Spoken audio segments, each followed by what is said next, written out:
Hun, Han. good evening. Hi, Dun. Crystal. How are you? Come up. Good morning to you, Crystalline. Good evening, Han.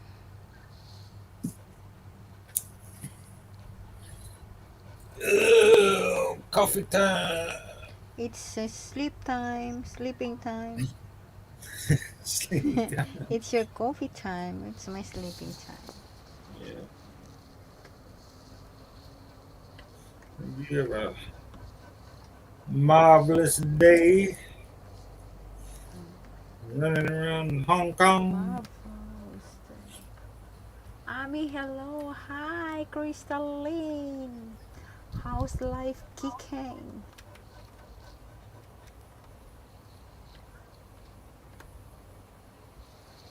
I need to charge my phone. No battery.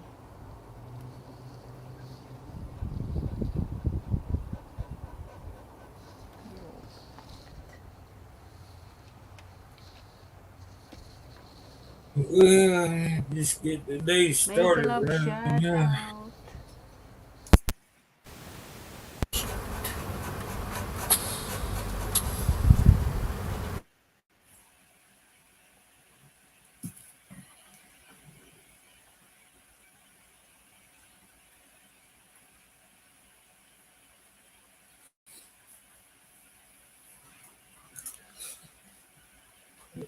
Stuff to do.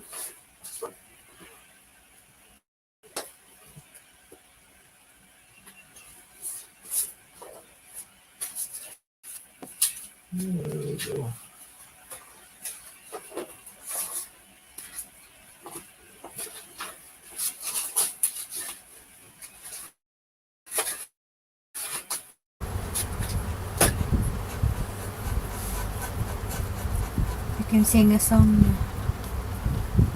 What are you doing now there? You sing a song? Go for it. Not yet because my battery is drained. I mean my phone. No battery. You first. You can sing a song first while I'm while I'm doing charge my phone.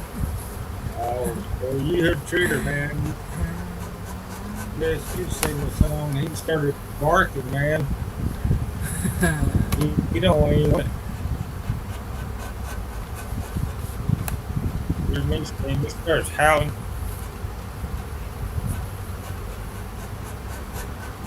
Actually, I'm so sleepy. Hi. Yeah, Trader got on there.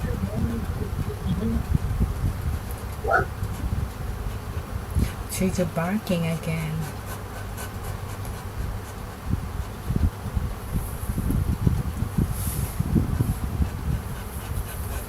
Nice.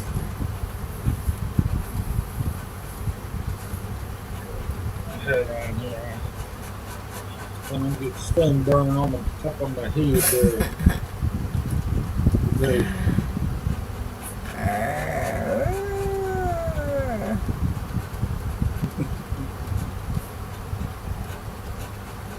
And that's what Trigger said.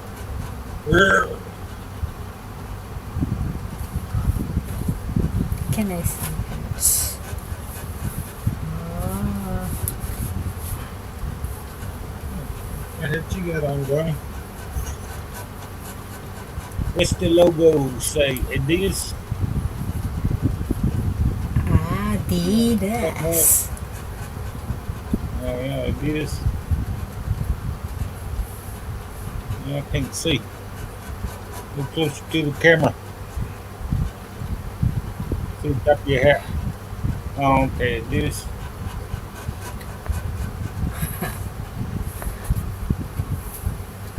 recognize the logo. I couldn't read what the Huh? letters were. Like it's a wild guess. Since I didn't have my bifocals on.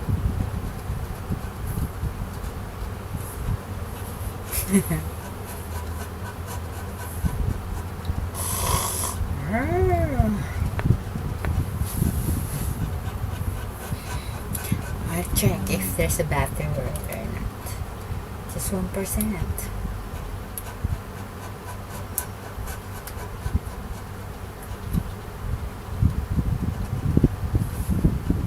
My God, shout out everyone.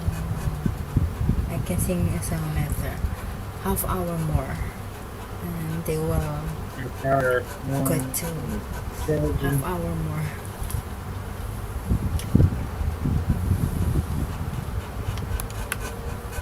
Mars and Sari Sari Store. Mega love shout out. Good morning, good evening to you there. Simply Hey, Nanette. Congrats, no, Mark. This is Ami, nothing. new LDR. New LDR. We ain't Come up, seen that on guys. Kumusta, we kumusta? ain't seen We are not new.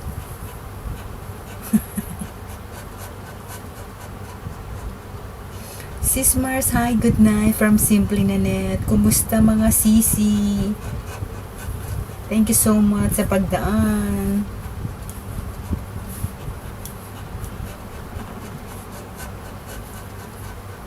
looking for my slow-mo hat. I can't find it. That where I put it. Sis Mars, hi, good night. Thumbs up bago mag-sleep. Thank you so much, Sisi Simply Nanette. Hello, sis. Hello, co-host. Dan for my thumbs up, host from Mars and Yeah, Sari Sari Store. Thank you so much, Sisi yeah. Mars. Night, night. 11:30 na That's all. here. May work tomorrow at 8. Welcome from Simply Nanette. Come up and sleep on the panel, and then if you want to, everybody else does. Uh-oh, no yawning on the panel.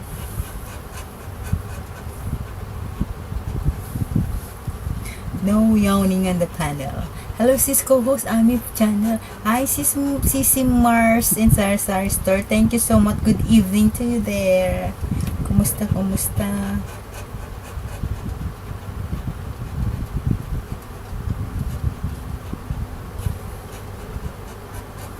You can fall asleep on the panel, but you can't yawn on the panel. That's the rule. Rule number one. Oh. Rule number 1 is sleep on the panel. And rule number 2, you can yawn on the panel. Rule number 2, you can't yawn. Sleep on the panel, but you can't yawn on the panel. Good night, sis Simply There have Nanette. God bless. Hi, good morning, sis Estella. Miss Estella. There's still Good rule number afternoon, mega love 3, shout out. you can snore on the panel, but you can't yawn. Okay, rule number 1, don't You can smoke on the snore. panel. Rule number No, 2, no you smoking on the must panel either. open your com if you are on the panel.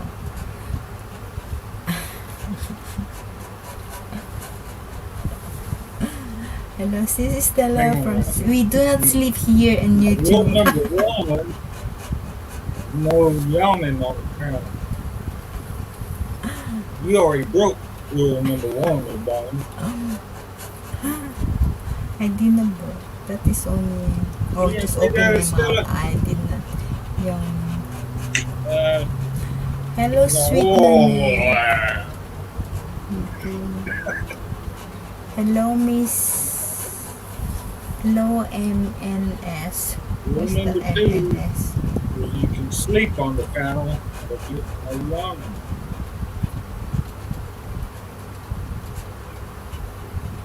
Sleep. Rule number 3 is if you don't know rule number 1, number 2,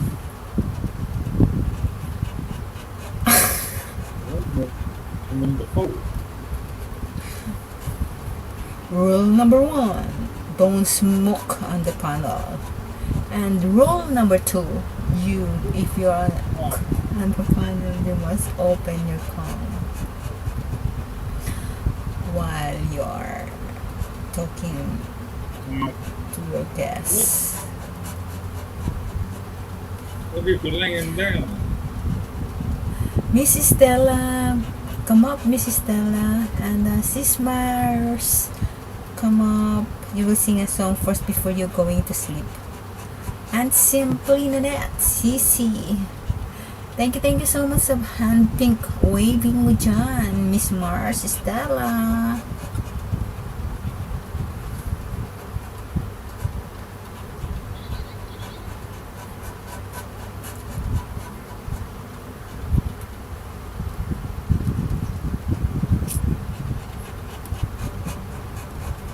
Sing a song na guys before our other guests, they're going to their bed. The time now here is 11:41.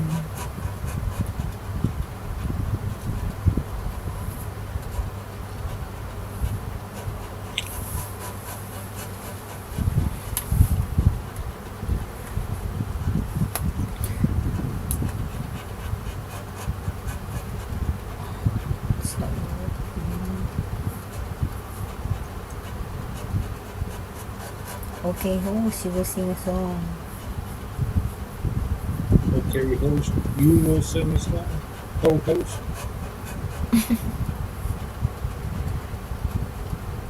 You know what Trigger said the last time, you said something about me sometime. He started howling and barking, carrying on. Don't mention otherwise. Trigger. Thought the neighbors were going to call the popo.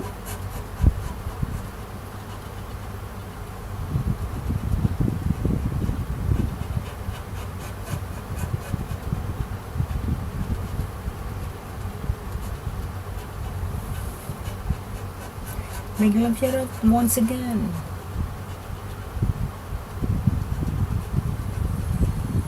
This is Miss Hart.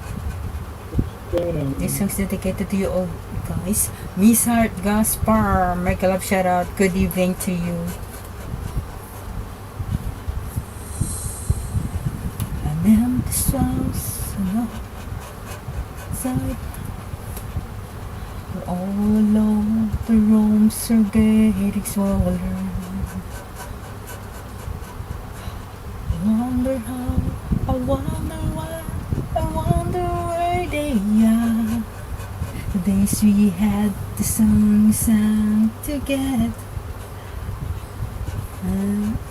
Mr. Peter, make a love shout out. Good morning, Mr. Peter. Good evening pala.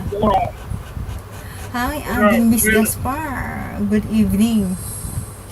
Oh, I'll leave and pray and hope my dreams will take me there, where the skies are blue. See you once again, my life. Oh, this is from coast to coast. Fun, this is westward. Mr. Peter, come up. Yeah. Come on up there, Peter. I've already made the rules. What's the rule again? What's the rule there? What's the number 1 rule? Rule number 1. This is Miss Peter. Mr. Peter. Oh, On the phone. Welcome, Mr. Peter. How's Hello, life Miss going Nami. on? How are you, Miss Nami? I'm great. Hey, Peter, ask Mr. Tommy Peter. what's the number 1 rule? What's the number 1 rule? No, No. popped it. No Sorry, smoke. wrong rule. It's pub rules. No smoke I don't know, what's the number 1 rule? Number 2. Say He, Rules. he, Open the he didn't car. hear you there, Doc. Rule number 1. No smoke on the panel. And rule number 2. Must open the cam. You got a what? What was number 2? Open the cam. I just. I'll open it. That's fine. But you know, I don't think you heard rule number 1 there, Darren. What's it, rule number 1? there you go. You can see me. Happy? Yeah, Mr. Peter. Hang on. Thank you so much, Mr. Peter. Not to. Can we tell ghost stories now?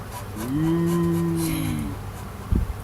I thought, Mr. Peter, you are the boyfriend of Chan. Okay. Miss Army, have you Yes, been Mr. having a Peter. party, or are you just really tired?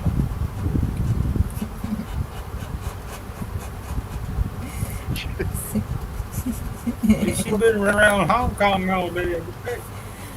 Yeah, I know, with those scary friends of hers. Oh, it's Just like scary that. friends. Especially the one with the hand on the hip. Just like that. Mr. Like a ghost. Yeah, I'm in the dark. Seriously, it's what, 1 o'clock in the morning? What time is it? It's going to be 2 o'clock in the morning. Yeah. 2 o'clock in the morning, And you're Mr. still Peter, and then you can Sorry, Mark. you can go back later, And you're Mr. still Peter, up. after. I've been asleep. And then what time are you? You've been to sleep, so you just going to pee. No, I went. I woke up about 10:30, 11 o'clock. I fell asleep about 7:30.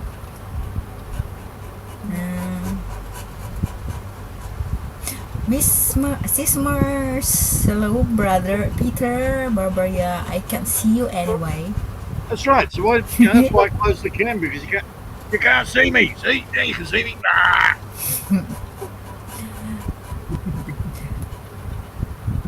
Oh, Strugret, please open your cam. You are the most one. Okay. Oh, Yeah. Why do I have to open my camera and mark? well, Yeah, but of course, our host. as I'm breaking rule number 1, Open. that's why.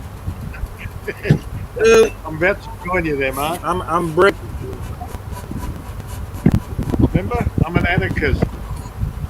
Already broke rule number.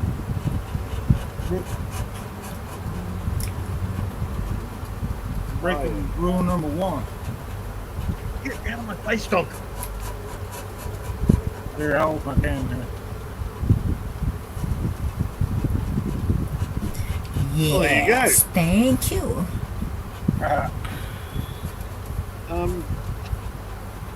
Hang on. Why is rule number 1?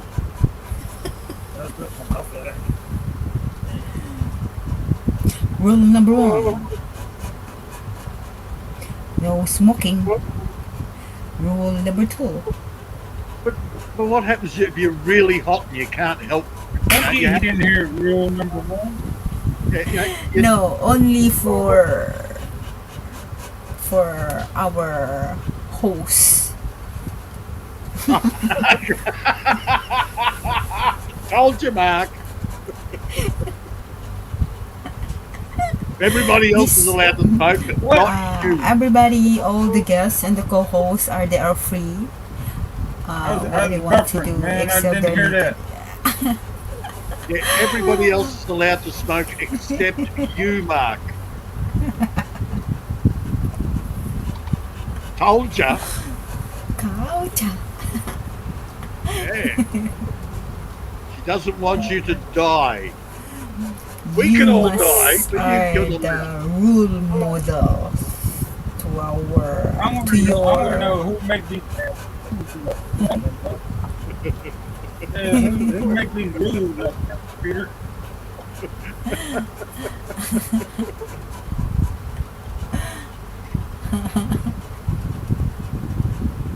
Shit, my channel, I mean, shit.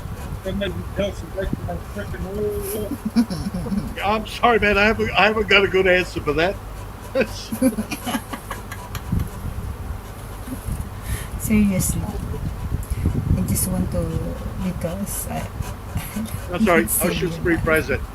I don't have a safe answer for that, Mark. Sorry.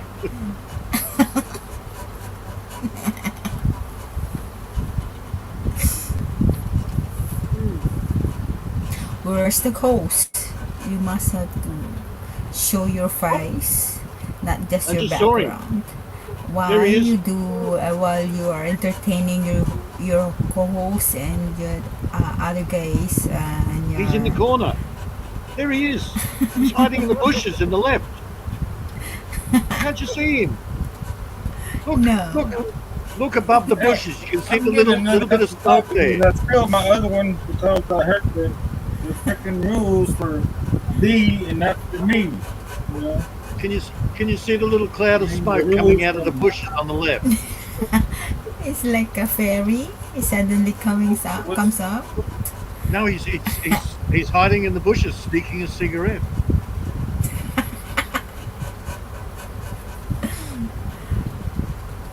Horse.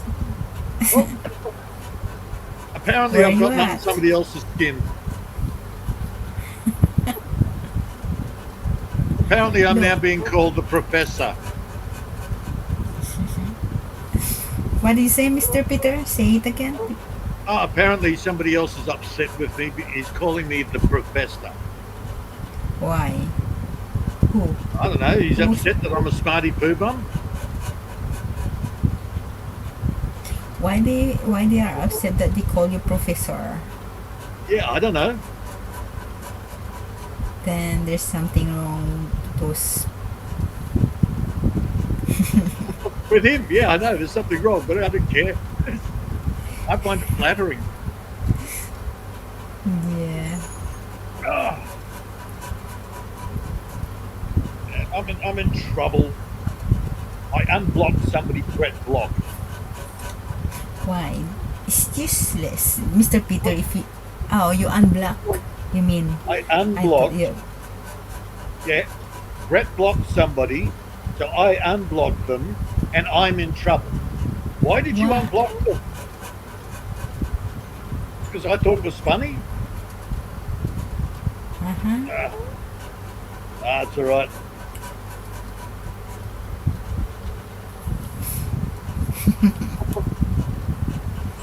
I'm used to being in the shit. It's just the depth that varies.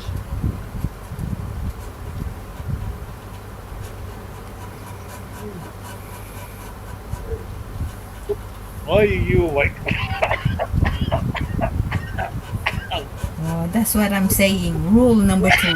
Rule number 1: no smoking, because No, I I want choke you up to my save your coffee. life. Don't drink coffee when you're laying on your back.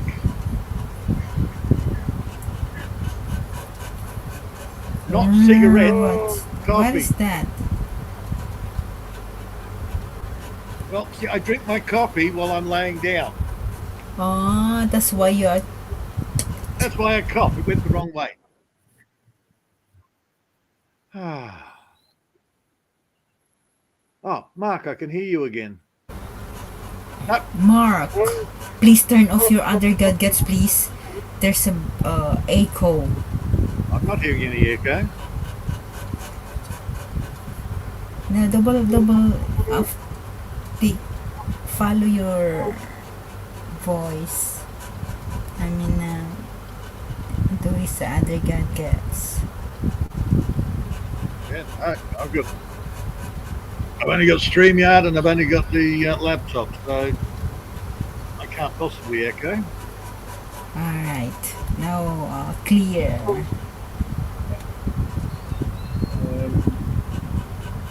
Oh, Mark, it looks nice and warm out there.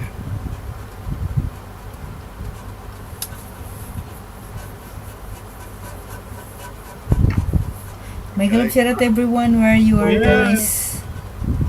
Oh, there he is. Well, probably 90 or something like that. Oh, I thought you just disappeared and went walkabout.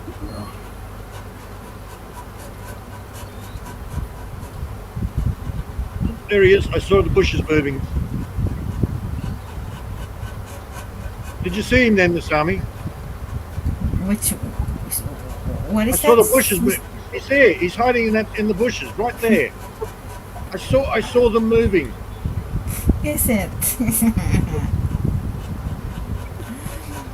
It must the host has come Settle out, down. not just hiding. How'd you sneak around and move the camera? Or is that Trigger moving the camera?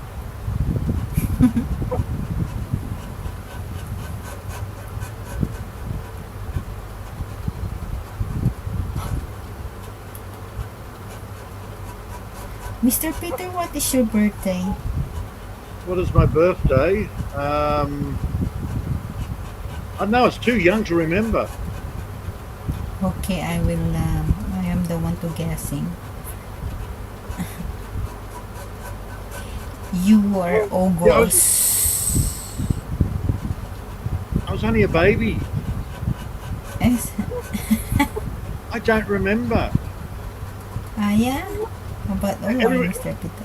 How about Yeah, people that actually do remember, well, they're dead now. So, hey, I can only guess. I think I have a piece of paper somewhere that says it was the 12th of July. July? Oh, coming. July 12.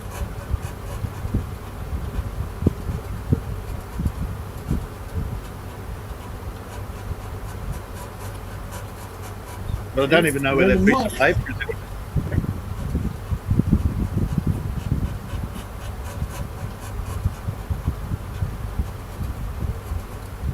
Yeah. I was a baby. I don't remember anything.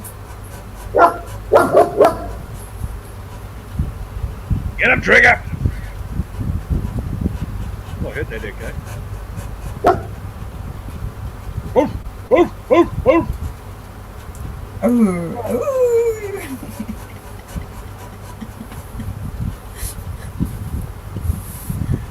Yeah, I told you when somebody asked me this thing, Trigger starts going crazy. Okay.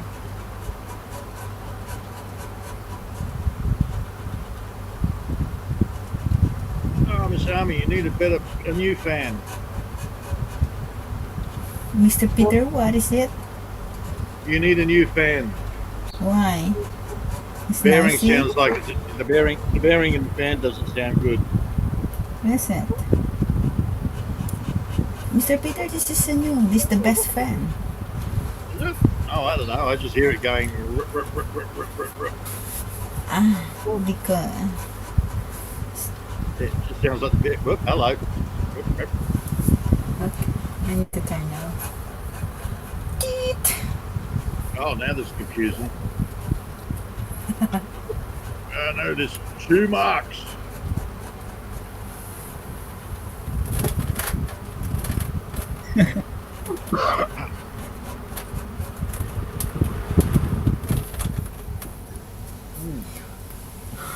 Is it? Yeah, it's stopped now. Oh, I can hear the fan, but sometimes the bearings go a little dry. Oh, Oh, yeah, it's actually a lot quieter. Ah. Yeah, I think my other laptop's got a bad fan on it. It might be internet. No, it's Army's just lowered the setting or something, or stopped it turning, whatever, I don't know, but whatever it is, there's a bearing noise.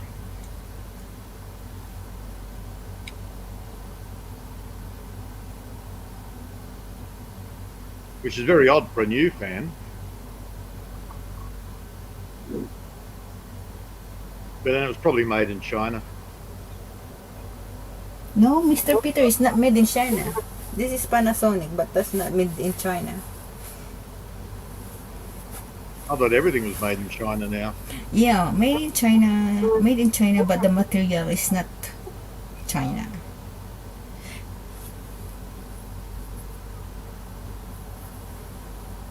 Okay. Somebody keeps popping up. Is that Trigger's nose or? No, this is from Mark. Other from Oh, other gadgets. It's his noise. Uh, uh, his laptop phone. How's it now? It's still yeah. noisy. I can hear the fan. That's not a problem. No, Why you don't it's the turn bearing off? noise.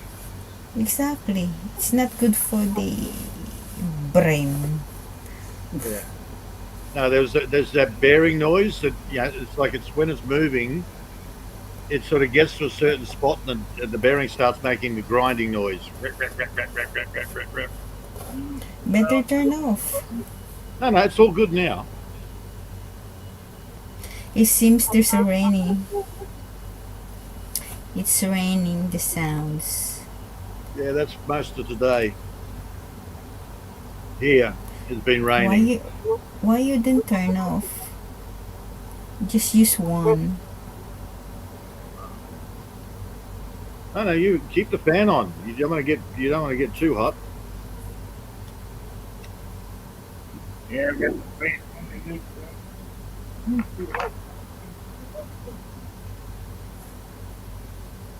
I just look at my fan and no, I'm not turning that on.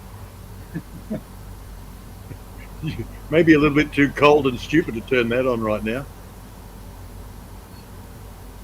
To circulate the air. Yeah.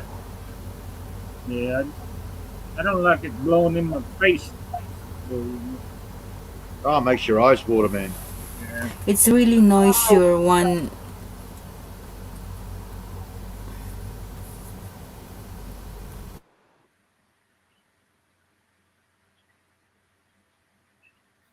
Uh-oh. Everything's mute. So, Well, that's heard it since I don't hear the hissing noise anymore. yeah, that's just the fan. That's fine. But I can hear you a lot better. So, what do you think of the new LDR? Oh, well, whatever. Well, happy for him, man. Shit. It should be No, interesting to. yeah. Should be interesting. I didn't have the heart to tell him I don't do interviews, so I ain't gonna be going up on. um, I ain't gonna get no hot seat. Sounds like a hot seat channel to me. no drama, no drama. We don't do drama. Yeah. But yeah, were you there when I unblocked somebody? Brett blocked. Oh yeah, yeah. I was there. Yeah, it's like, oh, okay. Actually, initially I thought it was Billy Jack, so I just unblocked him. And the fact that Brett blocked him, I went, no, I got to unblock it. And yeah, somebody's a Brett lover. They don't know Brett very well. Yeah, might even be Brett. Yeah. No, Scotty B. Oh, Yeah, he just went, well, why did you unblock him? And it's like, wow, so Brett's got priority in this channel now. Interesting. Yeah, I'm guessing Scotty B's likes Brett. yeah. Apparently he ain't been around for a while. I don't know. I've heard him, but I ain't really. That should be interesting how the app progresses. I hope she's happy. Yeah. Yeah. I hope Lynn's happy, dude. Yeah. Hope it goes the way everybody wants it to. Everything's cool. Yes. But I ain't getting on no damn panel. I don't do interviews.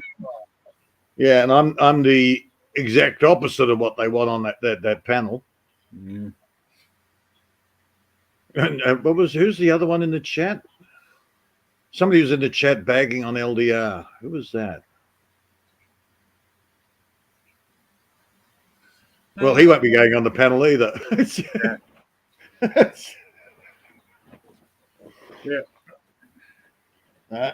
They want right now. They want roses and sunshine. LDRs all work out.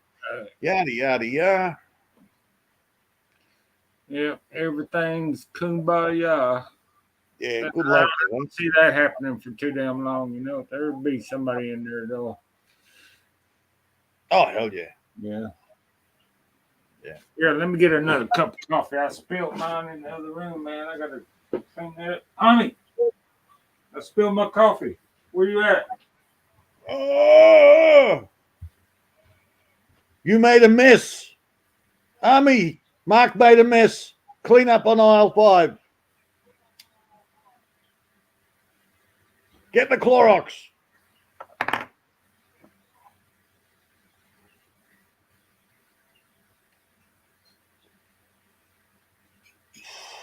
Actually, another coffee sounds good. Except I got to get out of bed. Oh well, that coffee was getting cold anyway. Dude, look at it this way. People pay a fortune for iced coffee. I don't see the point myself. Mm. If I want something cold, I'll switch to iced tea or something.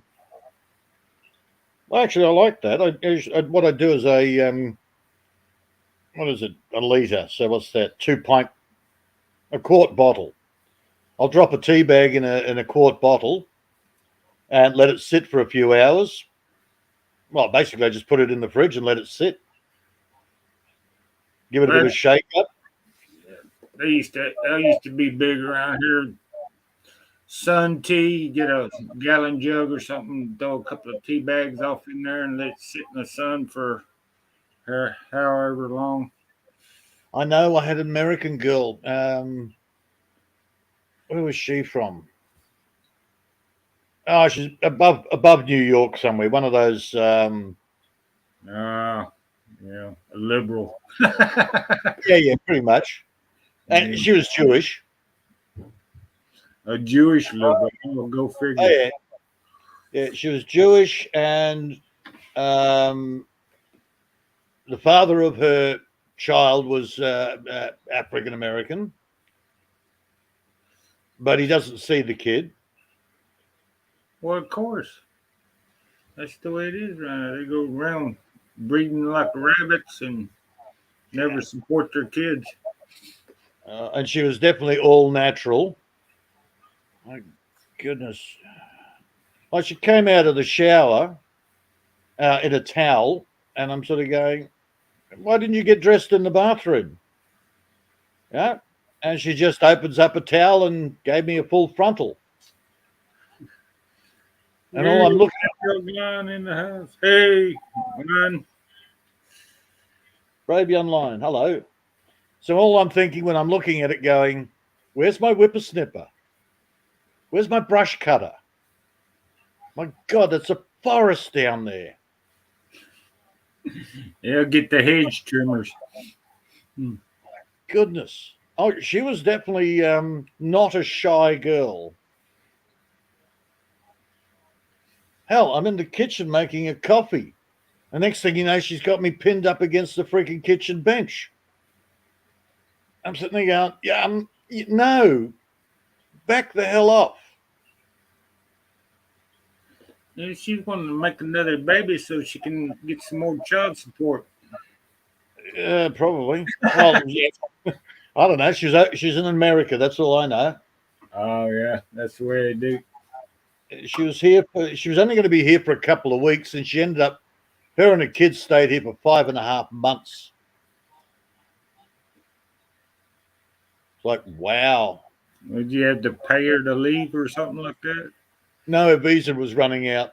So basically, she had 2 days, She went to the big city, stayed on the couch for the night, and hopped on the plane the next day. Yay! Bye. See ya. The ex thought she was a wonderful girl. Oh, she's a great friend. And I'm just biting my lip, going, "Yeah, she's a great friend that kept putting the hard word on me all the time, behind your back." Right. Okay. Of course she's nice and friendly to you. She's trying to jump your freaking husband, you stupid woman. Ah, She had a lot of nerve too. I ain't riding in the same house as your wife, huh? oh, man. I'm just She the amount of girls that have come through here. she wanted to sleep in your bed while your wife was watching or something, or what? No, she just. Oh, I don't know. Maybe she just wanted to take over. She didn't want to go back to America. Maybe she wanted to stay here, and maybe she just was extremely horny. I don't know. Don't care. Wasn't going there. Didn't go there with any of the Hong Kong girls or the Taiwanese girls or any of the other. Even the stupid. Oh my God, the girl from Finland. Should have told her to take a cruise, man. That's what they do on them cruise ships. They bump over. Even a crazy. Cabin boy hit up on the cabin boy. We had one girl that came in. She's French, Parisian. She came in with attitude. By the time she left, she didn't want to leave. She was She finished. She was taking a gap year. She did 3 years of psychology. She was taking a year off, and then she was going back to finish her 4th year. And man, picked your while you was at it. Oh no, I was actually screwing with her head. It was fun. Yeah, go to school to learn how to pick somebody's brain and get your brain picked. Oh, she was great fun. I had her so mind. Well, I've got to say, mind fucked. It wasn't funny. She was brilliant.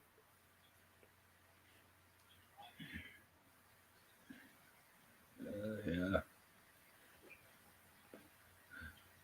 Yeah, even when she was, it was time for her to go. I went out there, and she came over. She wanted a big hug and a kiss goodbye, and I'm sort of going, "Oh, yeah, okay, yeah." So I gave her the cheek, and she's very, very down and disappointed.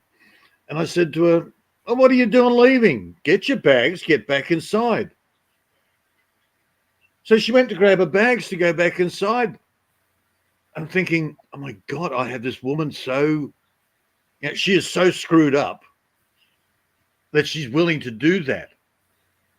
I said, well, hang on, you're leaving. Why are you taking your bags out of the car? Oh yeah, I've got to go. Yeah, no, I have to go. I've got this job. Just get in the freaking car, you silly woman. It's like, wow. First thing she said when she came in, she started sprouting off how she's doing a psychology degree. And I'm sitting there thinking, oh, I'm going to have so much fun with you. I am going to play with your mind. How come all these women go to school to get these psychology degrees and they're crazy anyway? That's why. So they're trying to figure out themselves. Exactly. Yeah. I don't know who I am, so I'm going to go to school and figure it out. Yeah. They just want to know, what is a woman? Yeah, I'm going to find myself. I had I did not even a couple of days. I went to a diploma in human behavior. which is basically first year psychology. And the mathematical stats teacher, who's a psychologist, but first thing she said to everybody, if you're here to try and sort yourself out, to get yourself, if you've got mental issues and you want to try and learn about it, you're in the wrong place. Go to philosophy. Psychology is not the place for you. And she was a raving lunatic, man. She was a nervous, twitchy, freaking lunatic. So, of course, Pete sticks his hand up and goes, by the way, how long have you been involved in psychology? And she said, 23 years. And I went, good point. Man, 23 years, and she still hadn't worked herself out. And she was the one that told everybody, don't get into psychology to work yourself out. This is about the money. Oh, so she's been in it for at least she had an understanding. I'm still crazy. I've been in it for 23 years. Yeah, hell yeah. She basically said, you're here for the money. And when you leave, when you complete the course, you go out into the world. There's no job for you. You've actually got to go into a company and convince them they need you, even though they've never had a behavioral scientist or any of that sort of thing. You've got to tell them how they need you. So basically, she's telling you've got to go and mind fuck the companies. Yeah, they need a resource officer. Yeah. You need me as a resource officer. I can straighten out your whole, liaison officer is what they like to call themselves. Liaison or resource or public affairs or whatever the new word is nowadays. What is it? A social worker. Oh, yeah, social worker, yeah. A social worker is only 2 years of basic psychology.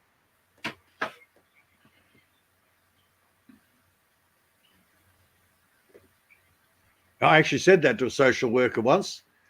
I said, what, you wanted to become a psychologist and what, you bailed out up to 2 years? What do you mean? I said, well, I'm assuming you've got your qualifications as a social worker. Oh, yes. I said, well, that's only the first 2 years of psychology. So why don't you go back to school and become a psychologist? And why the hell are you in my house? Go away. Oh, we're just trying to sort something. Well, you go and sort it. Here, go and sort it. Don't come to me. I might have to ask my sister. She was an activities director and shit. Yeah, probably. Yeah, it's probably first year behavioral, human behavior. Hello, Moira. Moira, is that how you pronounce that? Yeah, Moira. Morris. Moira's Veld. There should be an apostrophe after the Moira and before the S. And Welt is just world. So Moira's world. Oh, is that what that means in Germany? Yeah. Which is, hey, it's about her life. That's what her channel is. It's about Moira's world, how she lives. Damn, now I know a new word. Who? Yeah. She's also got the other one, which is, I've forgotten. Moira's world and Moira's. I've got your other channel, Moira. My goodness, I forget. There goes your jacket there, Peter. Well, she hasn't. Well, normally I'm asleep if she when she does go live. But I did pop in last night, yesterday, whenever it was. I did pop in, and I just saw her. Was it blue? I know, brightly coloured pants walking out the door, and she said goodbye. And I went, oh, okay. So I typed something in the chat, hello, whatever. And she never came back. So I went, oh, I'm going back to sleep. Oh, no, that's right. No. Maria sent, I did go back to sleep, and then Maria sent me a message. Yes, I had to go up on Maria's panel.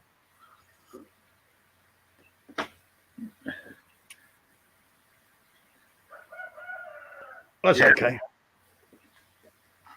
I don't mind if I'm awake. Getting phone calls that, when I'm asleep, that's a little different. I got one of those the other morning. Yeah. It's okay. I sleep through it. I know what the noise is, so I can just sleep through it. I think Ami's being asleep right now. She was at 11, 12. Oh, no, she sounds really... Yeah, she sounds tired, man.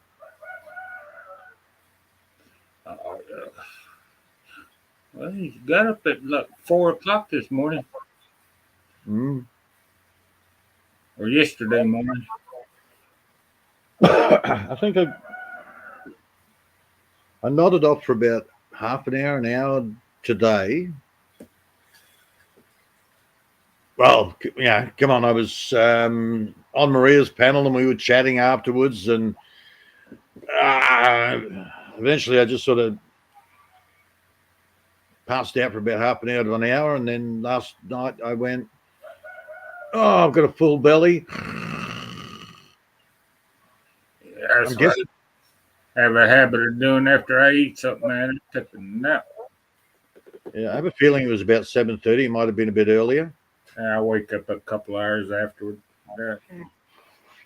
Back again. Yeah, just rain all day yesterday, man. It was just, I was going squirrely. Well, yesterday they said it was supposed to be 50% chance of rain today, and I ain't seen a damn cloud in the sky yet. Oh, you're listening to the weatherman. Don't do that, Mark.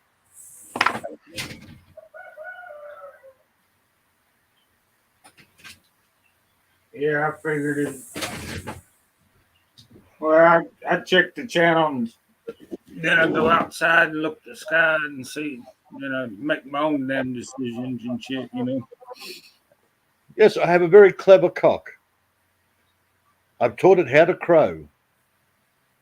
Keeps the girls amused. Yes. Go to sleep, Stinky. Yeah, the old fallacy about, the cock crows at dawn. Nah. Crows anytime in the middle of, when he wants to, I guess. Oh, hell yeah. He's more quiet during the day.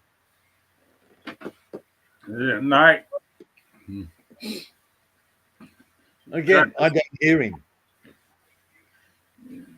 I'm so used to him, I just don't hear it until somebody says, oh, look, your rooster's going off. It's like, is he? Oh, okay. Yeah, there he is. Yes. Well, I am out here in the woods. I don't pay attention to half the birds. But, I have my volume on. I'm like, what's that noise? Oh, that's a bird outside. Yeah, cut it off. It's getting annoying. I just got the wild ones around here. Oh, yeah, Ash does bark occasionally. Mostly she whines. Usually the guy across the road, when he goes out, he leaves his dogs all tied up. They're crying. So she comes running into me going, they're crying. I'm crying too because they're crying. Like, oh, God, shut up, dog. Yeah, I've been trying to get a recording of Trigger howling when there's a siren going off in the distance or something like that, or a plane going over and making that noise. Will start howling and shit. Okay, he does that too. I've known a lot of dogs that do that sort of stuff. Never mind though. They hear that I guess that frequency, Mm. high tone of a siren, man, they fucking go wild, man, around here. You'll hear the neighbor's dog down the gully or hell about a Mm. mile away. They talking Oh, to you could probably the talk dog. Trigger. Yeah, he talks to other dogs in the neighborhood. One starts barking and all of them start barking, man. Craziest dog I remember. When I was a kid, you had we lived next door to my stepmother's parents. Why my father bought the house there, I don't know. Oh, so she could be near her mum and dad. Like, yeah, right. Stupid move, which he realized in the long term. But they had this fat Labrador. And it used to have this thing where it'd go out, sit in the middle of the road, the intersection, because right in the middle of the road was a street light. And it would sit there howling at the street light. Drove the neighborhood nuts. Well, that was when I had my air rifle. Oh So, yeah, they took care of so, that I, problem, huh? so I got a little bit of alfoil, rolled it up in a tight little ball, squeezed it in there, pop. Got him in the rear haunch, and he went running back inside. Okay. Oh, good. Peace and quiet. Went to sleep. The next night, he did the same thing. Pop. Oh, oh, oh, oh, oh. The next night, peace and quiet.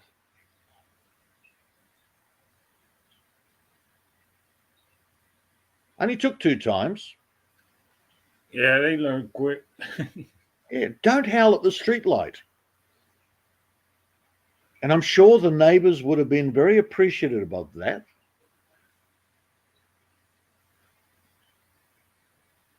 I have a feeling George on the corner actually might have said something to Bob.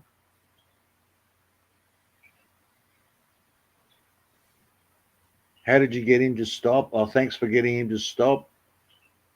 Yeah, something like that. Because they were having quite a heated discussion there at one stage. Oh, doesn't matter. He stopped. Mind you, he's one of those dogs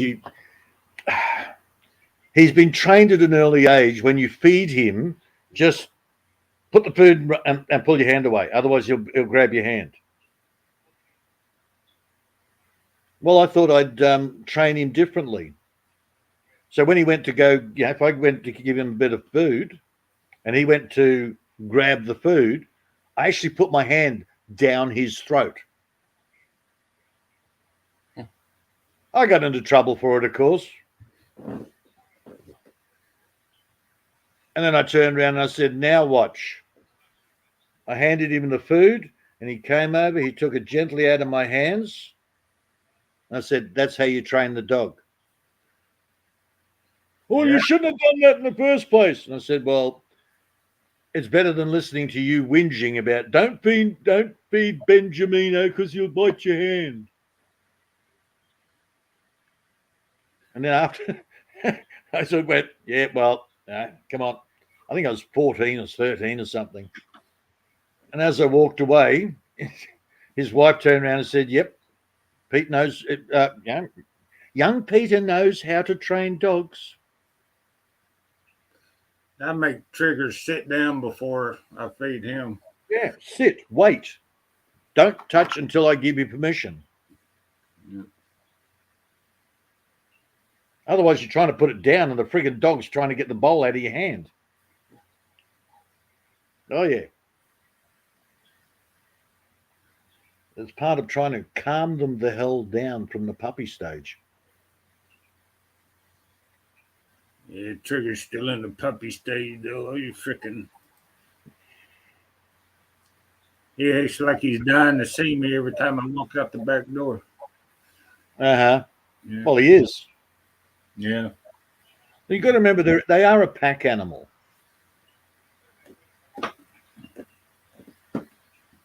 Dogs, a lot of people, dogs are like a lot of people. They can't be alone.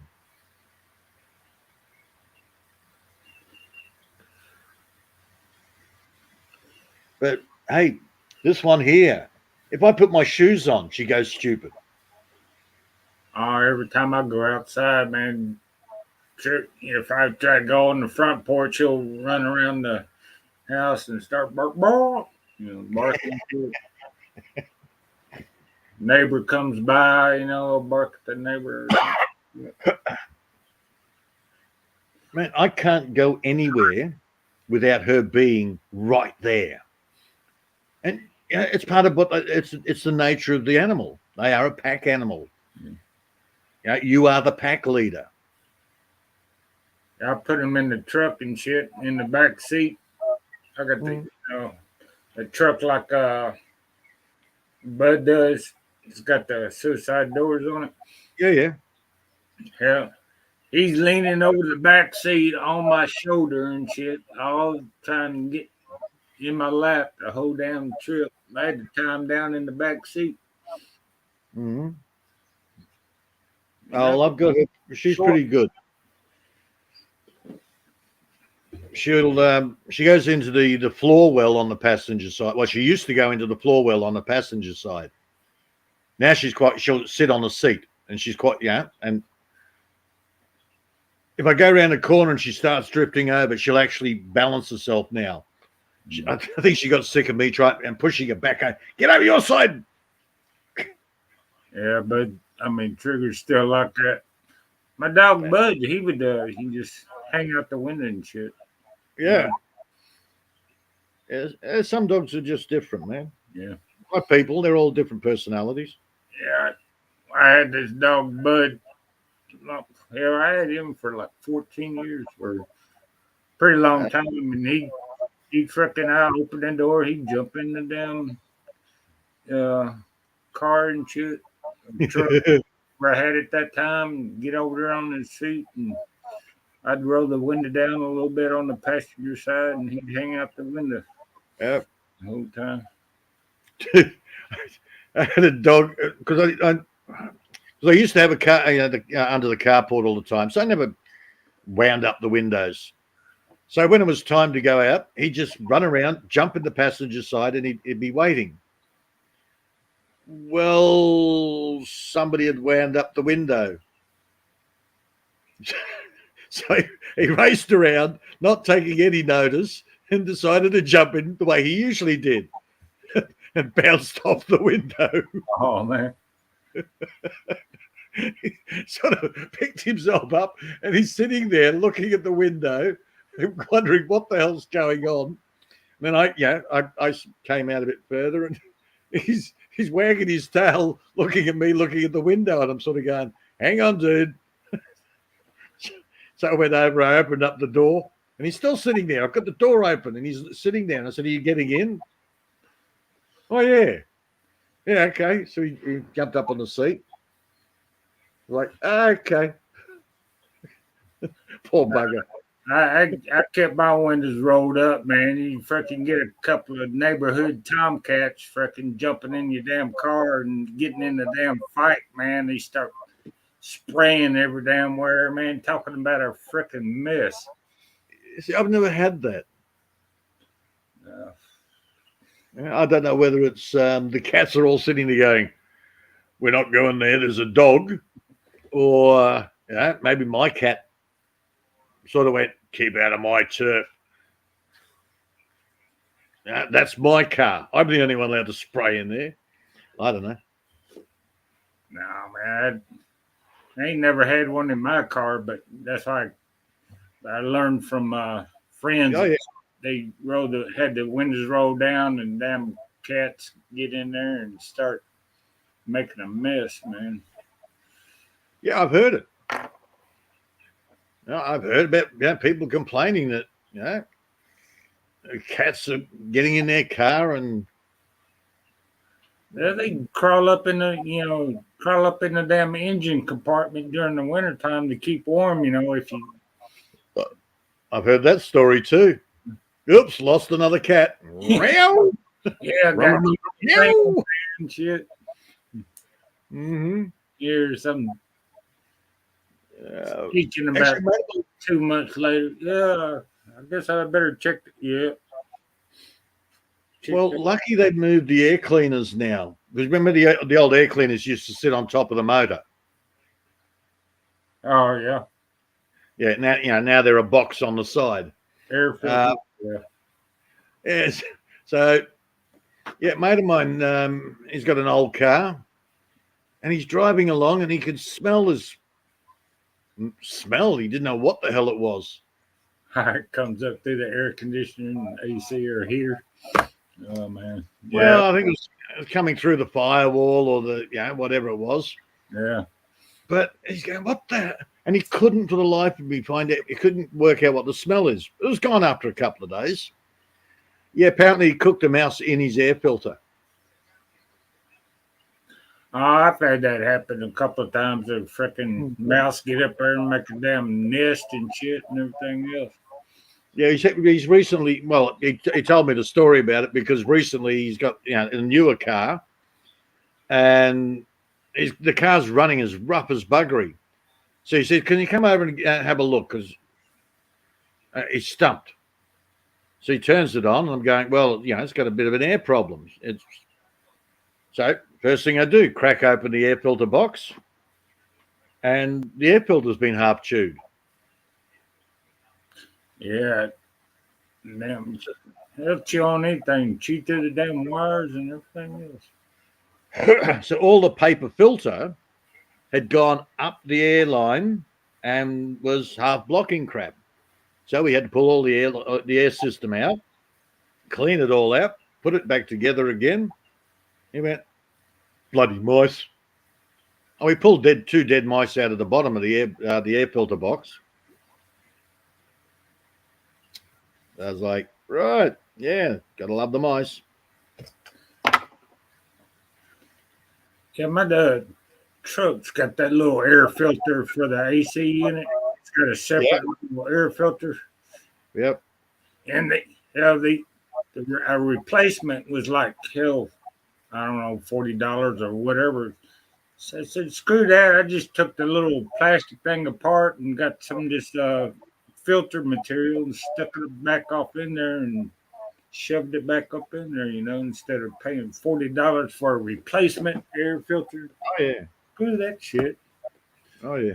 I do that every damn time. I just got to roll it, get the scissors out, cut a piece of filter off and stick it back up. I need to do that again. Well, my other friend here, he's got, he always he sets the traps every night in his car. Oh, I ain't got that bad around here. Yep, he was on his way to work, heading into town, and a mouse ran across the top of his dash. Oh, shit. It squeezed out through the air vent, ran across his dash, and went down the other side.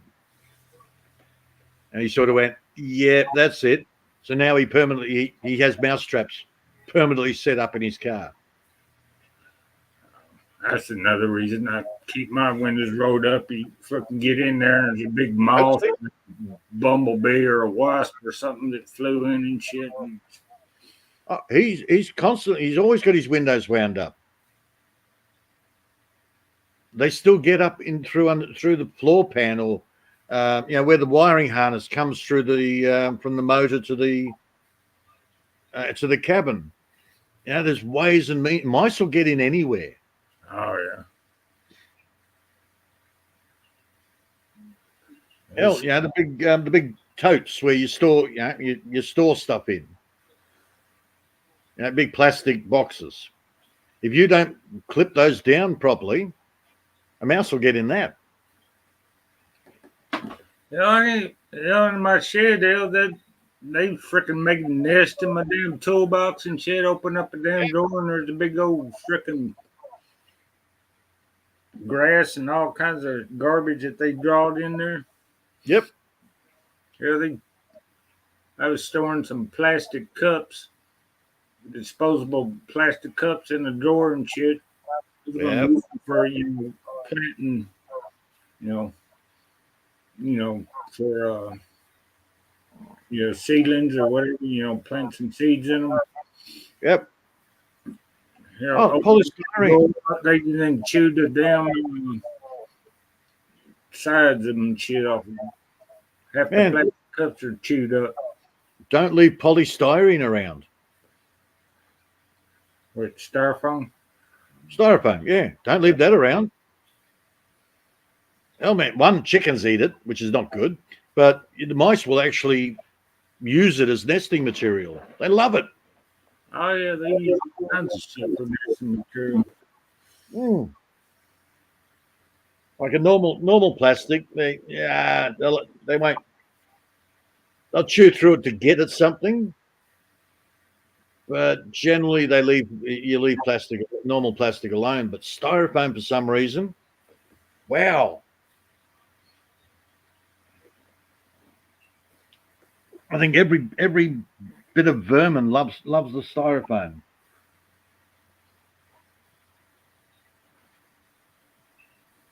Heck, maybe that might be an idea. I'll get some bits of styrofoam, put them out, and put bloody mouse bait on it, or cockroach bait, or whatever. No, I don't. Problem is, the mice eat the bait. Chickens eat the mice. Chickens die. Well, I ain't getting no chickens, so. Or Yeah, brother yeah. told me the other day that to get rid of ants and shit, the borax and the sugar, Yep. mix it up a little bit. I need to do Hello, Coco Unusual. Hey, Coco, what's going on?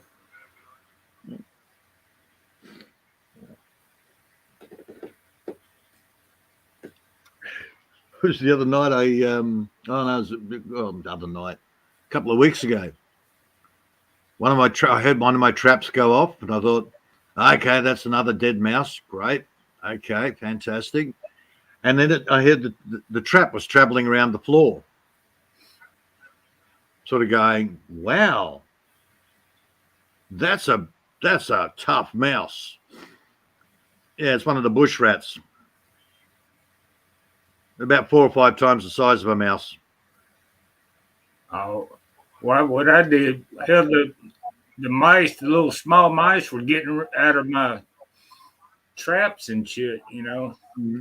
So what I did, I freaking got some tacks and freaking tacked it in there, So when they got slammed, they got stabbed too.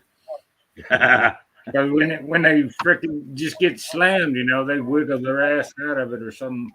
I guess the spring wasn't strong enough to kill them and shit because it's just small trap. Tacks in the bottom of it. So I'll see. The bush rats have come in because of the fires that we had here. yeah. I was prepared for that, so I put traps out everywhere. I ain't seen too many big rats around here. Oh, I've seen them in the city though, but not out in the country. Yeah, no, these are bush rats. They're not big things like the pet rats that people have, or water rats. They're only about 4 or 5 times the size of a mouse. Yeah. They actually look like more of a mouse than a rat. They're a cute looking thing. Mind you, this one that I had caught in the trap, I'm trying to squeeze the trap to try and, cut off its circulation. And it was nasty. It's nasty like a rat. It was snarling at me. It had its teeth out, and I'm going, wow, you're not cute like a mouse. What you do, that's what I did. I could get some tacks or some nails and shit and drive them up under if they're, made out of wood or something, Yeah, I can't do that. Mine are all plastic.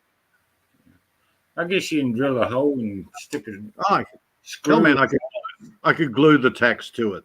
Yeah. Well, you get it, the wood screws or something like that. Yeah. I got a sharp point on them. Yeah, no, these are quite effective. Yeah, I've actually gotten bush with the mouse traps I've got. I've gotten the bush rats before. It's just this one in particular. It got it across the nose, and it just stunned me how vicious these little bastard things are. That's all right. I got revenge. Well, actually, the chickens got revenge for me. I called the girls over, and I threw it right in the middle of the pack of the girls, and all I'm seeing is this poor bush rat trying to jump, and all the girls are going, "Whoa!" About 3 jumps, he never jumped anymore. The girls got him. Yeah, Morris, did they find the person that set fire to the bush? Not that I know of. Oh, hell, that went on for over a week. They put out the fire here, and another one would start, a kilometre up the road, and then another one, and another one. That's what they doing in California, man. You freaking hear all these fires going on. Well, there's another one that fired up. We caught the guy and shit. He was from the Middle East. Yeah, and most of the time, the fires here, all the fireys did was make sure your house didn't get, 27 houses burnt down in those fires. But not here, personally, the local boys, they just made sure that the fire didn't come too close to the house. Well, I think it's funny. These Hollywood stars in California are all this tree huggers and shit, and they have all these rules and stuff about the nature and shit. And yep, they're the first ones that have their houses burned down because they didn't, have forest management or something like that. Sure, that's basically what I did. Place. Yeah. So half of California is burned up by now. It was like it lasted for months and shit. Forest fires for months and months on end. I think it was a year ago. Yeah, I got idiots sitting on the line online here, and they're sitting there bagging on me because, I like to go out and mow. It's like, my God, you're idiots. You have no idea, you city people. And guess what? The very fact that I mowed and then some idiot set fires around the place, my house was safe. Yeah, that's why I like to clean up all the dry leaves around my house and shit. Throw them in a mulch them up, throw them in a mulch. And that's the bonus of when I mow. I'll either leave it where it is. If it's in areas where the soil is really crap, I'll just mow it and drop the grass where it gets cut. Other places where it's more fertile, I'll actually bring the grass clippings in and put around the gardens. That's a side benefit of it. But I keep about a couple of acres mowed around the house yard for protection. It's called being responsible for your own life. Novus. How are you, Novus? Yeah, Novus. What's going on? In Thailand. Yeah, clean up all the. That's where I got a job this summer. If it gets dry, man, all these.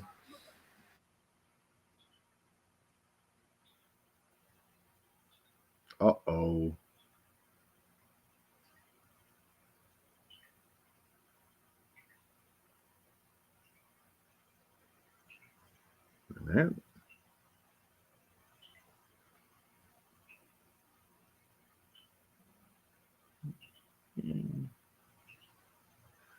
Yeah, I think Army's gone to sleep. She needs to sleep. She's pretty tired. She's had a bit busy day. Yeah.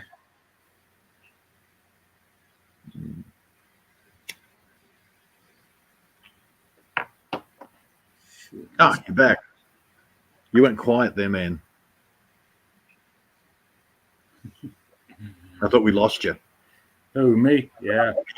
Every time I do turn the cam off or something like that, it'll have a buffering period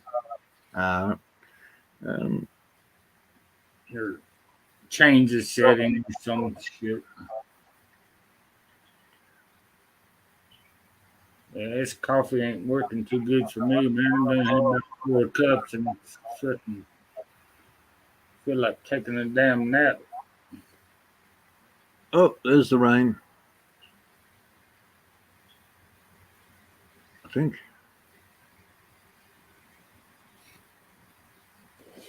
It sounds like rain. Yeah. Oh. Yeah. After all, the rain we had yesterday, it wasn't heavy rain. It's like glorified mist. And I went out yesterday afternoon to check out how the gardens are, and it's like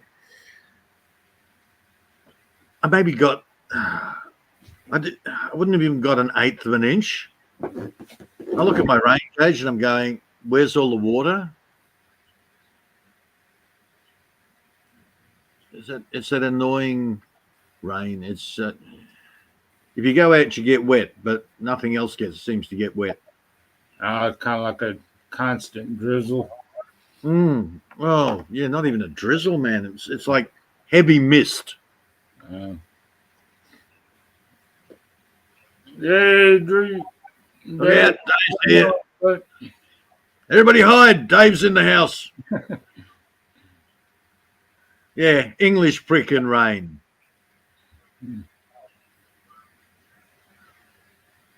Yeah, I keep telling you, take your frickin' weather back, Dave. I don't want your frickin' English weather here. Yeah, I've got their English bloody summers here. Actually, no, they have the wet season. Yeah, it's winter over there. That's why people die.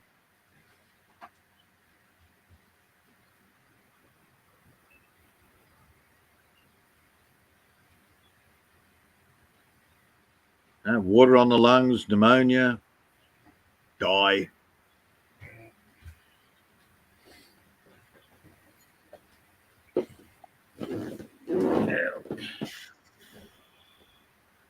Yeah, you should come up, Dave. Saves you typing, man. Link's pinned. Yeah, just tell me I got to go in another room and bring you up. I got to. Yeah, I'm just thinking I should have another coffee. This coffee ain't working too good for me, man. I feel like freaking crashing again.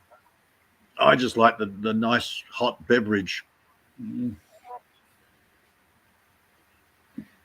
the coffee puts me to sleep half the time. Then it wakes me up later when I'm going, I've got to get rid of that coffee. I need to pee.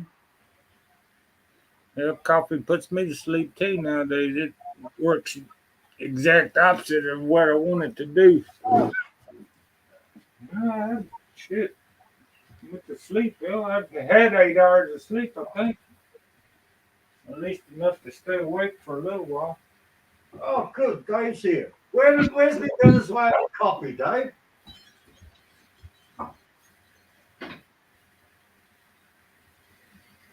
Bloody hell, I can't find it.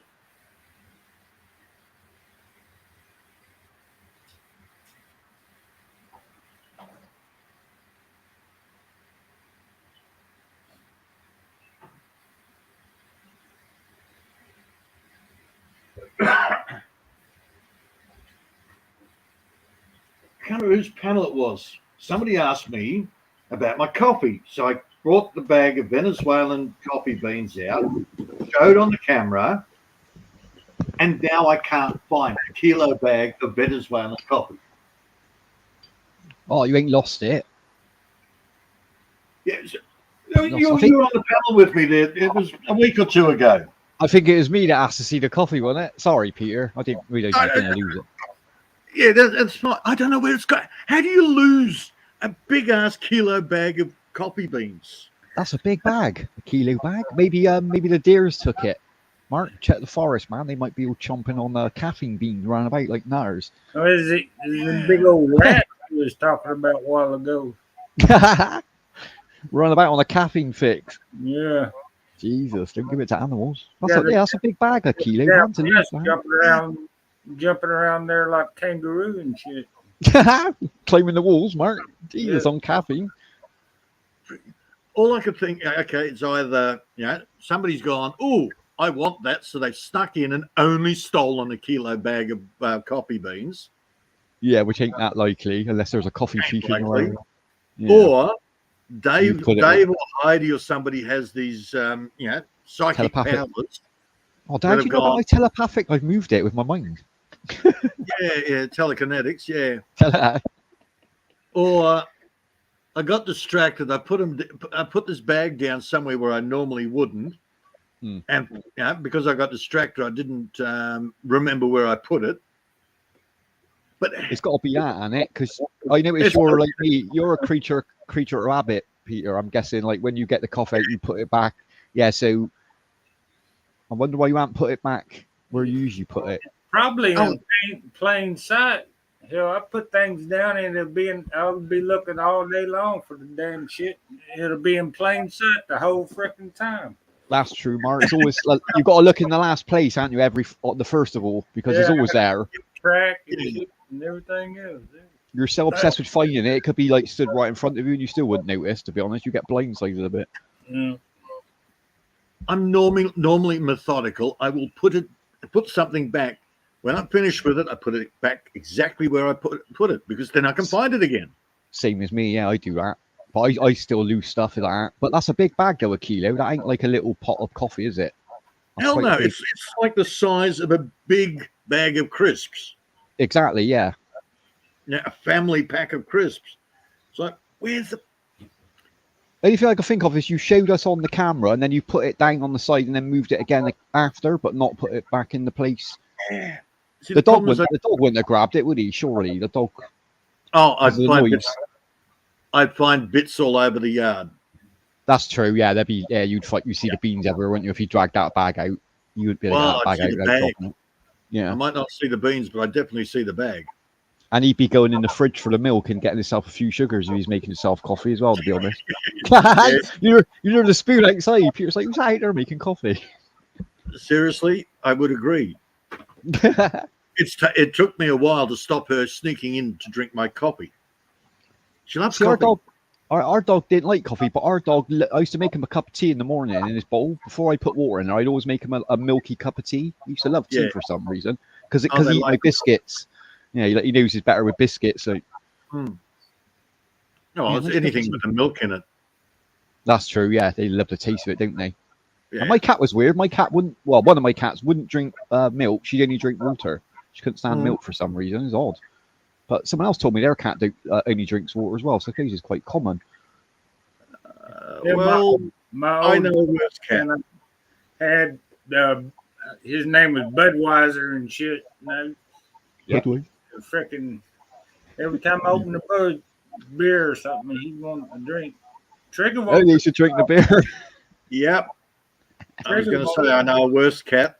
When I first moved out of home, I moved in with about 11 other guys, share house over at the other side of town. Yeah.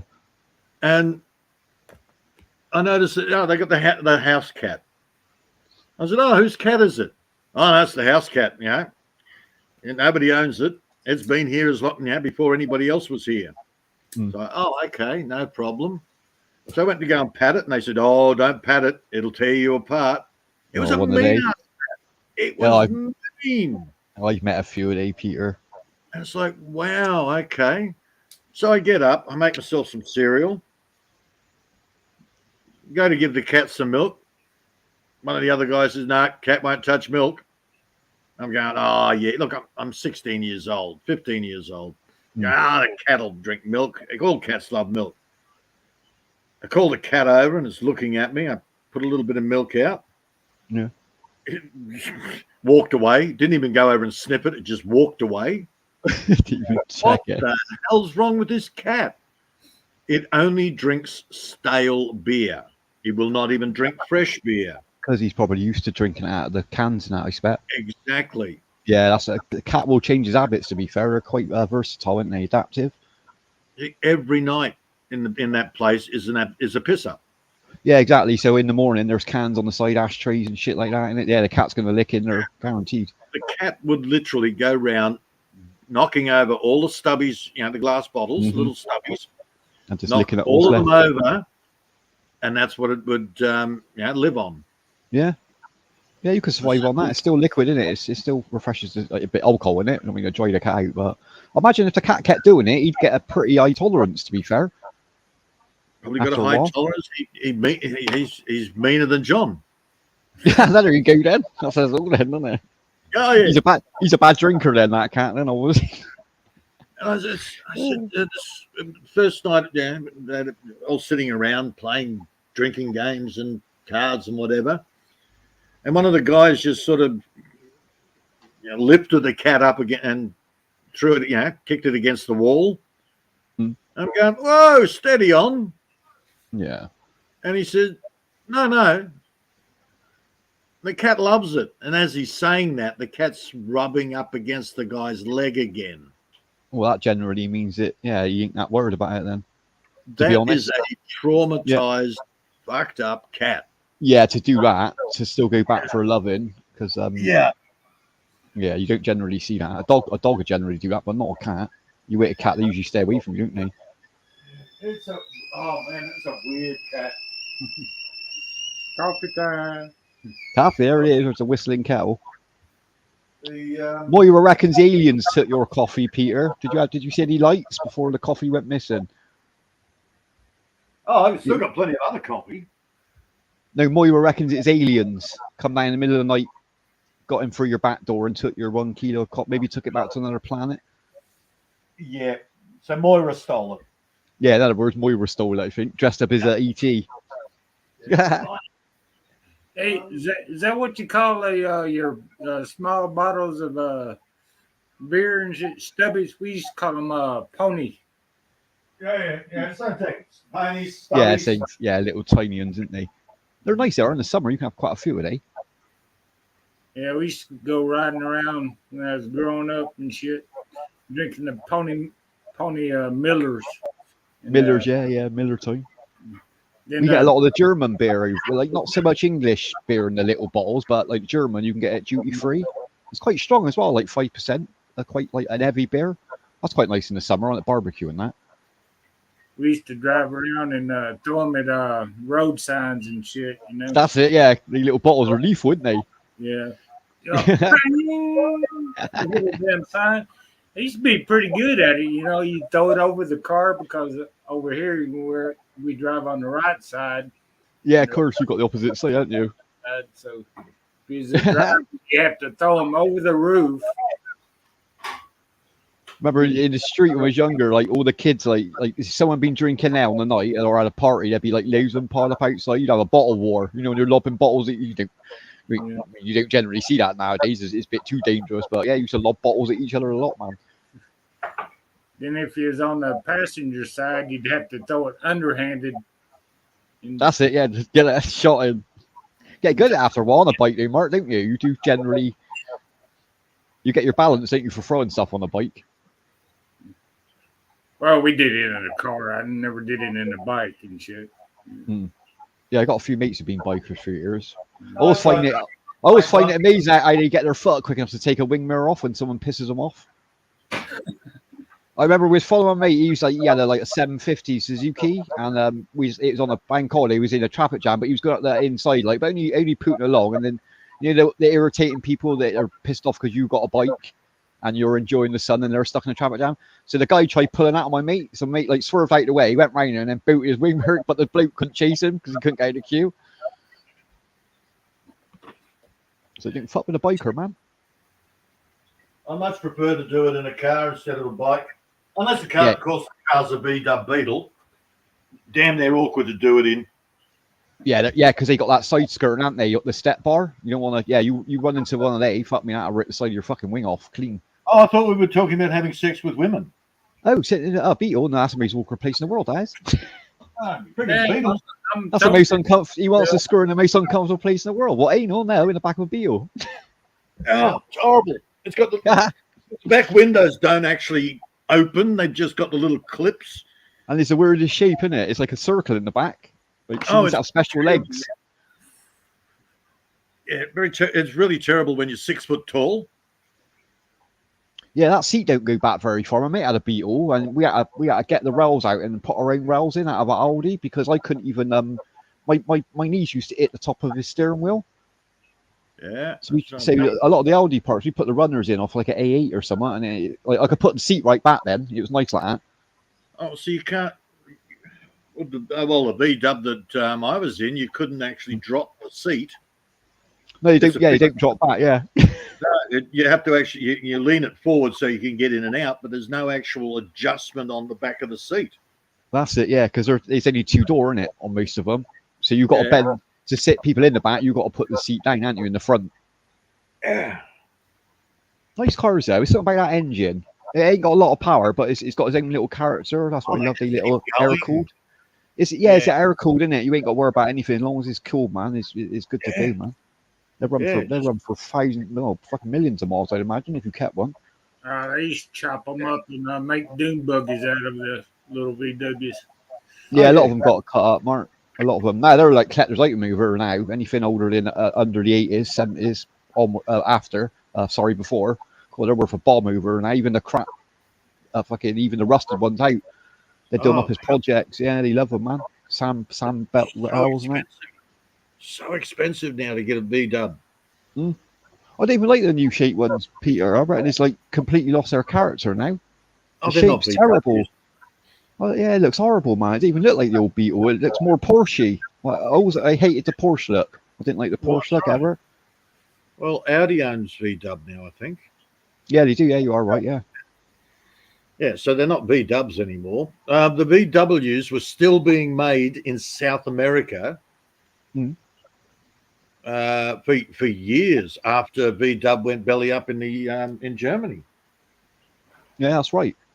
And you see, it's one of the cars. There's only 2 cars you see all over the world, even in like far off South Africa. There's always a Beetle, and there's always the Mercs. The old shape Mercs, the square. Yep. Then they run forever, and both that 2 cars, man. Like you can put them in the middle of like Rwanda, and literally it will not rust away. They things just last for some reason. There are actually 3 cars that are what would you call them? Third world nations, the rebels. 3 cars you always see floating around. V Dubs, usually a combi. Yeah, the combi version. We didn't get them over. Yeah, you got the rebels all, Sandinistas all out hanging out the back with their machine guns. Yeah. Or you've got, the cartel leader in his old Merc. That's it, yeah, the big sheep Mercs. And the unkillable Toyota Hilux. Hilux. Yeah, the Hilux. My mate had a Hilux, man. We bashed the fuck out of that thing. Jesus, you can't kill one today. You literally cannot kill one. Hey, if you watch Top Gear, they tried. Yeah, they did, didn't they? Almost got there. What did they do? They ended up dropping a tower block in it in the end, and it's still like literally, Mark. Seriously, a concrete tower block, like 60 flats high. They demolished one on top of it. Like once they cleared all the rubble, like the dude come over with a jump leads and it started up. I was like, that's fucking unbelievable, mate. How that survives that. It should be crushed pancaked.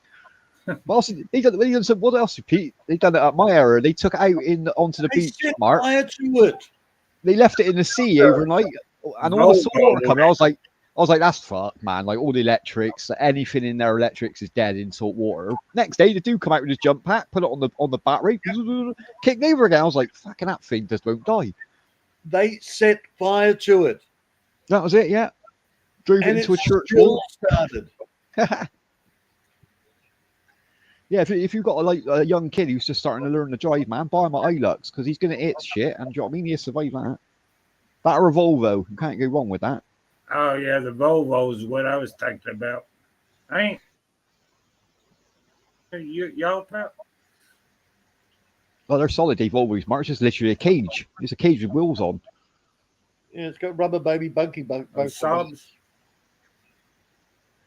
I like how they do their tests in Norway. They do a moose test, don't they? Do you get that in America, Mark, with the cars?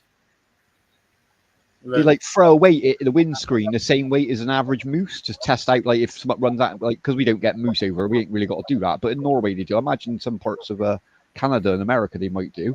Oh, they have crash dummies in them. They run them into a brick wall or something like that. You know, The crumple zone test, yeah, to make sure, yeah.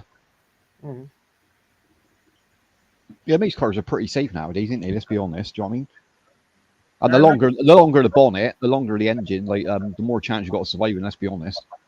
I know a couple of people that used to be crash dummies and shit. What's that, stuntman? Stuntman, that is. Yeah. Oh, is that what they got? Stuntman. Yeah, that must have been it. Yeah. Except they weren't getting paid for it, you know. Oh, they're dummies then, Mark. Yeah, you're right. They're crash test dummies then, because like, yeah, I want to get paid, or the family, because I probably wouldn't survive the first hit. Yep. You've been a crash dummy for too long there, fellow. You better You took too many hits. retire there. You'd be so happy to retire after doing that job for 30 years, though, wouldn't you? If you survive being a crash test dummy as a human, like you've got something to celebrate. You know what I mean? You've got some stories to tell. You have. Human crash test dummies. That's like taking your missus out for a driving lesson, isn't it? Crash test dummies. Oh yeah. Stop doing that again. I never do that again. Cool. Never known so much stress level. Especially when you can't reach the pedals. I was like, it wasn't even a dual pedal, Pete. I was like, fucking, I just wanted to put my foot between her leg and just slam on the brake. At any point, I was shaking. Anytime I was shaking out of a car when I give my missus a driving lesson. I taught my first wife how to drive, and she was a perfect driver. That's good. That's good. She could drive down this street and that street and all over the place. 3-point turn. She was great. Until she saw another car. Oh, she panicked. Yeah, a lot of people get that. With spacing and that, they can't work out. I don't know why.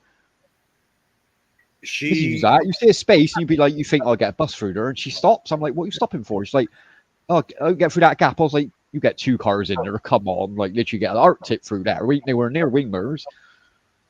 Dude, she's 60 years old and has never had a car license. That's late to learn. That is.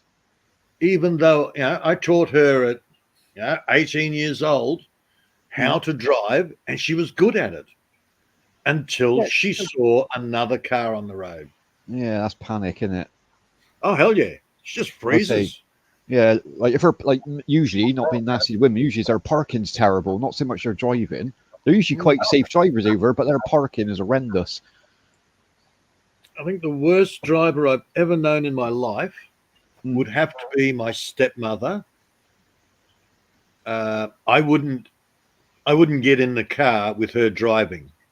If she wanted to go somewhere, yeah. She was scary, man. She also was a driving instructor for 13 years. Oh wow, she should know better than me. Yeah, she is the worst driver I've ever seen.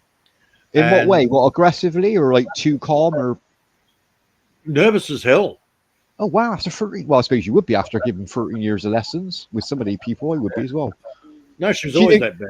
She knows what's on the road and we don't. That's why. That's why she's a bag of nerves. Maybe they know something we do.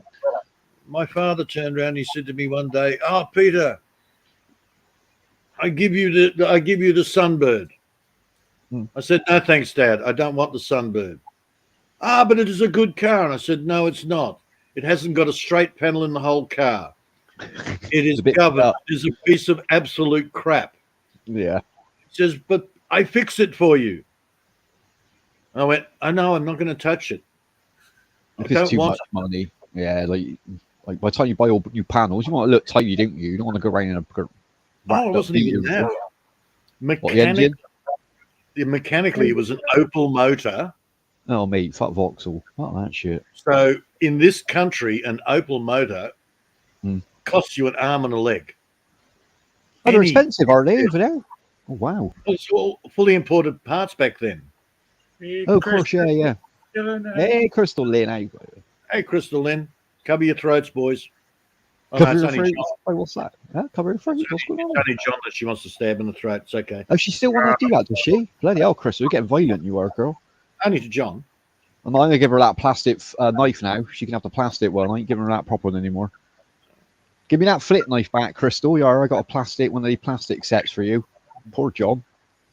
See, now I used to pride myself on being able to chuck a wheelie in any car. I've done it in a Fiat 850. Mm. There is no way I could do it in that Sunbird. The freaking thing was governed. Was it new power? It had, you could Restricted, yeah. Some of them you can get off, like some of them you can work around it and get disconnect it. Some of them that you just can't do nothing about. I took it out on a dirt road, on a hairpin bend, to be able to get into it, slide it round the corner. And as I was coming into it, what was that? Front wheel drive? No, it was rear wheel drive. Oh, that should be easy with it. Yeah, rear wheel is easy. It should be easy. Yeah. So I'm gunning it into the corner, and it's dying. Oh, the power's going down. You're like, I ain't gonna make it around the corner. What the fuck? I was like, what the hell? What a piece of crap. At one stage, you not handbrake it? It wouldn't go fast enough to spin it on the handbrake, like turn in and just and clutch it. I didn't do the handbrake thing. Couldn't be bothered. All I just wanted to do was power it into the corner, drift it around. Yeah, get the back end inside and all that. Hang that shit out. Wouldn't do it. I went, bite. This is a piece of crap. I hate this car. I'm never going near this thing again. Yeah. All right. The float. Got a pinhole in the float. This 1976 car. In 1978, the float got a pinhole in it. In the carburetor. Oh, yeah. So it took 6 months to find that hole. to get the float imported into this country. Wow, that's mental. What's the float made out of? Was it metal? Plastic. That stuff from Wakanda, I think. Jesus, 6 months. Oh, you can get a car built over and say, under 6 months. You can patch it up with a little JB Weld or something, man. You can patch up the float. I know. No, it was sitting in the mechanic. GM's part of Vauxhall, isn't it, Peter? Like that's what we call Vauxhall, isn't it? You got like the Commodore and that. Yep. Like I remember in the 80s we had a Vauxhall or a GM. It was called a Colton over there. I don't know if you had them over there. Like the really big car, like you get them in a state in an hatchback, bigger than the Cavalier and the Commodore. It's like the biggest family car you could buy, called a Colton. I remember they done a test. They sent it to Australia because they wanted to sell it on your market. They sent it over there, and it lasted like 3 weeks in the Outback. They drove it in the Outback like continuously, and the thing snapped in half. So they didn't bother. Yeah, they didn't bother doing any more marketing because like Vauxhalls ain't built for Australia, not your weather or your terrain, man. Jesus, they're built for over here in Europe. Well, the Vauxhall Commodore, the Holden Commodore, I got a 1982 model. Now we were told here, Australian made, Australian owned, Australian this. Terry actually brought it to my attention. He said, go and check out a Vauxhall, I don't know what the hell it was. I forgot what the brand was. And I looked at it and I went, yeah, that's the Holden Commodore. Yeah, you're on about the V8. We got a V8. That's a V8 in it, the Holden. You mean the top of the line? Well, no, it wasn't a V8. That's your, Ford had LTD. We had a few V8s. We had a few V6s on the Vauxhalls. Yeah, your big ones, your big prestige Holdens. So it was a 3.2, I think, the V8. No, sorry, the V6. Because my mate had what did he have? Not the Cavalier, the one after that. They're probably different names over there. We had the Astra, Cavalier. What else did we have? Vauxhall, Colton. I wrecked my parents' LTD. LTD, yeah. They're saying now they survive. Yeah. But they do some fast cars, the Vauxhall. They're like Ford. They do that Maloo. They do the Maloo, the Holden Maloo. That Ute with a V8. That thing's fast as fuck, man. That on top. Your Maloo, which is your Monaro here. That's it, yeah. And there's a car version in there with the back on it. That thing's a beast as well, man. 4-wheel drive. That the Monaro was actually designed here in Australia. Yeah, Yeah, I got to admit, your countries, to be fair, to Australia and America, over the last like 10 years, your top end cars have really caught up with the European cars. Mm. Because like We don't have any You- cars anymore. no, so I You mean, Peter, with your history, it was always a two horse race, wasn't it? Between Holden and what was the other company? No, we had Holden, Ford, and Valiant, Oh, I went Valiant. I've never heard of them. Valiant. which is Chrysler. Yeah, but they're not. They sell on nothing over Chrysler. Literally, all we have is a PT Cruiser, that weird looking thing. Oh no, I'm going back older than that. PT Cruiser was crap. Yeah, Chrysler just don't catch on with the English market for some reason. See, Chrysler, Dodge in the US. Yeah, Basically, they were Valiant here in Australia. yeah. Oh, I got you. Just a different name, badge change. Yeah. But you had a lot more V6s and V8s than us. Like the majority we sell over are Vauxhalls and Fords are like 1.6, 1.8, 2 liter at the most. They're not big engines like you guys have over there. You go for the more torquey engines. Oh yeah, we've got to have the bigger engines. We've got the bigger area.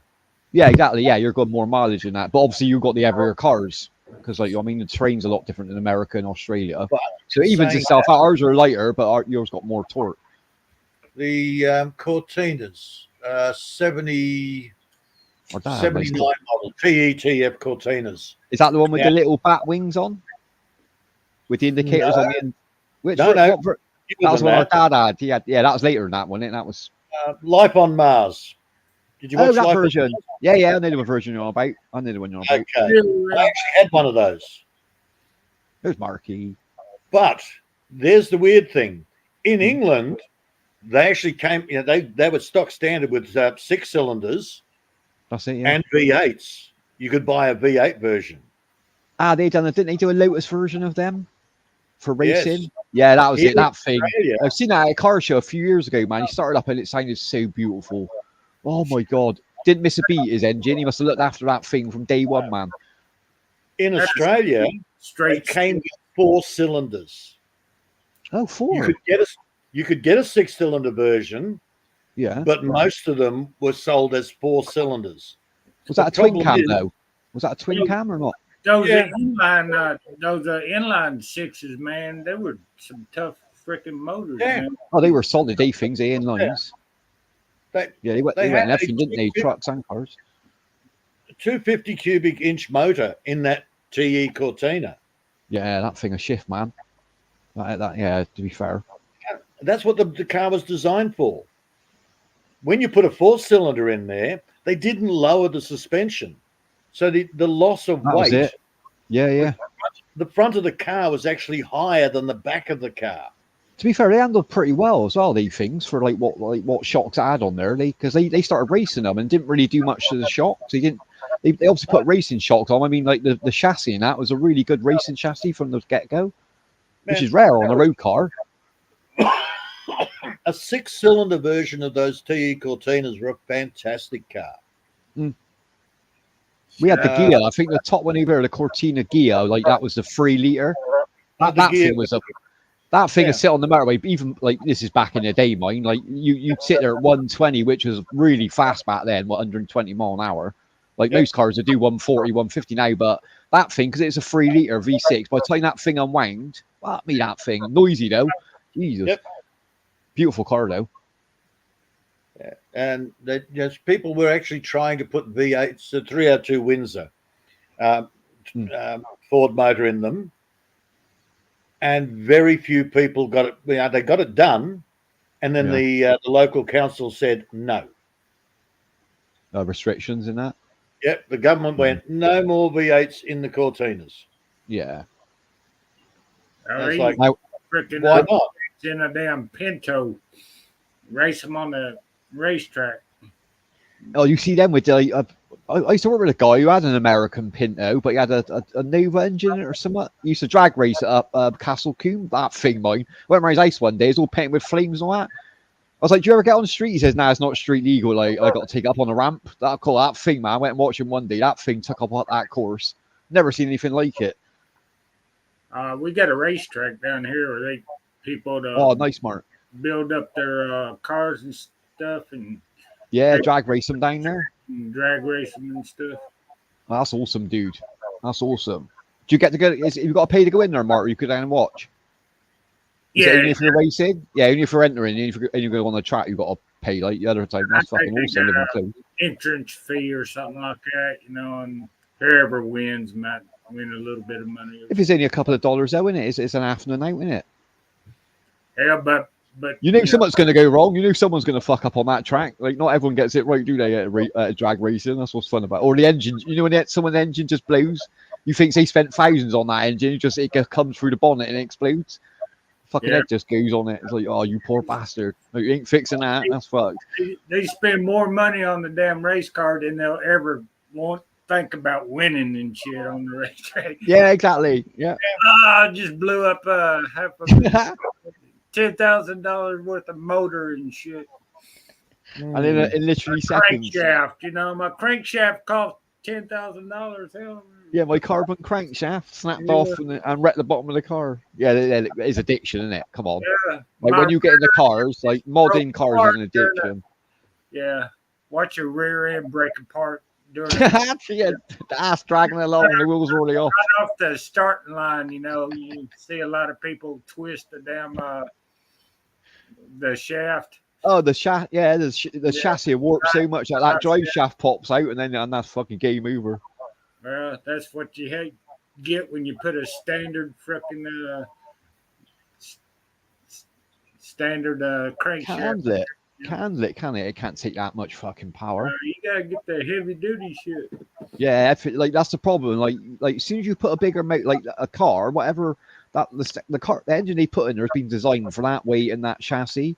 As soon as you mod something, like you can't stop there. You know what I mean? Like your brakes, you got better brakes. Yeah, drive your transmission ain't gonna handle it. That's gonna fucking blow out. Your clutch is gonna go. But then to your axles, your drive shaft ain't gonna fucking last if it's got extra boost. So literally, you start off with a completely different car in the end. Which what you should have done over 3 years is just saved the money up and bought a better car. That's what you should have done. Well, you had this the WRX when it came out. Mm. Oh, fast car. Yeah. Everybody wanted a WRX, except for the slight problem that if you did race them, it would twist. The motor would actually twist the whole chassis. Yeah, the amount of torque in they think. Well, they 276 brake horsepower, which is insane on a 4-wheel drive. No, and it's like WRX is like the Subaru, yeah. Sports, yeah. Yeah, Subarus, yeah. Their same engines are what we got. Boxer Porsche engine in they mind. Yeah. They do like 0 to 60, and is it 3.9, which is supercar, literally supercar territory. They're only 30 grand. They were 35 grand for one of the WRXs. They've stopped making them now. Just recently. Yeah, a few years ago. Yeah, there's loads over. Pete, we love them. I bet we got like most of the population of Subaru cars in the world. Yeah. My mate got like 3 in his garden. He got that 22B, the limited edition one, but it's like the engine's fucked. That needs sorting. He won't go on the road yet for a few years, but he got a STI, a really nice white one, done up. That's like 500 brake horsepower, and he got one of the WRXs as well. But he got the family edition with the boot on it. Mm. It looks a bit like the Forester, but the smaller version. You ever been to a tractor pull? We had a lot of tractor pulls around here where they beef up our tractors and shit, and they get the. Oh, I bet that's awesome. Yeah, we don't get that over here. Yeah, I'd love to see that shit. I've seen it. And the mud bogging. Do you know when you do the mud bogging when they take their big fucking off-road trucks, like they get through the mud bog? I'd love to go and watch that shit. That's got to be my favorite thing to watch. I used to do that when I was growing up. I had friends have big 4-wheel drives. We'd go out in the damn swamp or something, freaking. Fair play, Mark. And shit, spend half the night trying to get our asses out. They blew some diesel like they boys, man. Fuck, they got some torque on the engines. They literally pull a building down with some of these trucks. When was that? 75. Just 1975. We went to the big exhibition, and they did that mud bogging thing. And all the 4-wheel drives are going round, and they're getting bogged. Stop. And the only thing that made it all the way around the track was a Unimog. Oh, they're built by things, isn't they? You ever heard of the Grave Digger? It's a truck called the monster. The monster truck, you mean? And they jump other cars and shit. And That's the monster trucks marking it. Yeah, the monster trucks and shit. When I was young, like in the 80s, like it just come over from America. Like we didn't even know what it was like these modded trucks, man, and like everyone fell in love over her, man. Literally, that's what I used to watch when I was like 10, 11. We used to get Battle of the Monster Trucks from America come on. We'd have Bigfoot, Awesome Kong, like fucking all the I can't remember USA one and all that. All the old ones. A lot of the new ones I don't know, to be fair. I don't really know a lot because they do like the Jam now, don't they? Monster Jam over here. Oh god, I don't know. They all got new names now, Peter. They all got, like, it's pretty good. I've seen some of the cars, like they got like dragons and shit, like you know what I mean, the molding on the cars. But we've got the local fair here once a year, and they've always got the 2 monster trucks. They do a bit of a show. Oh, that's cool. That's cool. Driving over other cars and trashing them and doing whatever else they do. Kids loved it. Yeah, they do more of the stadiums now, like for the monster trucks. Like years ago, we used to get out like Daredevil shows. Like you'd have like the people jumping on the bikes and people rolling cars, and you'd have at least 1 or 2 monster trucks there, like smashing some cars in. Power now. When you were on Reva, you're fucking the ground shakes, man. You don't realize how much engine's in that fucking truck, man. Oh hell yeah! Talladega, they had an exhibition of at the racetrack and shit. Oh, that's cool. What's that? Is that Yeah, that's it. Is that Bigfoot? Is it? Yeah, it might be. Let me look at it. Yeah, Is it Bigfoot on the door? I'm trying to read what it says on the door there, Mark. Yeah, let me. I'm trying to think what that Bigfoot driver, Jim, someone won it. He drove for years, didn't he? He won every time it entered a competition. It won Bigfoot back in the day, man.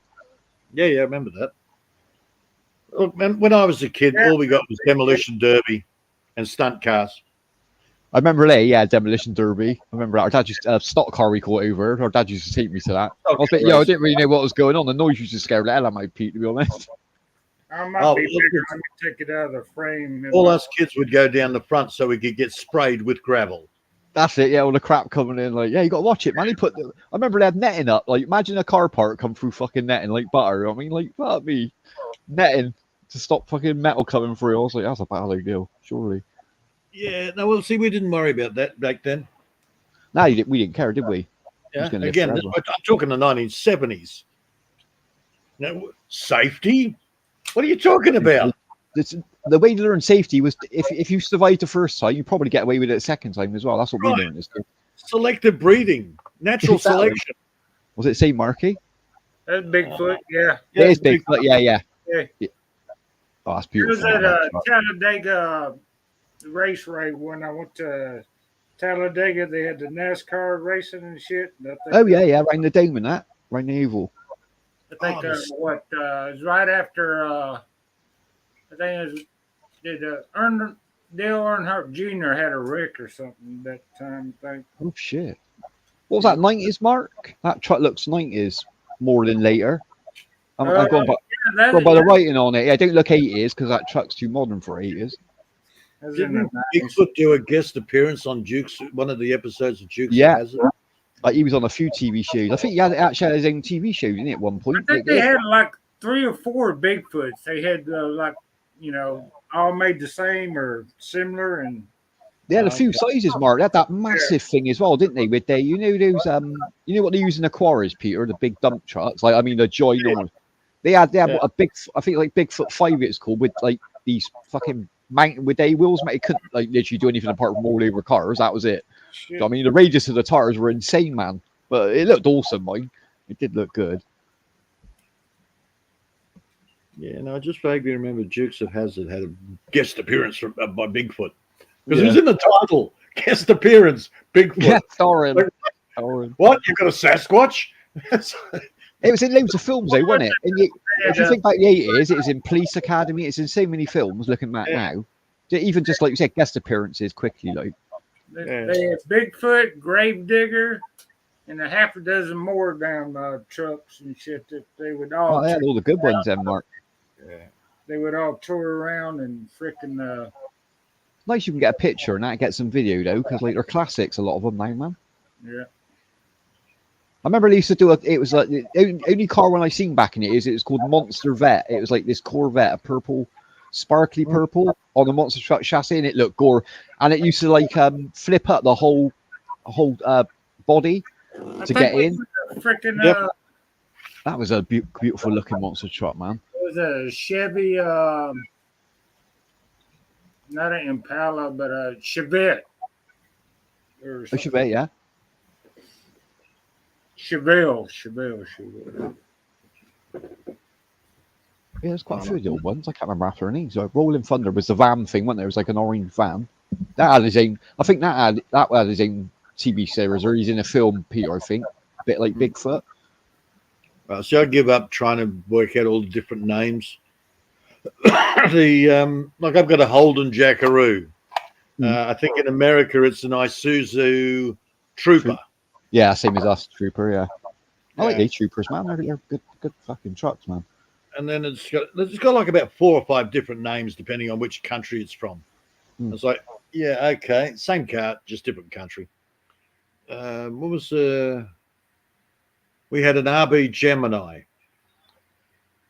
It was a Chevy Starburst, I think it was called in the US.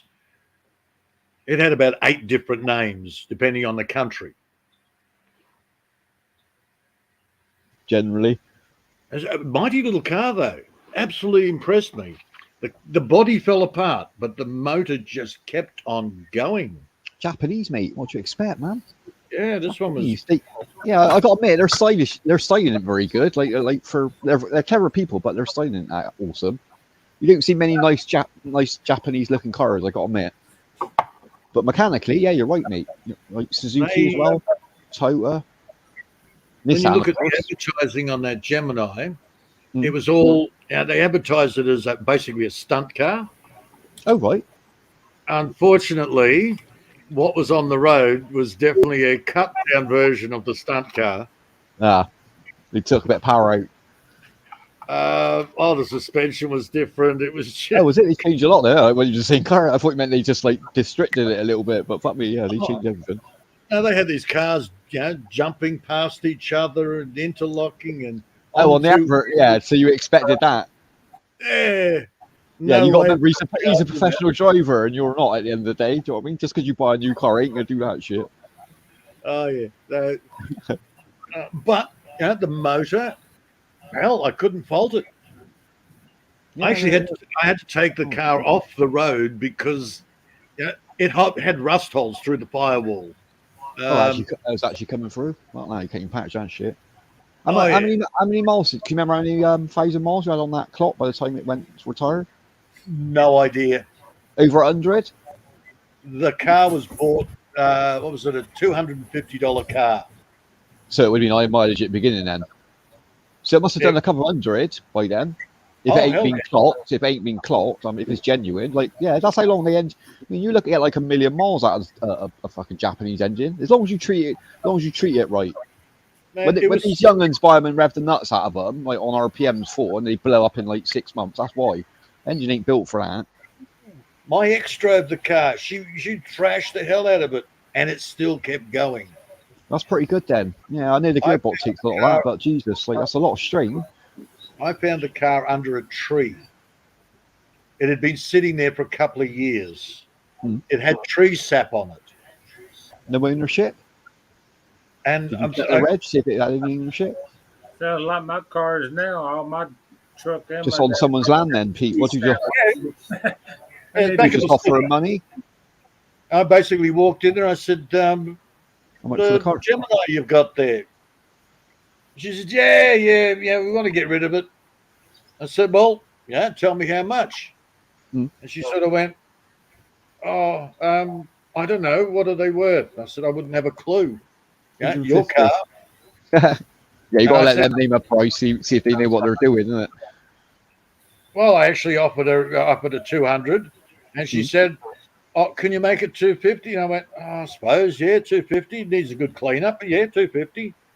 Exactly. Not being funny. She should get half of that and scrap. That's all she's going to do with it. I mean, she had no interest in getting rid of it, did she? Until someone asked her. So she's doubling her money there. She's just snatched her hand off. Look, I don't know whether it works or not. And I sort of went, "Yeah, that's not a problem." So I pulled the battery out of my car, put it in that car, threw a bit of petrol in the carby. Yeah. Just spot turn over. Straight away, and it's like, there you go. Just been sat up, haven't you? Because I was going to do a rebuild on it. You generally, if they start out like that, obviously they've been looked after and they haven't been used for a while. So I mean, they're not really wore out, are they? Well, you don't know. You could have anything. Like you always makes you wonder why it's parked under a tree. Innit? It's like if they blown the bottom end or something and they can't be fucked to fix it. Yeah. Yeah, true. But then that's, I mean, yeah, it's like nice sit down the engine, strip it down. No, find out what the problem is. I got to admit. I mean, if you've got time to do it, unless it's your car need back on the road ASAP, if it's a project, man, I enjoy doing shit like that. Well, the RPs actually impressed me back in the day. They used to have a show called Barn Finds and shit. Yeah. Well, that's good, that show, Mark. Yeah, I do like that. I've watched a few of them. Find some classics in there as well, don't they, man? Like people don't even know what they're worth. It's like fucking hell. Oh, even the old truck, they get put half a dozen Bondo or whatever. Yeah. And redo them and shit. Well, that's Jesse James used to do that shit with. Yeah, he's good. He is Jesse James, outlaw. I like him, man. See, I used to rebuild old cars. It is a what's the word? I was gonna say fun, but it's more than fun, isn't it? It's like because you're building something, so at the end you see the end result. It's like the word. Meditation. That's what nearest thing you can think of, Peter. Yeah, it's like putting everything back together. It's just a man thing. I guess women don't get it, to be honest. But you get into a zone. Yeah, when you're pulling out. When we find anything is broke, we're going to get a screwdriver and take it apart. And we want to know why it's broke, and then we want to know if we can fix it. I mean, but we're more curious to know what's inside. Hey, Peter, was you married at the time, man, when you did that? Yeah. He was like in the garage every night. No, you don't ever frickin'. Oh, I bet. Yeah, how'd you get that? You're out fixing your car and shit. How long was the project for, Peter? How long was this project going for? Well, the RB Gemini, I basically got it home, gave it a good clean up, went through the thing and went, hell. Keep it. I changed a couple of bulbs. Yeah. Took it down to the local mechanic, got a roadworthy straight up. There you go. Fuck me, you got a bargain there. Got me for that price. That's like. If it passed MOT. Yeah. What rebuild did I need to do? Nothing. Yeah, that's it. No, she's back on the road, man. I'll be happy with that. As long as he says all right, man. Anything else that happens after that, it's just luck, isn't it? Let's be honest. I can hear it now. Peter's wife saying, "When you coming in for dinner?" Well, I got to fix this carburetor. I'm rebuilding the car. I'm in the middle of rebuilding. Just a pair of legs, Mark, hanging out of an RV. Yeah. 12 o'clock. Mark, your hearing's a bit off. Your hearing's off. She's yelling out, "When are you going to come in and make dinner?" Oh man! Damn! Well, like, where's my manwich? Go make me a manwich. Covered in oil out here, trying to change his tank. Come on.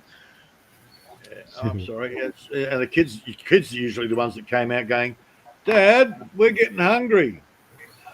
Yeah. We'll grab something to eat. Oh, aren't you going to make dinner? I said, I'm working on the car. Yeah, you change your spark plug and I'll make you a sandwich. That's a fair deal. Help me out here. That's our little time. That's our left alone time, isn't it? Women understand that by now. Gotta have a hobby, man. What's wrong with this car? Oh, the spark plugs. It's Maria. Good morning, Maria. Good morning, Maria. Hey, Maria. An easy way to shut them up was, "Hey, come on, I'm rebuilding this car for you. Come and give me a hand. You're supposed to be giving me a hand." Oh, but Dad, I've got this. Well, you either give me a hand or bugger off. They always just when they run off. Mm-hmm.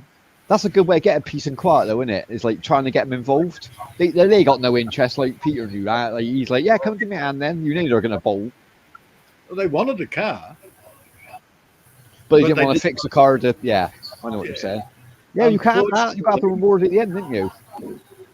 All of them have now come back to me and says, "Oh, Dad, we should have listened to you and helped you on the car. Would have saved us a lot of money before we started learning ourselves." See, take your advice next time, man. They listen to what you're saying to them. It's too late. See, I would have sold it on to one of them for double the money, me. I would have sold it for like 500. Roadworthy, man. I'll see how to deal with them. I'd give them their first car. It wouldn't be. I'm not going to buy a new car. No, of course not. For the first one, you're going to bang it. The chances are you're definitely going to have an accident in the first year if you're going to have one. So one of them got a 74 model rebuilt Holden Tirana. Oh, nice. Oh, Tirana, is that the 4x4 one? Here? That was 6-cylinder. Is that 4x4, the Tirana? No. Tirana's just a normal. Well, they started off as a small 4-cylinder, but then they went into the 6-cylinder market. What shape is that? I'm trying to think, Tirana, because we got a Tirana over, but it's like a 4x4 thing. No. Oh, it ain't the same thing then. Those things like jacked up. Whatever. You'd have to look at a Vauxhall 1974. Go on, which one? Yeah. 74, I think. Yeah, had that noisy ass blue jay out in the backyard, man. Had to. Oh, is that bird? Yeah. He's singing for us, Mark. Yeah, Joy's the nature, that is me. Joy. Enjoy it, because the all could be along a minute and grab him and eat him. Enjoy it, man. They're Nature's also. small, man. It's like, welcome to the jungle. The blue jay's going to get chomped in a minute, wasn't he? Bullet. Nah, mate, nah, don't about that. Blue jay ain't doing no harm, are they, man? They're annoying, but just make cat noises, Mark. Just go out there going meow, meow. Yeah, piss off then. He don't like cats, man. Get around there. Well, before I got a chance to, before he got his license and I handed it over to him, it got stolen and got burnt out. So his first car. Yeah. Jesus, that's bad luck, isn't it? Before he even got the first drive. Oh, they were nasty little. Just the hoons around the area. They just stole old cars. Yeah, because it's annoying, isn't it? No, I know you're insured, but it's annoying. It's the time and the money. Yeah. I mean, it's just pain fucking ass. Sometimes you think, I only do pinch my car and the steering goes and he hits a lamppost and dies. You know what I mean? Like, Joyriders, fuck me. I had a property, man. a Silverado 2-door fucking truck stolen from me, man. They took it to the park down the road and set the damn thing on fire. And see, what a waste. I mean, like if you need, like obviously you do it for fun. That's the point of it. A lot of people do it for jobs. But what I'm saying is, if you pinch a car generally to get somewhere, then fucking park it up. You know what I mean? And leave the keys under the sun visor. Like, don't burn the fucking thing out. Yeah. If that's what you've pinched it for, that's pointless. I know why they do it, because they're getting early evidence. Like, they didn't want their fingerprints in there after the time. That's why they're burned out. But just a waste of a truck, man. Yeah, I woke up the next morning and had the damn sheriff knocking on my door. Says, we found your They found the serial number on your truck, Mark, is what they're saying, because the rest of it was black as fuck. My damn door and my damn truck was gone. I said, do what? Yeah, it's heartbreaking, man. Sometimes some cars you don't like when they go. You didn't want to go at that time. Damn thing for like 6 months, maybe at the most, and shit, man. Oh, is it? Yeah. Oh, that car was covered in my DNA, blood, skin, semen. No. That's why you had to burn it out. That's why you had to burn it out, Mark, when he pinched it. Yeah. Peter Maria were in the back of that. They was parted up. I see them on side. Get Peter, yeah. Come up, Maria. You fall asleep on my channel. Come on, she's missing you. Peter, she's missing you, ain't she, Maria, by now? Yeah. When was the last time you was with Maria, Peter? Yesterday. Oh, yesterday. That's pretty. Once a day's good enough. Yeah. Well, I ended up buying him a bloody 1978 Subaru wagon, 4-wheel drive. Yes, Jay one. And ever since that, he has become a Subaru fanatic. Yeah, that car, you will fall in love with that car and that, the chassis and that engine, that Boxster engine, like the Porsche one. It's just insane in that car. Don't miss a beat, man. He replaced all the shockeys in it, the suspension, with all this neoprene new shit. He got the best of the best. He was paying $28 for Subaru, what do you call it, valve covers. Yeah, they've got some details in. Major detail in that is. Yeah, that's a lot of detail in if you're going that in depth. Because they had the little Subaru emblem. Yeah. Enameled into the top, and it's like $28. To be fair, I think that car there, like for all the modded cars, that has got the most parts available in Europe, in the UK, like the Subaru. That's why there's so many of them about. Like they turbo kits in that, and what you can change on there just to get a lot more power pretty quick. What is it? Nearly 30 years down the track, and he's still buying. He's still got Subarus. Yeah. Yeah. He's Want to come up, you'll just let me know. I have to go in the other room. Crystal Lynn. I bet Crystal Lynn won't come up on the panel. I bet she didn't come up, but she's scared. Not Crystal Lynn. And the other boy, I asked him what he wanted, and he said, "Oh no, I don't want a big car, just a small 4-cylinder, something fast." So I got a little Mazda 323, rebuilt the motor. The old 323s are good, man. My neighbour had one of their 323. Yeah, they were good little cars, man. Oh, it's a fast little car. Yeah. But 6 months later, I said to him, take it easy. I've broken it in, but take it easy for a while. You got to get used to the car. 6 months later, he hands it back to me and goes, "Oh, Dad, the car's stopped." He'd been thrashing the crap out of it for friggin' 6 months. Oh, seized it up. He the motor was clapped out. Oh, he fucked that up. He killed it. Oh yeah, he destroyed it. Hey, Novus, how you doing, sis? Yeah, you thrash it about for that long. Like, they're not built for that, are they? Let's be honest. No. Even when you race them, people don't understand. Like when they're racing around the streets, even people who do it properly and go to tracks, their engines last like a month, 2 months at the most. Yep. They're wearing these things. Like, they're lining that thing right every lap. Like the engine ain't built for that. Mm-hmm. Love your engine, man. It'll be with you a long time. Yeah. I'm just trying to think. He ended up buying himself basically the first of the Toyota Lexan / Commodores. It's basically a Toyota Lexan, but they rebadged it with Holden Commodore badges. Yeah, I know the one you're on. Yeah, he bought one of those, and he said, "Oh, you can have this one back, Dad. It's screwed." What's wrong with that was? You trashed the hell out of it. Oh, Jesus Christ. Should have got an MX-5. You can I read they all day long, these things. 1970 Nova and shit. With the 307 and the Power Glide transmission in it. Well, I bet that thing flew, didn't it? Yeah. Just 2 gears, low and high. One and two, yeah. Well, I bet that thing fucking took off and kept going as well. The car I really want is a 1967 Valiant station wagon. Valiant, which I didn't know. Oh, sorry. In Mark's case, it'll be a Dodge. Oh, Dodge.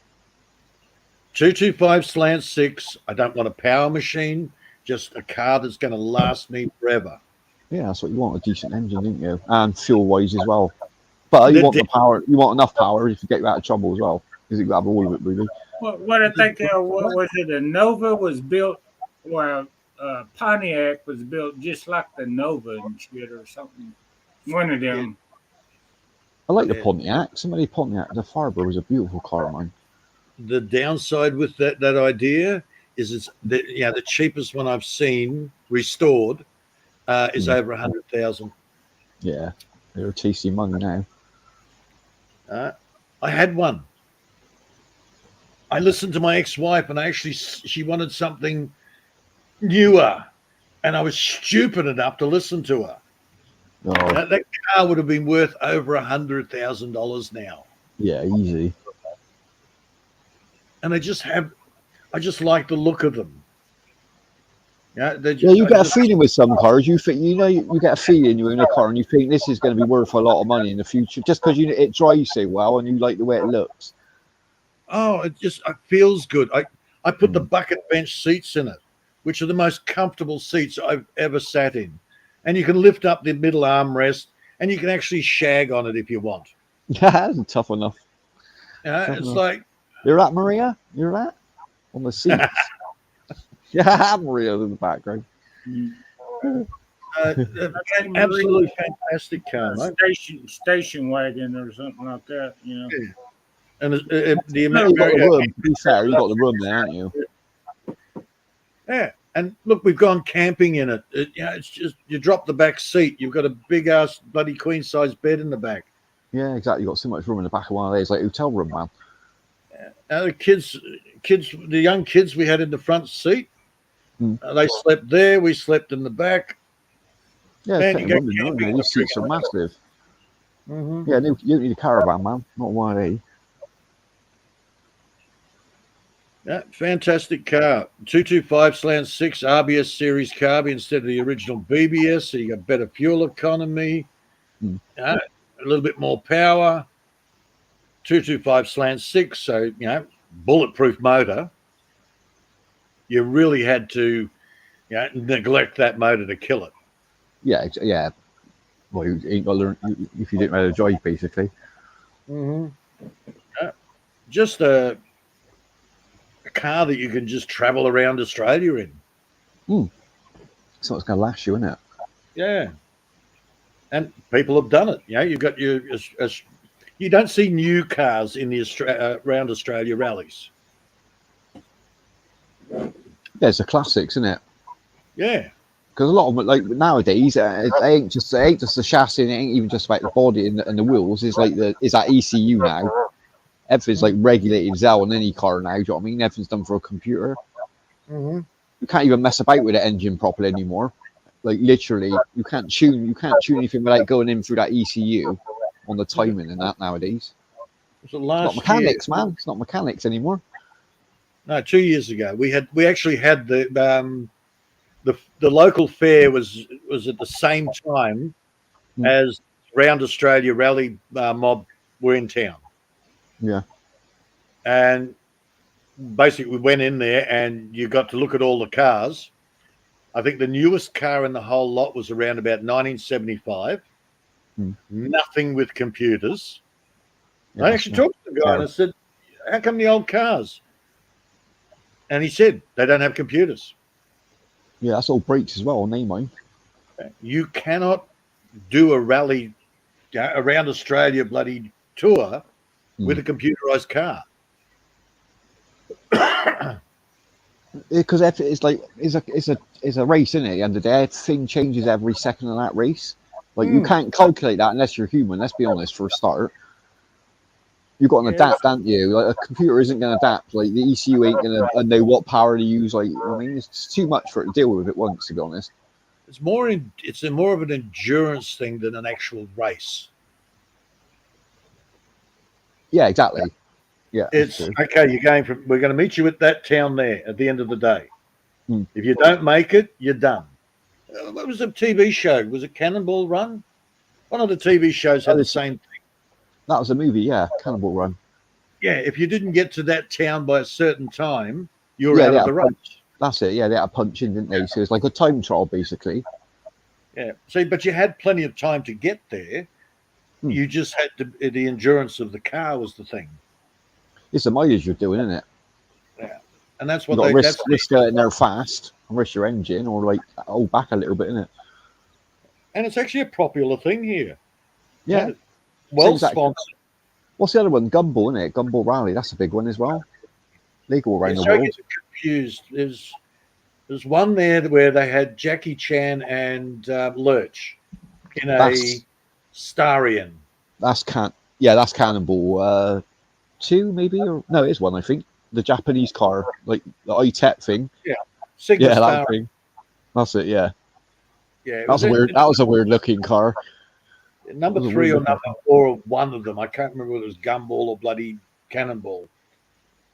Cannonball, that was the film. I remember that bit. They go under the water, don't they? Don't they go under the water in it?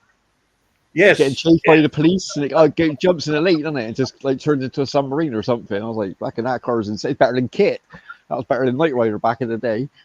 Because Jackie Chan was in the first one, but when it came back the following year, it was some other little Asian guy.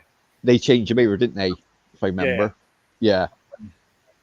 Yeah, they were good films. They were good films. Marquee. What's that, Mark? Got the 86 Grand Mercury Marquee in and got all them electronics in like the new ones got, new cars got. It does have electric windows and stuff, but no. That's pretty advanced back then, having electric windows, to be fair. Dude, my most stable car out here is a 1999. It's a Mazda Bravo, but it's Ford badges on it. And it's a diesel, no computer, no any electric anything.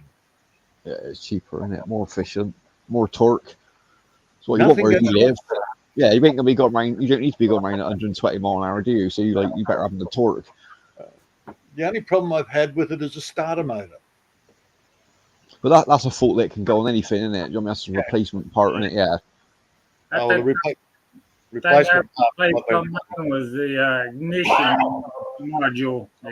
module. Oh, the actual controller. Yeah, I got a rebuilt one, a reconditioned one last time, but it appears that the shear pin wasn't a high torque starter motor. Oh, wasn't it? Yeah, so yeah, it worked for a while, and then the Burnt itself out. no, Did it burn? the motor's fine, Oh, the motor's fine, is it? but That's you weird. go Doesn't and it turn burn? the key, and it just goes. Bzzz. There's a little shear pin there. Oh, it's snapped off the. Oh, I got you. It snapped off the outrunner. So it's just spinning. Oh, fuck me. Yes, the motor spins, but the cob doesn't turn around. So, again, where do I get a bloody a shear pin for it? That's the point. How big is it? Can you make one? Can you fabricate one? Oh, you could probably put a nail in there. If I've you just give it a never. slight bend on it.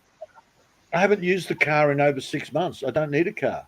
Oh, that's it. If you don't need it, then at least you can have a go at fixing it at some point, can't you? I've got a brand new replacement starter motor sitting on the bloody. Well, you might find that part. I'm just wondering if you can find a part like that. I've got a brand new starter motor sitting in the front seat of the car. Oh, to go in, sorry.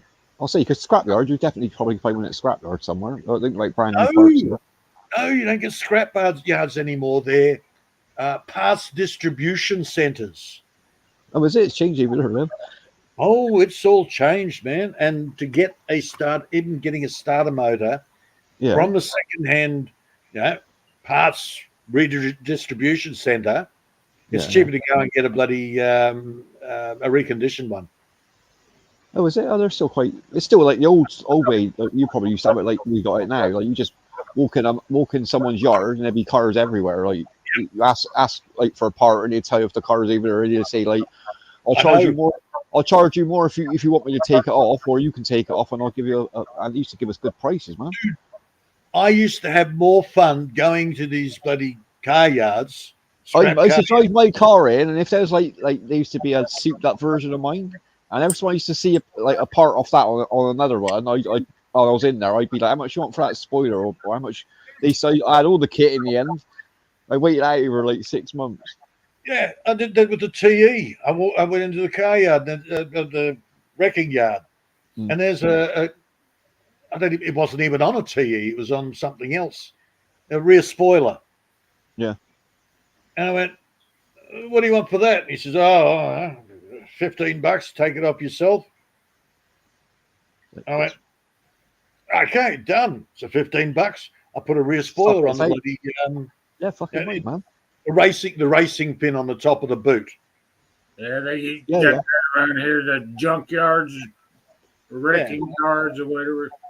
Yeah, no junkyards anymore. No, not in Australia. Yeah, we've still got a few left, not many though, but they are dwindling. But yeah, there's one local to me, man. The cars come in, they strip it down, put it in the racks, and you buy direct from the rack.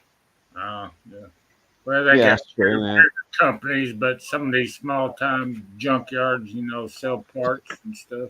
Well, it depends on the price. Like, obviously, when you scrap a car, you take it in, and they give you per ton. You know what I mean, that's what they pay you. Like, so many dollars for you guys per ton. And it ain't generally a lot, to be honest. It works about 150 quid over at the most, even on a heavy car, like a family car. Well, you get sometimes like what that woman done. Like she thought that car was fucked.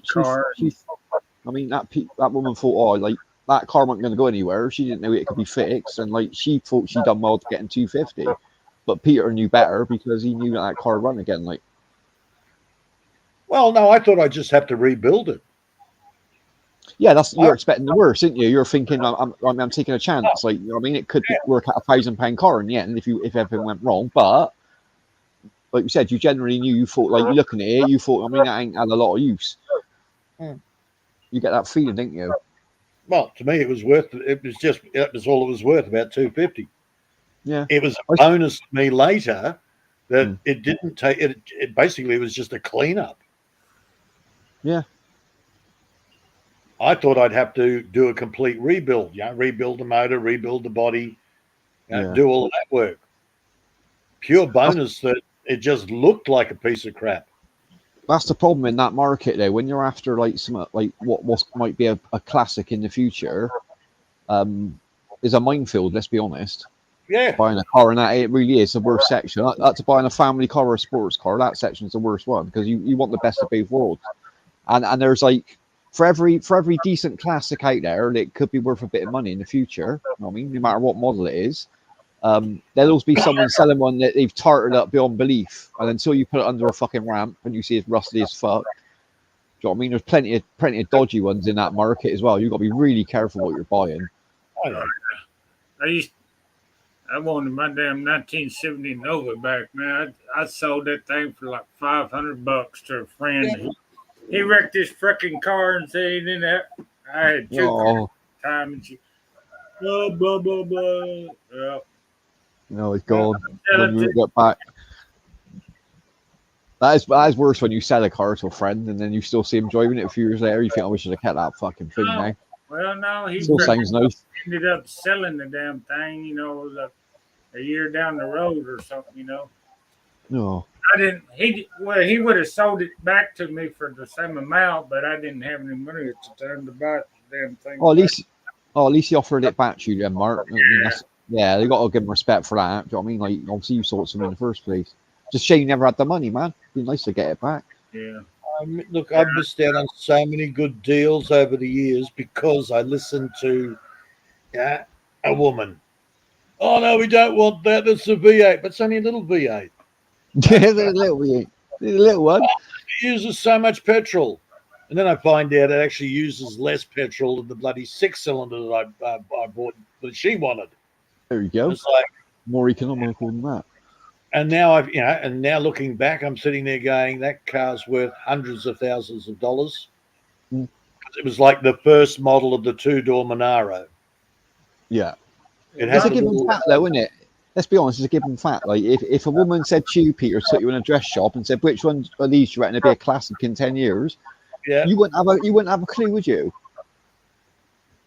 No, not with fashion. Honestly. Exactly, like, because it ain't a man thing. Like, that's why women shouldn't like tell us what to do about buying cars. If we know what we're buying, cars are about reliability. If it lasts that long, it becomes a classic or an antique. But it's got a good chance of becoming part of the family as well. If you have it for more than 10 years, you know what I mean. If you settle into that car and don't upgrade for a long time, you know what I mean. Antique now. I bought it brand new in 2001. Yeah. So Chevy Silverado. Oh, you said that before, Mario. Good trucks, they are. Nice. I've got classic underwear. Well, I ain't you got the Peter Kleins. You got the Peter Kleins on, Annie. Don't start Marie off again. Mine should wait back up. I could dig out my old blue jeans, my old Levi's, man, and get rich and shit, selling old Levi's and shit. Get the jeans on sale, Mark. Yeah. Get them on sale, man. Yeah, and most of them got holes in them too, you know, with the style, you know. Yeah, the new style. Chat about the hose. Chat about the hose, Crystal. Yeah. The hose in the jeans. I like a good hoe in the jean, Pete. What do you reckon? I like a good cow. Yeah, cowboy's good as well, man. What's the deal here, man? You can get the ladies that got holes in the jeans and all that shit, but if you got a pair of jeans, holes in them, man, they look at you and rag on you. I always find that weird, Mark. Jeans, but they can't have holes in the jeans. I totally agree with what you're saying, man. I find it weird as well. I was like, if you're going to put holes in jeans, wear them long enough to put holes in them. Like, that's what generally you do, isn't it? Then they buy them off the damn rack with holes in them and shit. But I remember, you think that's bad, Mark. You think that's bad, Mark, what you're saying there, where they're buying them with the rips in. I remember back like in the 90s, like when like fashionably wear. My mates used to buy like jeans for like Levi's and Lee's and 70, 80 quid over, and they take scissors and put rips in them. I'm like, what the fuck are you doing? Cutting your own clothes up. No, it's like, it's fashion. I'm like, it's like doing your jeans. I was like, I just spent 80 quid on these jeans. I'm like, fuck ripping them up. Sorry, but that's fucked up. Well, T-shirts that way too. You know, they get a T-shirt or a shirt or something, and you start cutting Rip it stuff out, the punk, in the the back. punk thing, wasn't it? Yeah, slice it with a razor blade and all that. Yeah, it's weird, man. Punk fashion. Dude, when your mother had patched your jeans, she put it, and it's a different color patch. Oh mate, I went for a few patches like from the age of 6 to 10. I was forever falling over, man. I was like, yeah, I used to be energetic when I was younger. And you're sitting there, you're embarrassed to wear your jeans because it's got a patch on it. Yeah. And a few years later, you're buying them out of the shop with patches all over them. Oh True. yeah, I remember that. Yeah. Can you pick fashion? Hell no. No. They'd have the the back pocket had a design or something on it, which was a patch or something like that. The name tag got bigger and bigger. Like the more the price tag went up on jeans and shirts, like that tag would be so big. Like as soon as you walk in a nightclub, you could see what the dude was wearing. Well, they had the Levi's, man. They had different brands, you know, like the red tag and That's it. There's loads of them, weren't there? Wasn't just one. Other color tag. I only ever bought Levi Saint Tropez. That was the only jeans I'd buy. I Well, wasn't that big in the Levi's, I gotta admit. I wasn't that big. These jeans I bought a few pairs. Then they started making them in Japan or Taiwan or somewhere, Korea, making them I like when he started doing, when he started doing member Stonewash jeans, Mark. Can you remember them? Oh yeah. They had like it looked like they'd been bleached a little bit. Back in the day. Remember like the patches? Yeah, that was my favorite jean style. That was. I'm not really a blue jean. I probably got one pair of blue jeans, but like I love that other style of jeans. I'm back in the day before the bell bottom style, man. Back in the 60s, 70s. Oh, the flares at the bottom, yeah. Flares, yeah. They did make a brief comeback, flares, but they didn't last long. Yeah. They were nice too. Jeans are always tight, aren't they? So she's got a nice bottom and it turned into flares. That's all good, man.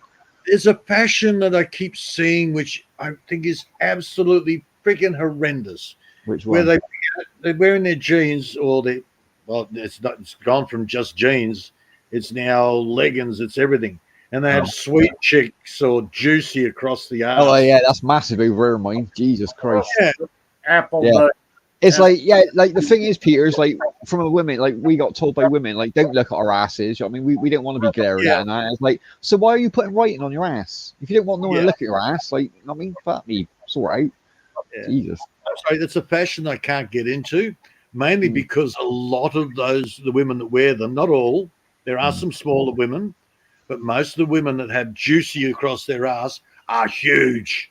True. You are right. It's like, yeah, see, that's probably why I don't like the fashion. Or, you got to read. I thought them on the wrong way, Peter. I thought when I first seen them, I thought, why she got juicy on her ass? Shouldn't it be the other way around? If you got them on the wrong way, you should be wearing juicy on the front then. Like, obviously, why is it on your ass? I didn't get that. Yeah, I'm thinking, case of gastric. Gastric. Yeah, it's a weird fashion. No, I agree with you, mate. I find it weird. Yeah. It's a fashion that seems to have taken off, but it's not my thing. So can I pick fashion? Hell no. It's a different generation, obviously. Like it's the girls of that think that's cool to write at. One thing I don't know if you've noticed, it might not have caught on over, but like when that first happened over, you'd have one word. We're up to the stage now where there could be 3 lines written on a girl's ass over there, which, like, to be honest, like it annoys me. Someone walks past and I read the top line, I think I didn't read the bottom of that. Which means you've got to spend more time looking, which you don't really want to do because she's already wanting attention by writing on her ass. I saw sweet cheeks. Sweet cheeks, fucking hell. That's our man, isn't it, Nene? That's our man. He got that tattooed on his ass. Sweet cheeks. And it's like sweet cheeks. They don't look sweet. They look stinky, bacterial. They're taking you a good shower. Well, you keep them long enough, they come back in style. Man. The old flannel shirts, man. They were in style back in the one period. I like the flannels. Then they come back in style. Oh, lumberjackets. The fit lumberjackets. They're born, man. They were stylish over. can't get a lumberjacker for love or money now. You get similar, but they're not right. Not proper. Yeah, they've changed it a lot, haven't they? I'm a lumberjack and I'm okay. Yeah. I drink all night and I work all day. Oh, hey, Maria's going to want to see your axe now, where is she? I think I've shown her my axe. Have you noticed it when you come on the panel and you're chatting, she can't type? I'm just trying to work out why. She comes in, she says hello, and then she hears your voice, and you don't hear nothing from Maria again. Like, what is she doing in the background? You're being naughty, Dave. I'm in that mood. It's all right. Crystal's there to control me. It's all good. I got someone watching over. The Guardian's in the chat box. I'm all good. Yeah. Get the pen out, Crystal. Get ready. Dave, Yeah, get the pen and the pad out. Get the pen and the pad out. Wait. Crystal, where you from? Hell, you in the sleep? What is it? What, 2 o'clock? She's in Cali, Mark. Cali, she's in California. Oh, man. Well. She's a state girl, yeah. Oh, don't start Mark on California. Over there, buddy. Do you like California, Mark? Oh, hang on. Oh, here comes the boss. What's the boss doing there? Oh, I'm getting it. Shit, Oh, shit. Getting the hand. Oh, shit, I'm in trouble. Well, I got to go, boys. Take care. Nice catching up with you. Pussy. Nothing wrong with retreating and living another day, Peter. That's what I always say. Yeah. No, I'll breathe. I'm not going anywhere. California, man. I'll see what the next emote says. California dreaming. Well, I ain't dreaming. Oh, go on, Mark. Mark, you can sing that in the Crystal. She likes that song. All the leaves are brown. Come on, Mark, you do it. And the sky is green. Oh, hey, Mark. Look what I'm doing, Mark. I thought that was Armani on the panel then. Well, I'm asleep, so you know. I'm gonna stop shouting at her. I didn't realise she was asleep. I hope she's muted us. Man. Well, she did say it's only Mark that's not allowed to smoke on panel. Yeah, I know. I mean, shit. You're a good day to go then. Pass it over to Mark. Who's making Mark? Yeah. Rules? Mark, smoke. Mark, you will be smoking as much as you can right now. If she's asleep, get a cigarette. Well, watch her wake up, man. I mean, shit. We'll have a joint. Mark, we'll have a joint when she's asleep. We dare you. Go on. You'll be out there chatting to these squirrels later on, Mark. Get on these mushrooms, Mark. Get out there and chat to these squirrels when she's asleep. Yeah, I'm the squirrel talker. Yeah, come on up, Hattie. Let me know. I'd have so much fun out in the living in the country, Peter. Can you imagine me what I get out to with the animals? You're not New Zealand. You're not from New Zealand, are you? No. The sheep are all fine around me. Okay, so I live near Wells. But not in Wells. It's all good. Okay. Yeah, the links pinned there if anyone wants to pop up. Yeah, if anyone wants to come up and share their opinion or argue about mine, you're more than welcome. There's Maria. Maria's still there, Peter. She's there. She got her arm free at long last. There you go, Maria. Welcome in. Hi, Lisa. Who's this lovely? Let me check her channel. Lovely lady. Oh, from France. She's from France. Does ASMR? ASMR, yeah. Who's from France? Heidi ASMR in the chat box. You're pleading ignorance, Dave. Do you know her? I thought you were from the Philippines, man. She went to go and rest, Peter. So I'm going to go and rest. I said, yeah, that's fine. Yeah. Find me on a thingy. I wasn't going to rest mine. I was coming up here. Ted, when you come up and sleep on a panel like Ami does all the time. Yeah, come and chill up here, man. Come up here, right? Just no yawning. You can snore. Yeah, Maria came to Peter. She came to Peter. Yeah. I'm sorry. What woman would actually She's sleep typing a lot now. She must have washed her hands. Who's sleeping around? Who's this? Hey, Maria, it's okay to snore on my panel too. You know, no That's yawning. fine. You can Snoring's fine because yeah. like we've heard John Quinn singing, so snoring's like that's 100 times better. All good. See, I got witnesses, Maria. I got witnesses. It's morning here at 2:21. Oh my God! I'm still It's trying early, to man. figure out the rule. How the It must be love, Peter. She's still up now and she can't sleep thinking of you. It's got to be love by the looks of it. Who the hell made this known? It's gotta be love, but it's over now. Ooh, loosen the shorts. Loosen the shorts. Too high. That was I then, wasn't it? What happened there? I don't know. You That shouldn't have went past that limit then, Peter. There was supposed to be a limit there, but I went Bee Gees territory. yeah, it was almost. Just so long Yeah, as I'll it's be not taking Adrian, our manners. so Oh, long it as has. it's not Adrian trying to do Bee Gees. I can't get it. I've tried. I can't get an Adrian's vocal range. I'm not even sure what range it is, to be honest. So I find it difficult to mimic our Adrian Yeah. singing. But I like his YMCA. I got to admit, always cheers me up. Can we just live in sin for a while? Forget this marriage thing. Yeah, why can't we just all get along with each other, man? Yes, long-term shagging's good. Gorgeous. Wait. Wait, I Wait. thought that was what What? on about. Sorry, my bad. I thought what was you Wait. on about? Bloody English again. What did you say before I said that? I don't know. Heidi's saying getting married, and I'm going, hey, we're Who's getting married. married? Oh, congratulations, Heidi ASMR getting married. Well done.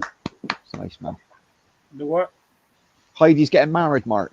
Heidi ASMR in the chat box getting married, apparently. And When she's you getting married to who? Maria. gonna do a live? What Maria's? Hang on, what Maria's marrying Heidi? I didn't know there's Yeah, lesbians. I'm confused. Damn, I used to go out with Heidi as well. You're in more trouble than me, Peter. If she fancies you and she's a lesbian, what is she expecting? That's what I'm wondering. I don't know. I'm I'm not transitioning ever.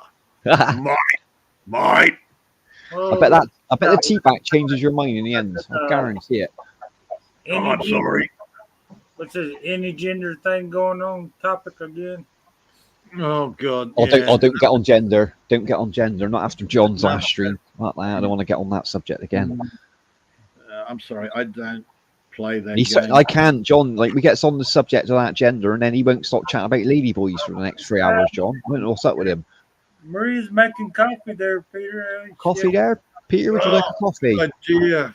Oh, Can you put one on for Peter as well? Yes. he's getting engaged there. Yes. Peter. Can you Now, serve it? good. Can you serve it in your tea bag for him, Maria? No, I want it in a cup. Coffee cup. That's the point. Yeah, you might as well. It's going to be hot, isn't it? You want it in it? Yeah, you definitely want it. Maria's gonna need to get one of them little French maid costumes. You know? Ooh, I got Do no it for problem you, with any Peter. of that. I got no problem with any of that. Just coffee needs to be in a cup. that's it. He's a Hey simple man, you man. gotta have perks, man. You gotta have perks. You need perks. Yeah, I think that. I agree with you. I think Peter and Maria make a nice couple, man. Yeah, get her little Yeah, French they're great. maid, outfit and shit.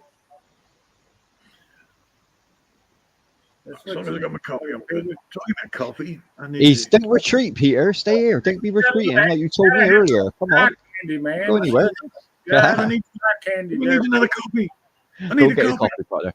Go and get your I need- coffee. Maria, let Maria fill in for you. Yeah, man. Let's get Maria on here. Let's Maria some questions. I'm thinking, screw the damn coffee as long as you got the eye candy there, man. Shit.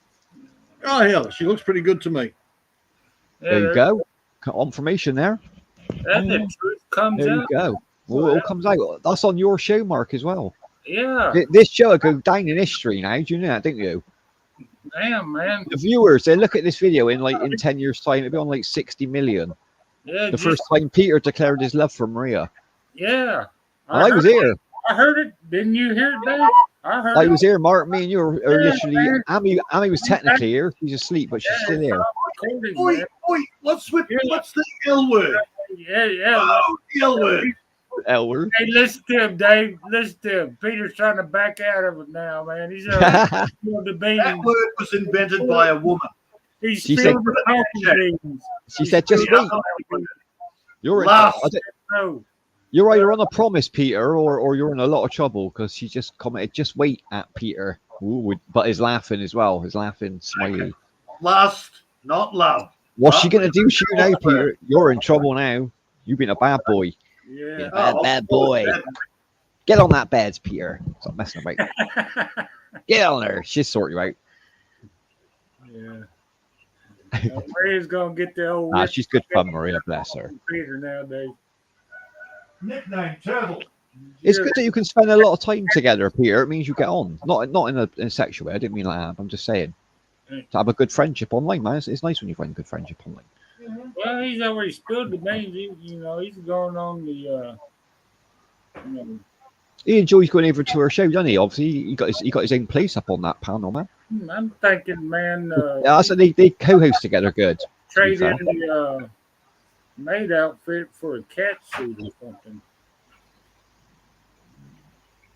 Exactly, B. Hang on, so Maria is. Man, I mean, she, a little scratching thing going on, every once in a while.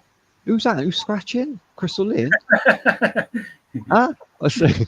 I was reading that story. It says, I got that, that scratching the plastic or the leather breeches or the. Oh, the ASMR thing. Yeah, the tapping and all that, Mark. Yeah, you should do that to me. You know what I mean?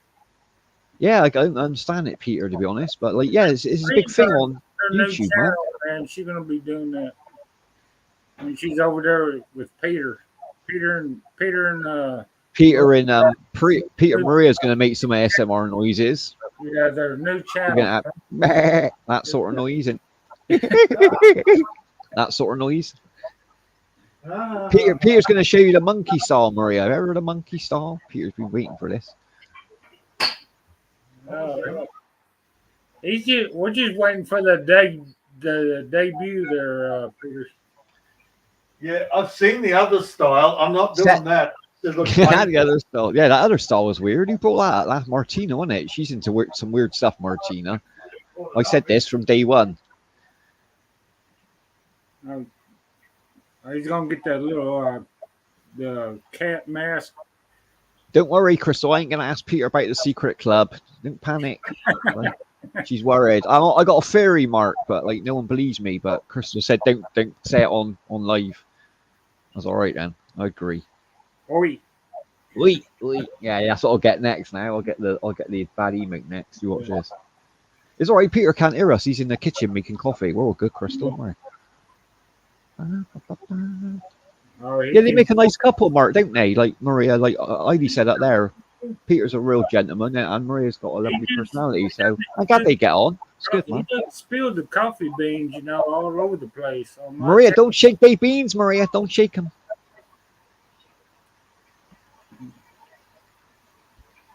Yeah, Maria's already got the grinder and shit, grind them coffee beans up, Maria. Grinding coffee. I was grinding coffee in Peter's kitchen. I hope he can't hear any of this. Yeah. He has got a good hearing, man. He lives in the woods. You can probably hear what I'm saying here. Just think in a couple of days, man, this live stream will go viral and shit. And Peter will save this stream. Definitely save this one, Mark. This could be the start of some. Yeah. It's like the beginning of a love song, isn't it? When the piano kicks in at the beginning. It's starting to feel like that. Well, yeah. I don't think Maria's in that club. No, I don't think so, Crystal. I don't think so. I thought that live stream I did where Peter came up and sang on my panel was going to go viral, but apparently nobody watched it. Was I on that one? We did that too, Mark. I don't hear Peter sing once. I've heard him messing about singing, like doing little bits, but I've never heard him sing a song. Well, it wasn't just me singing. Mark and I did a duet. What song did you sing? Sorry. Oh, hell, what was it? You gotta Which go song was it, Mark? Play, man. Shit, can you remember what song it is? He wants me to go and watch the thing. Come on, you can do it again. Come on, look at me. You've got 4 people watching now. You've got 4 people live watching you. The theme from Titanic. What was that? My Heart Will Go On. That's a good song, that is. Oh, I missed out on that then, boys. That would have been epic, you two singing that.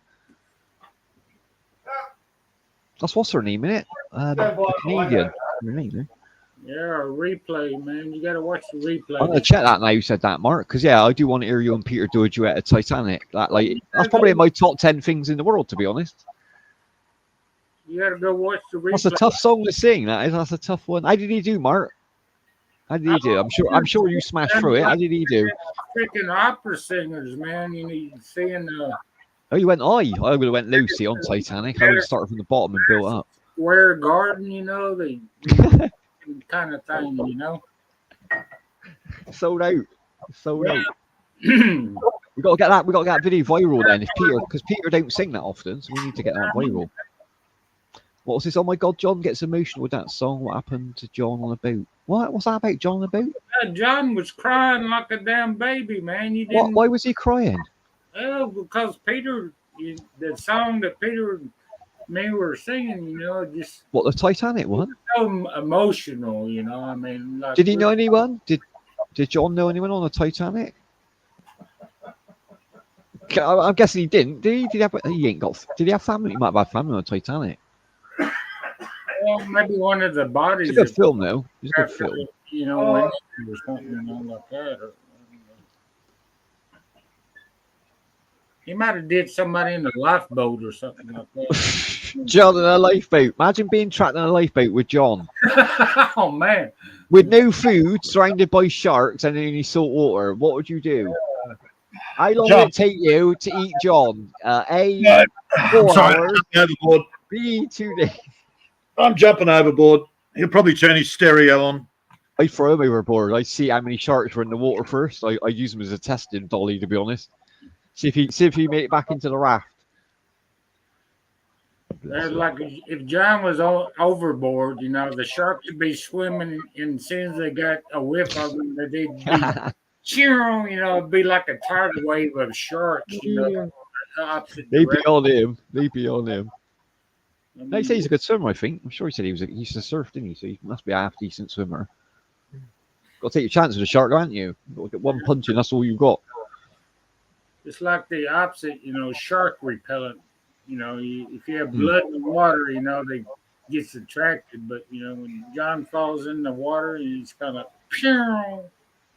yeah, shark exactly. repellent and shit. Yeah, they could like what's it like a small droplet of blood? They can sense it for miles. Yeah. Like that's insane. That is, you know what I mean? The sharks would be throwing John in the lifeboat and shit.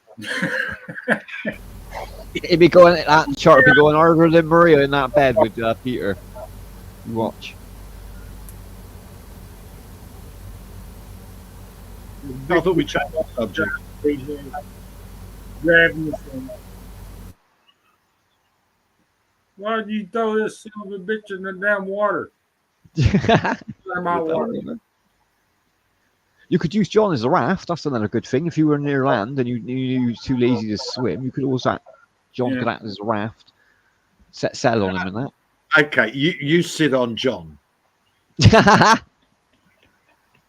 Where are you going to put? No more on this subject because I can go one way with this. Where do you think you can mount the bloody sail to? Well, this is what I was coming to, Peter. I wasn't going to go there, but now you've opened the door. Like the balls are about to come out. What I do is I lay him down flat when he's got hard on, and I put the little flag on his little dinghy. That's what I do. At least a little bit of wind to get caught. What do you reckon? There you go. There you go. Stay back on the Winky, huh? SS John's Winky. Hope he's listening. Hope he's listening. Right, let's get serious. Get back to serious. What was we chatting about before? We're just razzing you there. They're punching sharks. Yeah, there's some good videos. Like surfers getting some one that's on the nose and the shark backing off, like getting a bit startled. What was the old Jacques Cousteau? He had a shotgun shell on the end of a stick. Oh yeah. So he punched them with the end of the stick, and the shotgun shell would go kaboom. Yeah. And that would deter the shark or kill it. Yeah, because it can sense it in the water, can't they? The ripples. Bleeding off into the deep blue yonder. And shit. Yeah. Mm. Yeah, they sort of outlawed that now. No, sharks are protected. Then all other sharks would be, chewing his ass apart. Mm-hmm. Did Did you know it's a known fact that no black man's ever died to a shark? Did you know that? Do No. what? Yeah, look it up on Google. Never been a Mhm. shark kill on a black person. They two thinking about it. They're like, there's got to be one. There's got to be one person who was black got chopped. But they can't be racist sharks, surely. They can't. No, I'm up elsewhere. I remember I'm taken back to when I was surfing on a wave and the shark was surfing next to me. It was longer than my board. It was staring at me. See, it's about that. What's that thing? And the first thing I thought of is, why is the shark surfing on the wave? Yeah. I found out years later, it's actually they do it a lot. It cleans out their gills. Oh, is that why you do it? Is it? Yeah, they get the barnacles and they get Yeah, moss flushes it and through, I stuff. guess. Yeah. Yeah. And they can sit and watch the surfers at the same time. Yeah. What's Yeah, for I'm dinner all- next? My next thought was not the thought in the shark's head. It's looking at me going, "Hello, breakfast." Checking It's out ma- your It's Speedo. making a choice in it. Is either like that's too big for me to attack, or that's going to be a danger to me, or this is going to be an easy kill. That's what. Peter. My next thought was the shark is sitting there looking at me going, "What the fuck are you doing, man?" Yeah, my water. Wait, what are you doing here? Got the Speedo, man. Hell, what are you talking about? Peter's like, this is my wave now. I'm off. Laters. I'll grab this one. I'll wait for a big one. I'll grab this one now. Here we go. My final thought was, I'm heading towards the beach. I'm Yeah, not that's doing what any you do. fancy tricks. I'm not traveling on the wave. I'm just heading straight to the beach. Keep As my soon as belly I on that board. That's what I'd be doing. I wouldn't be standing up because if you comes off, then you're fucked. Before you get to the beach, huh? I want that board between me and a shark's mouth. I know it will snap, but at least it's gonna, you'll know it's coming through then. Yeah, that the tail fin hit the sand. I kept running up the beach, and we looked back, and people are going, well, looking at me. And I said, I just surfed on a wave with a shark. There's a shark out there. Get away It's with bigger that. than my freaking board. I'm not even going to get my board right now. It's drifting off into the sunset, but I'm not going to touch my board. Yeah, your body's more important than buying another surfboard. It's personal, but me, there's no money in it. Ain't worth risking, is it? If you knew one's out there, get away once that, like pushing your luck twice, man. You're really spinning the dice there. Now, what year was Jaws, the movie? Late 70s, was it 79 or 78? Well, that's one I'm sure it thing. was around 78. Yeah, about 78, wasn't it? Guess what year I was riding that board with the shark? The same year. About a week after I'd watched Jaws at the cinema. Oh yeah. I watched it really young. I remember because our dad had a copy, so I watched it probably at the age of like 6 or 7. It was a horror film to me. The first time I seen that film, I didn't watch it again for a while, and I hated the water. Like it really hit me as a kid about going in the water. Like every time I went on holiday, like especially at the beach, I didn't go out like so far. I wouldn't go out swimming that far in the sea. I still don't do it nowadays, to be fair. Oh yeah, everybody was freaking out over here in Florida and California, man. Well, it's that group mentality, Mark, isn't it? It's like it's fine if you got like decent lifeguards and people watching for sharks, like on a stretch of beach, but it only takes one person to some paranoid person shout shark, and then everyone's like legging it, and then they got clear of the beach. Then, Oh, yeah. you know what I mean? Yeah, it's like pressing the fire alarm in school. Exactly, yeah, exactly. Until they get that shark out of that area, like by boats or whatever, then like just don't go in the water, innit? Like you're taking your chance. Is his domain? Unless you're up to your knees or something, I mean, he can't get in. That's different, but I wouldn't fucking risk it. If I knew a shark was out there, I wouldn't go out purposely in that water. That's just dumb, isn't it? But it's perfectly okay to go swimming in the Philippine water.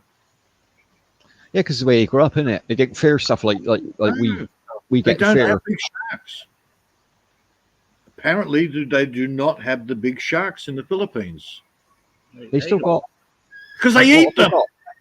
Oh yeah, they'll have them on. They'll have them on the table anyway, wouldn't they? If they can get them. They'll get hold of them.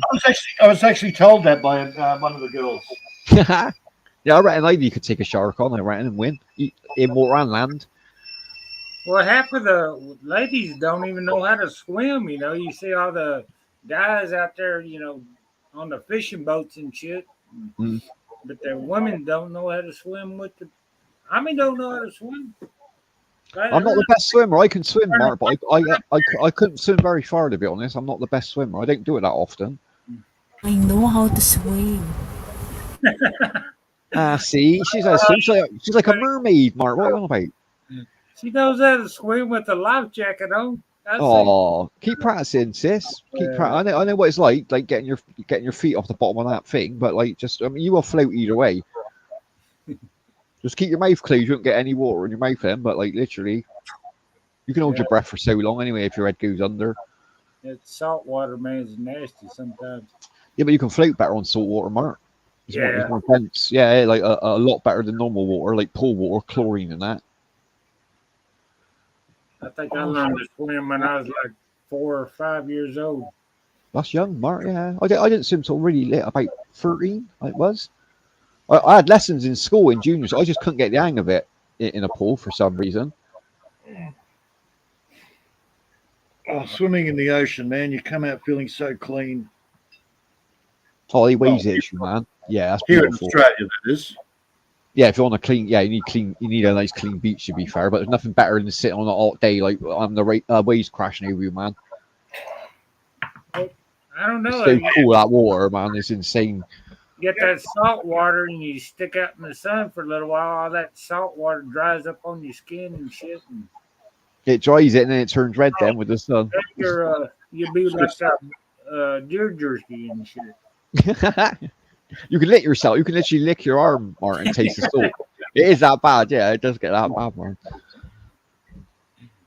Yeah. Oh, it's the only thing I miss since I moved out here. I miss the ocean. That's my chill place, the beach, man. I got to admit, especially either like sun up or sundown.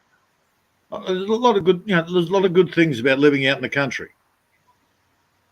But I grew up on the ocean. Yeah, you're used to sounds, aren't you? Yeah, but they've killed it all. More of the beach sounds.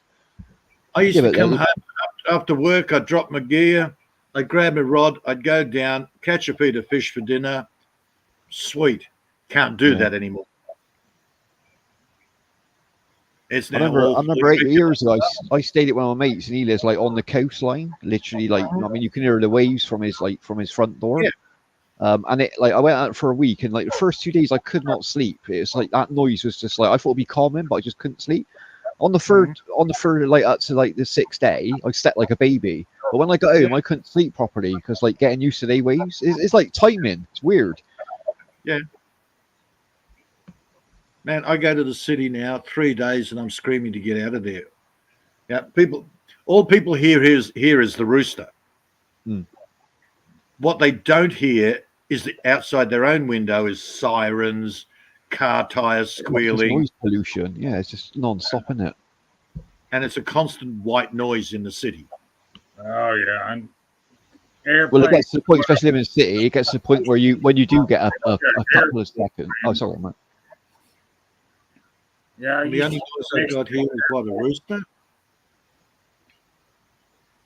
Oh, hours of the night, airplanes going over, man. That was Oh, if you're near an airport, yeah, if you're on the flight path, you're fucked, didn't you? Close you are, the worse as well. That noise, and it's vibrations, isn't it, when they're low enough?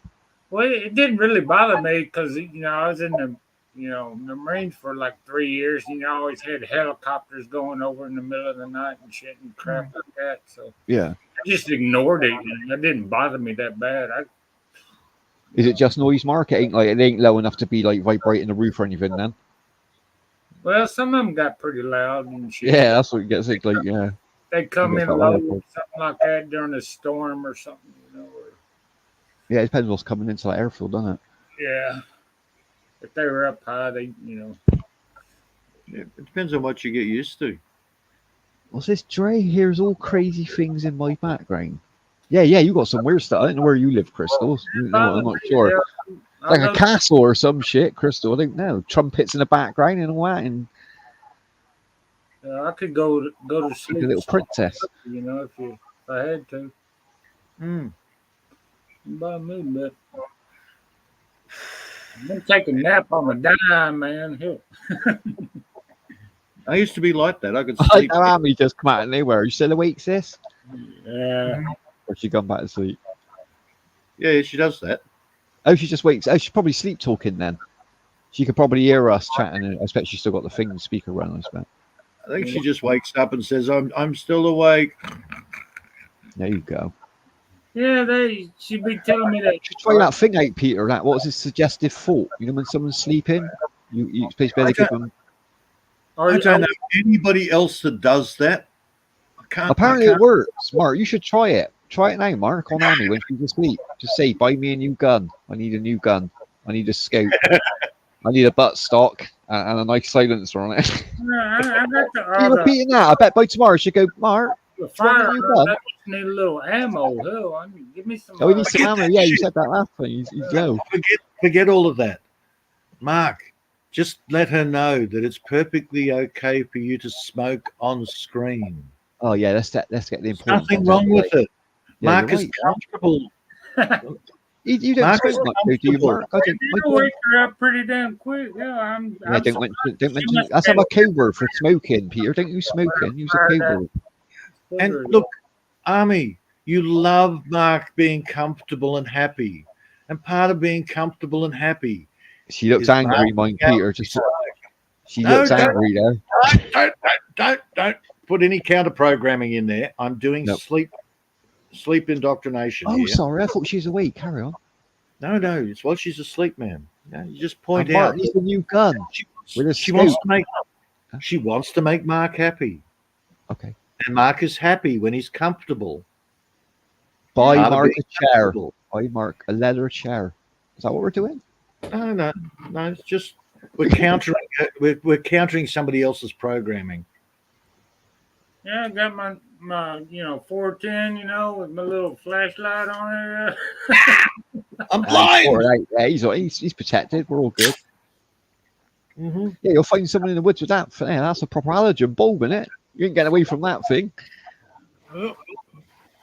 Everyone you shooting at night time with that thing, like they're gonna have a look of shock on their face when you like pit their bodies up, like deers. Oh yeah. What the fuck was that like? That's the whole idea of deer. You shine the torch at them, they go, "What the fuck?" Boom. Yeah, that's a proper torch, man. You could tell that's quality, that thing. Yeah, it's one of them be that bright. Rechargeable USB and stick it into the USB. No, that's even better than, mate, if it ain't like separate batteries and you've got to keep buying new batteries. That's even better if you can recharge it. That's the only one I've got. We'll take some rabbits out with you, Mark. They're going to be in shock when you flick that light on. Like, what the fuck? Getting sprayed by fucking shotgun shell.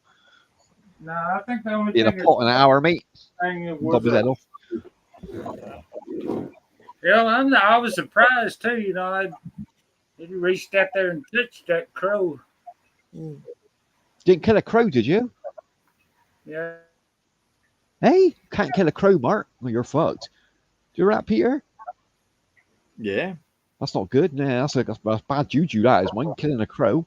That's someone's soul. That is, man. They come back and haunt you for that shit. Oh, that's only a movie. Oh, is it? Yeah. Crows are yeah, just that was a film. Sorry, Mark. No, you're right, Mark. No worries. It's a film, The Crow, isn't it? Brandon Lee. That's him. Yeah. Did he? Yeah. No, he didn't die on that shit, did he? He died on the next film, didn't he?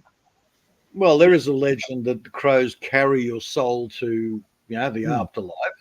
That's it. But yeah. generally, crows are just carrion eaters. They're like caw caw. The more crows that you've got in an area, the more crows you've got in an area, the more dead things you've got. True. Yeah, you are right. That's what attracts them, isn't it? Yeah. Hello, OG. OG's in the house. How's your weekend, brother? Are you having a good one, man? You silly wabbit, Ivy. Yeah, I'm done with the coffee. I'm on the iced tea now. There's OG. Oh, he's on the iced tea now. Look at you living it up over there. Living it up. Do, do, do.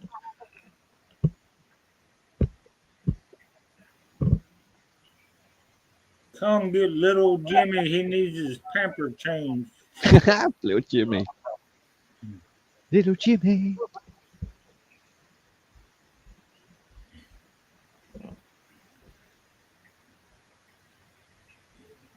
Yeah, crows could devour. Hell, they're scavengers too, man. Very clever birds, Mark. Very clever birds, a crow, mate. Eat roadkill and everything else. My boy had one as a pet. Very intelligent, Peter, aren't they? Yeah. Crows, you can teach them. Yeah, even like, right? Yeah, not you do hear about people keeping as pets. Fair. Never known anyone who's done it, but apparently they pick up quite a bit. We found the baby in the front yard. Wasn't looking too good. He nursed it back to health. I showed him how to, what it eats and all that sort of stuff. Yeah, feed it up. He used to walk around with a crow on his shoulder. No, Well, see, crows up to him. Somebody put him in, Hmm. and the next thing you know, we've got the animal welfare officer going, no, it has to be released into the wild. And he's, my boy's standing out there in the front yard with the crow sitting on the shoulder. Yeah, it's safer staying with a family than it is being out in the wild, to best be honest, man. I mean, he's going to get eaten by everything, a crow. The crow wasn't, that's just it. The crow wasn't in a cage. The crow could have flown off at any time. Exactly. And it's better suited there, isn't it, with you? You're going to look after, you're going to pamper it, let's be honest. You ain't just going to look after it. Oh, hell yeah. Oh yeah. I mean, the rules for like I know some wild animals. I understand why they do it, but that rule makes no sense at all. It's obviously better care wherever it was. You know what I mean? Why would you even attempt to put it back in the wild? It's supposed to be protecting these species, not like fucking lobbing them back out there. But that was a stupid thing, He's sitting out there in the front yard. The crow is just sitting on his shoulder. Nobody's tying him down. Nobody's locking him up. And the guy's saying, no, it needs to be in the wild. It can leave anytime it wants, you knobhead. He's in the wild now, like literally sat on the shoulder. You know what I mean? That's the wild, technically. That's what you were saying. You're only going to let him out in the air. But yeah, it doesn't make no sense, does it? And this tit was determined, no, we've got to take it and we've got to release it in the wild. And I'm talking logic to this idiot. In the end, I just went, look, dude, you have no idea. Go away. Piss off. Yeah, to be fair, it's on your property anyway. Like the bird ain't. I mean, they're chasing a bird, but it's private property. They can't get near that bird either way. It wasn't in captivity. No, because he's free. He was taken out the back. Like you said, he can give flight any time. He's obviously happier around your. You know what I mean? Around your family. Why can't he just accept that and get it? I could have. Well, I did try. I said, look, this bird was rescued. I explained to it, rescued. We raised it. And how long do you think it's going to last in the wild fending for itself? It is free here. Predator get that sooner or later, a crow anyway. Good chance. No eggs will get into this guy's head. He could not see logic. It's like, seriously, dude? Wow. In the end, you're right. These sort of people, a lot of them, like you said, they don't see logic, even though their job tells them not to. Like a human conscience. I mean, even if your job was to follow that rule and take that bird that day, you still turn up and you still sympathise with the owner and say, I mean, I can understand that how close that crow is to you. He's not even flying away there. Yeah. Oh, look, he couldn't get near the crow. I say, as long as it's on your property, you ain't got no right to come on your property anyway. Every time he took a step, teach the crow to fly away and come back when you come back. No. Actually, the crow you said he's smart. That's where I'm getting with this. Every time the guy would step towards my son, the crow would actually lower itself down, open its beak, and basically do this funny hissing noise. Literally spitting it. Yeah, I didn't like him. He did not like this guy at all. He might not have understood English, but he didn't like this guy. And in the end, I just said to the guy, just get off my property, man. You've got no right to be here. Piss off. Or I will call the police and have you removed. That's the only time he actually walked off the property. Or generally, a good one is like lead them to the entrance. Just say, look, if you ain't gone by the time I let the dogs out, that's on you, mate. I mean, that usually gets people in a hurry off someone's property, to be honest. Well, that would be good, except the dog was running around looking for attention. Yeah, but they didn't know how many dogs you got. That's what I'm saying. Do you know what I mean? They didn't know you ain't got another 4 Dobermans round the corner on the whistle. You know what I mean? Suburban Never block. chance it. Yeah. And again, I got a friendly dog, my only dog, running around wanting attention. And even he wanted to talk to the council guy. And it's like, Yeah, it wasn't even a thought. Hey, I've got some vicious dogs around the corner. No, I was the vicious one. Well, I had enough of this guy's stupidity, man. Hmm. Oh, and they got more and more people became more and more stupid in the city. That's why I moved out. yeah, because they'll follow a trend, don't they? Because like it has that sheep mentality in it. Yeah. Or maybe too much Mob fluoride in the mentality. water they were drinking. Stop drinking the tap water.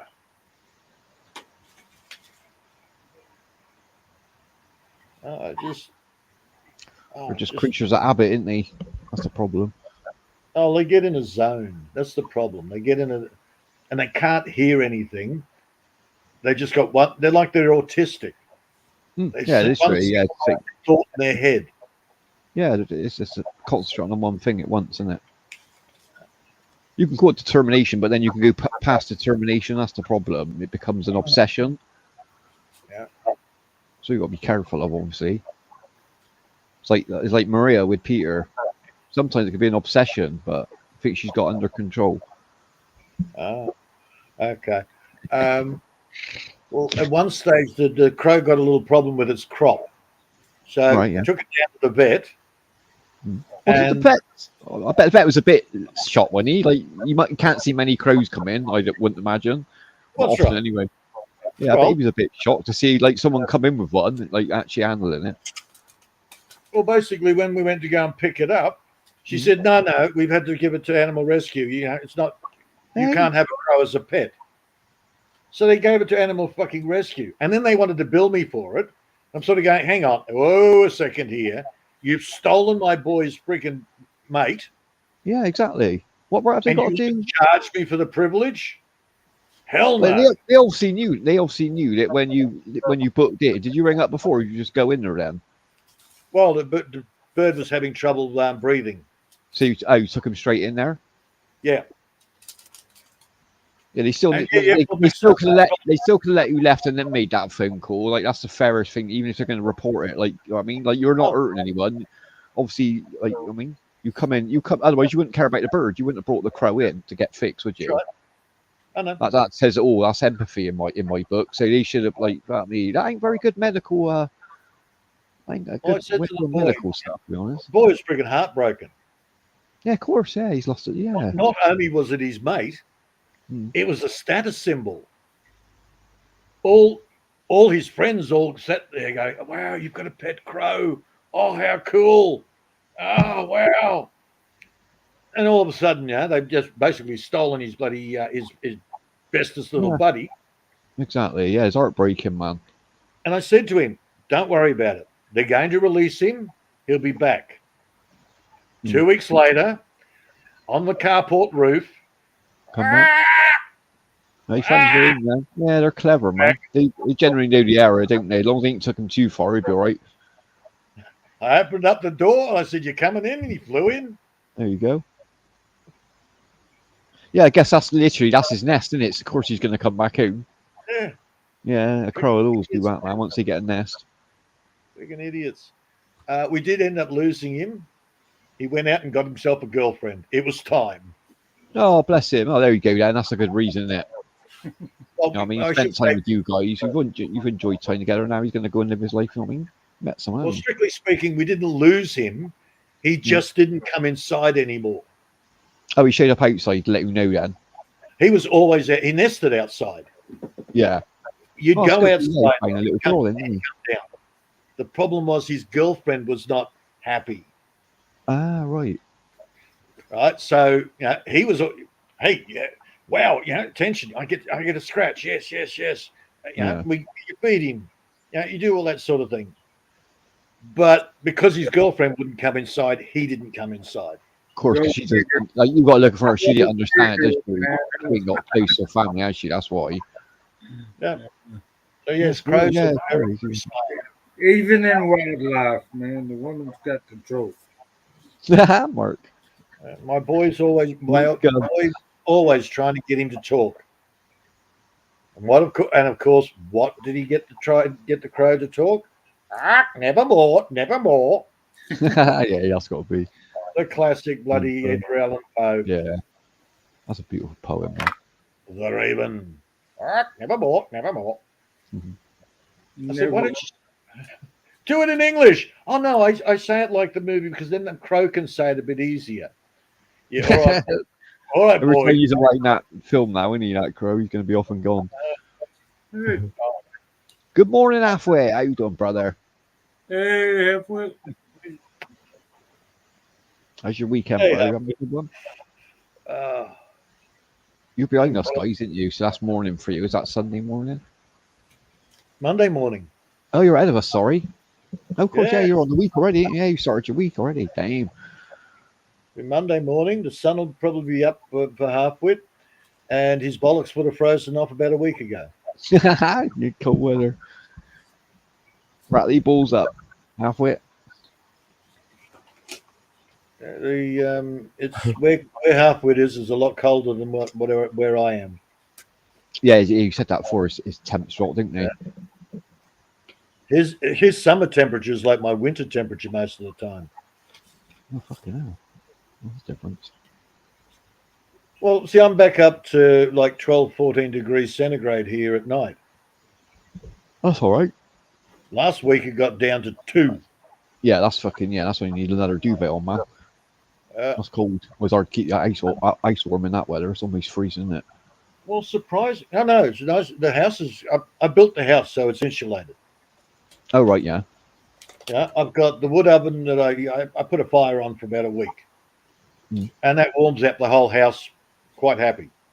And basically, I only sleep under one, what is it, goose and duck down duvet. That's it. Oh, yeah, keep warm enough, isn't it? Yeah, that's enough, man.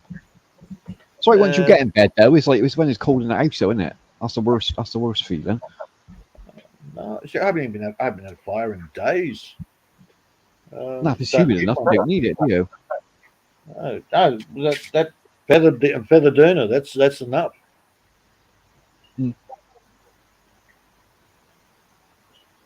Maybe if I go outside, I'll probably die. I swear it was. Well, I'd say it was all probably not as hot as over there, but we was like, I was on like 35 degrees today. It was fucking sweating over here. That was all we've had so far this year. Now you're making me jealous, Dave. But you've had rain, and I was like, cool. When you said that, when I come on, I was like, oh, it wasn't rain. Drizzle, wasn't it? Is that what we call it? Drizzle, when it, that bitty rain, that annoying rain. You know, when you get soaked, it don't seem like you should be getting this wet. Like your face is soaked, but is any bitty rain on you? Yeah, pretty much. It's like a congealed fog. That's it. Yeah, you're walking into the shit as well as it raining down on you. Yeah. Yeah, it was. The ground wasn't. I looked at my water collecting pot, and it's like, is there water in the bottom of that? What, nothing? There wasn't enough to actually wet anything down. Oh, that ain't good. So hopefully I'll get more rain today. Real rain. How are you collecting it? Of course I collect it. That's my drinking water. I big's a collector, sorry. You know what you're actually picking the rain up in? What are you using? The roof. Yeah. Straight gutter. Down. Yeah, pipe. Water tanks. Oh, straight off there, yeah, that's fair enough. That's quick as route, isn't it? Yeah, see, in Australia, we're not afraid to use rainwater. It's fine rainwater, isn't it? It's probably more better than the natural water in the floor, to be fair. When you look at it scientifically, rainwater is probably cleaner than spring water. Well, not spring water. What's it? Groundwater. Mineral water, yeah. Like mineral that comes between the rocks. Yeah, got all the preservatives and the nice stuff, isn't it? Yeah, because it picks up. Shit, in other words, overpriced underground water. Some people seem to tell the difference. I can't really tell, to be honest, but. Well, I got told as a kid, don't drink the bore water. The what? Which the is bore water, mineral water, underground water. Oh, right, yeah. Because if you do, you're going to get a case of the shits. I suppose it'll take you a while getting used to it. There is stuff in there that like natural stuff that we don't get out the tap. You know what I mean? Well, you got to remember, when the rain comes down, it washes up all the pollution. It washes up all the, and it soaks through the ground. and all the bad stuff goes down into the artesian basin. Yeah, you're right halfway right there. Peter has to use, what was that? Lead? What's that? Melt during summer. Yeah, no, the lead ones would melt Oh, the during. lead shutters. No, I use galvanized iron. Thank you, Halfwit. You've got a lot of trees around your property there, Peter, aren't you? So they must collect a lot of the rainwater. That'd be a good collection point, wouldn't it, around there? Oh, for you, it's a lot of trees. To me, it's like after the fire, not so many trees. Oh, yeah, of course you had that thing there, didn't you? Yeah, well, luckily the big ones have come back. The smaller ones, which are the crap ones, anyhow, they're dead. Yeah. Oh, they've been killed off, have they? Which, hey, it's a good thing. It saves me going out there and clearing. Yeah, I suppose, yeah. You know what I mean? Yeah, it's true. It's promoting the grass to grow. Yeah. Plus, I've done a lot of water catching it over the years. Now, isn't it? So, like, I mean, it's good enough to restart. The biggest thing is bringing up the fertility of the soil. You got to get the ground prepared again, haven't you? Just takes time, that's it, isn't it? Ain't no rush, is it? And it's not like I'm short of firewood now. I've got lots of dead trees there to use for firewood. Yeah, that'll last you, wouldn't it? That'll keep you going for a bit. Yeah. Filling up a stove and that. Oh, look, I've got a friend of mine. All he's doing now is cutting down the dead trees, turning it into firewood and selling it off. Well, he makes more money that way, doesn't he? Oh, hell yeah. Selling your wood to a company, like trying to get rid of that way, you probably ain't going to get a lot that way, are you? A normal 6x4 trailer currently is going for about 150. Oh yeah, firewood. I don't know about this year, but last year firewood was expensive. Now they got all these trees that got blown down this last past few months.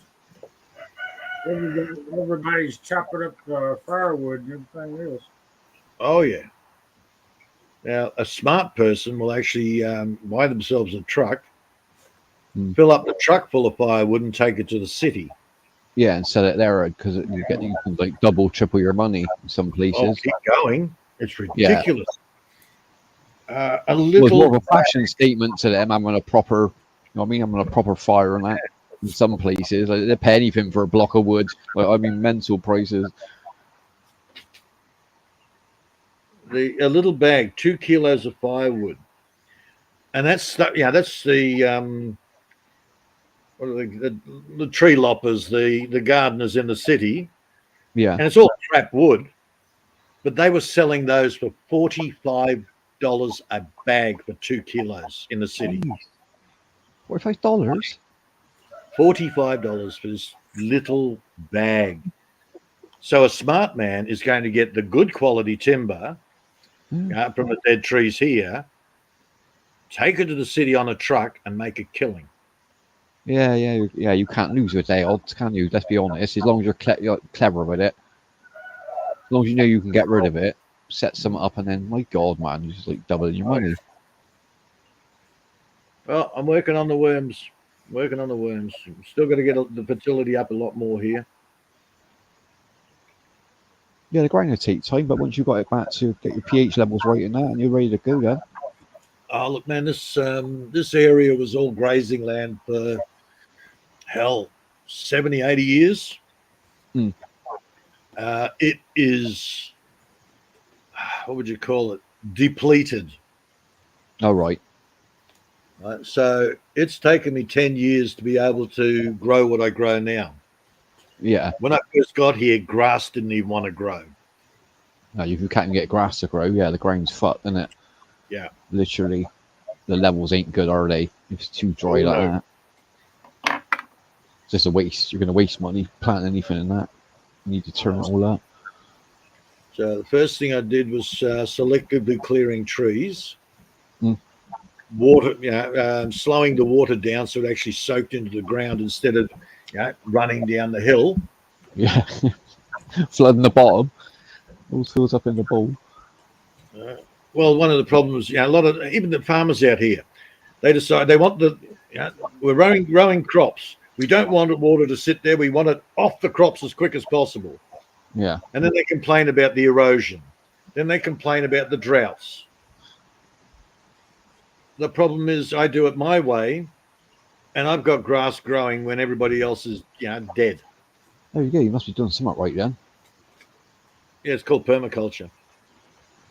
They just don't understand the concept then, do they? Because they can't be made about something if they can't do it themselves. Right. Well, I had one guy used to come in for a coffee, and he was watching, and you couldn't tell him. My grandfather did it this way. I'm not going to change. Yeah.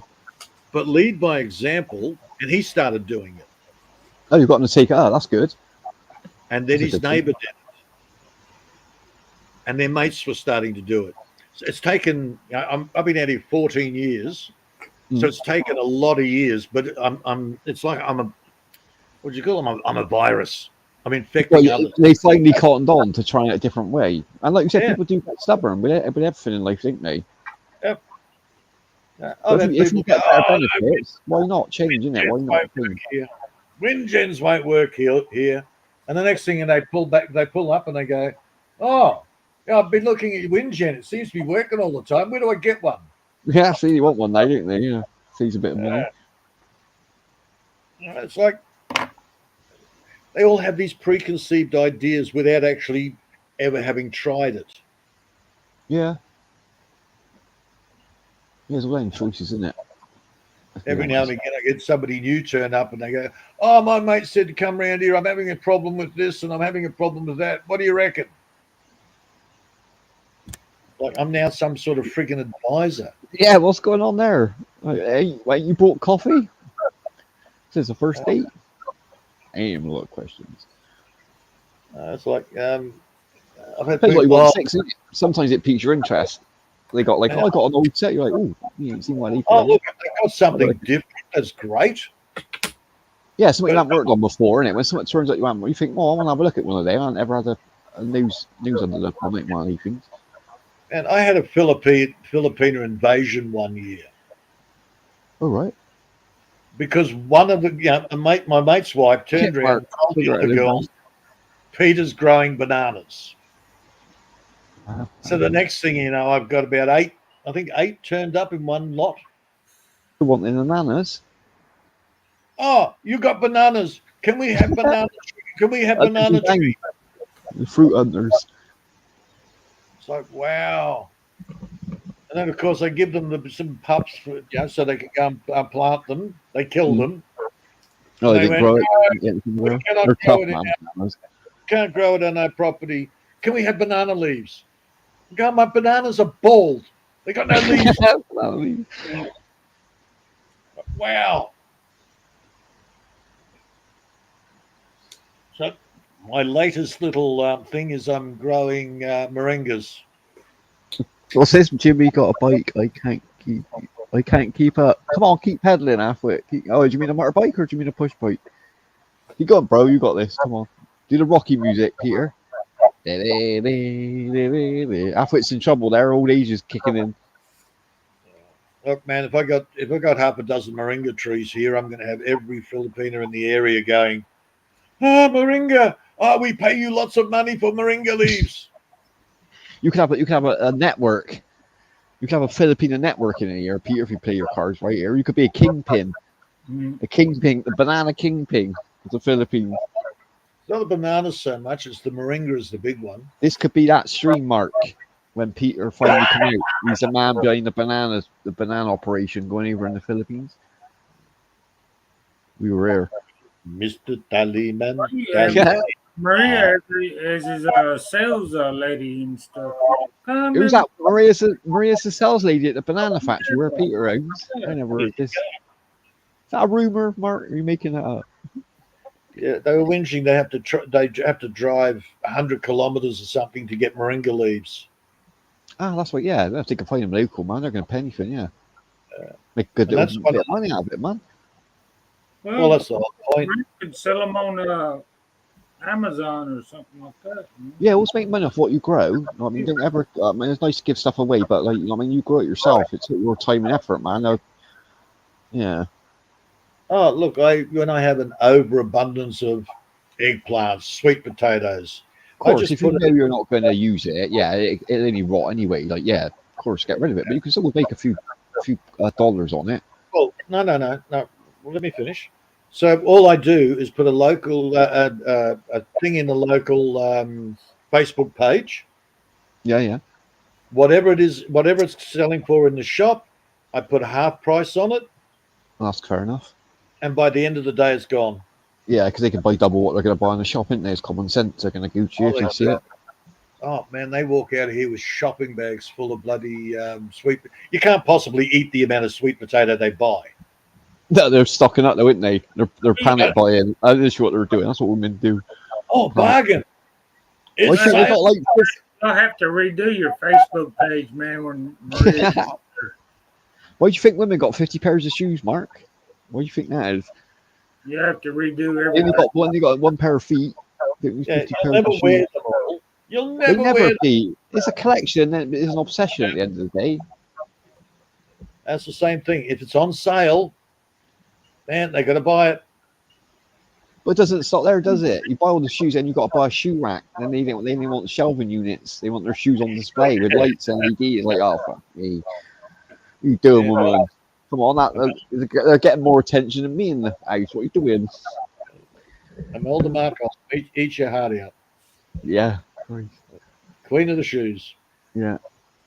Then you got to buy all the shoe polish and leather care and all the other products along with the one pair of shoes. Well, it's a different color. You got to get this color of shoe polish. Peter, was it? Peter, advise yourself as a fertility expert. See how many married couples inquire that they be pissed when you give them a shovel instead of a baby making advice.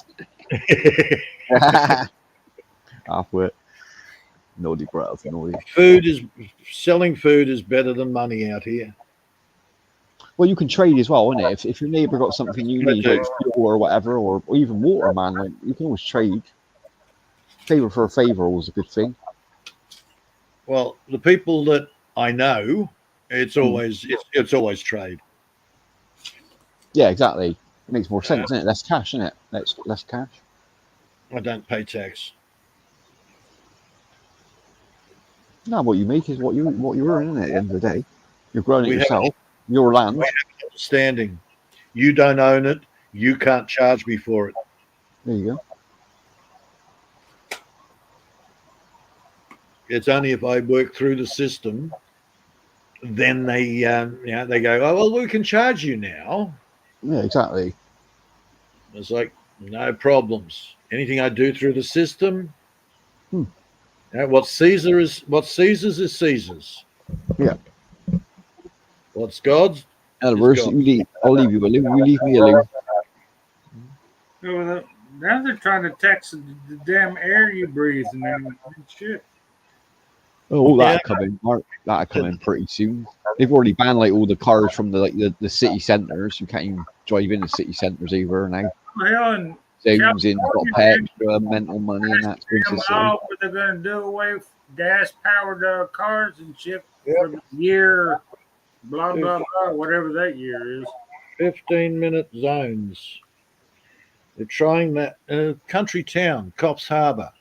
They just tried to pull that shit there, and the public came in and went, hell no. You didn't put up with that. So now the council have decided, no, we need security at our next council meeting, just so we don't have any trouble. So we're going to spend the money you've paid in tax to have a security one when you need a good kicking for making the stupid decisions in your job and not quit. Let's be honest. Yeah, all those new cameras we put up there, it's not to track and trace. No, it's for your security.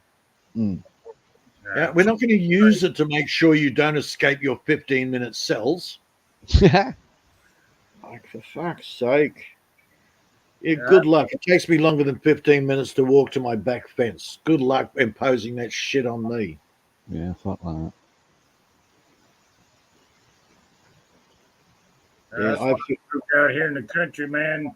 In Davidson County, where Nashville is at, they got the emissions you got to get emissions for your car every year, testing and get.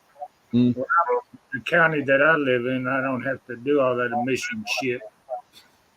You've got to pay a tax on the size of the engine. I bet you've got in Australia as well, like the tax band.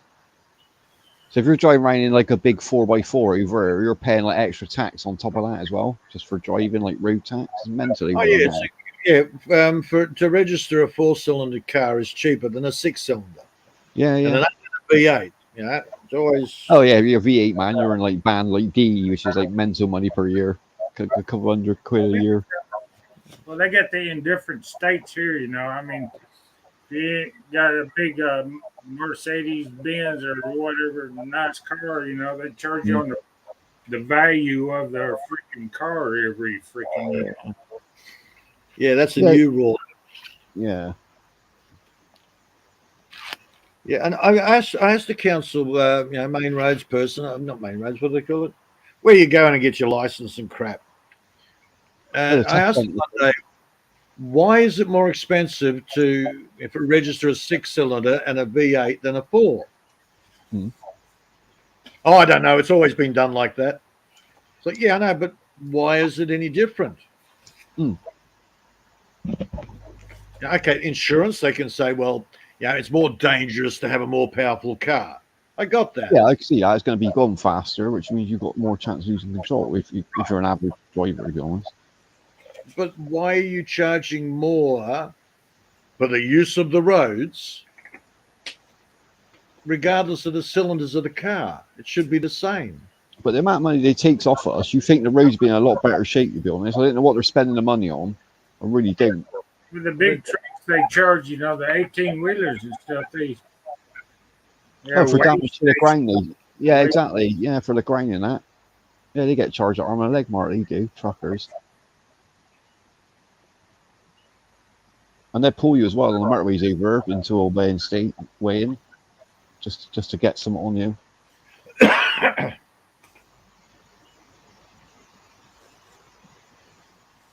Yeah, I'm at the present moment with lands tax. I'm still waiting on a letter to come back. I'll just ask a simple question.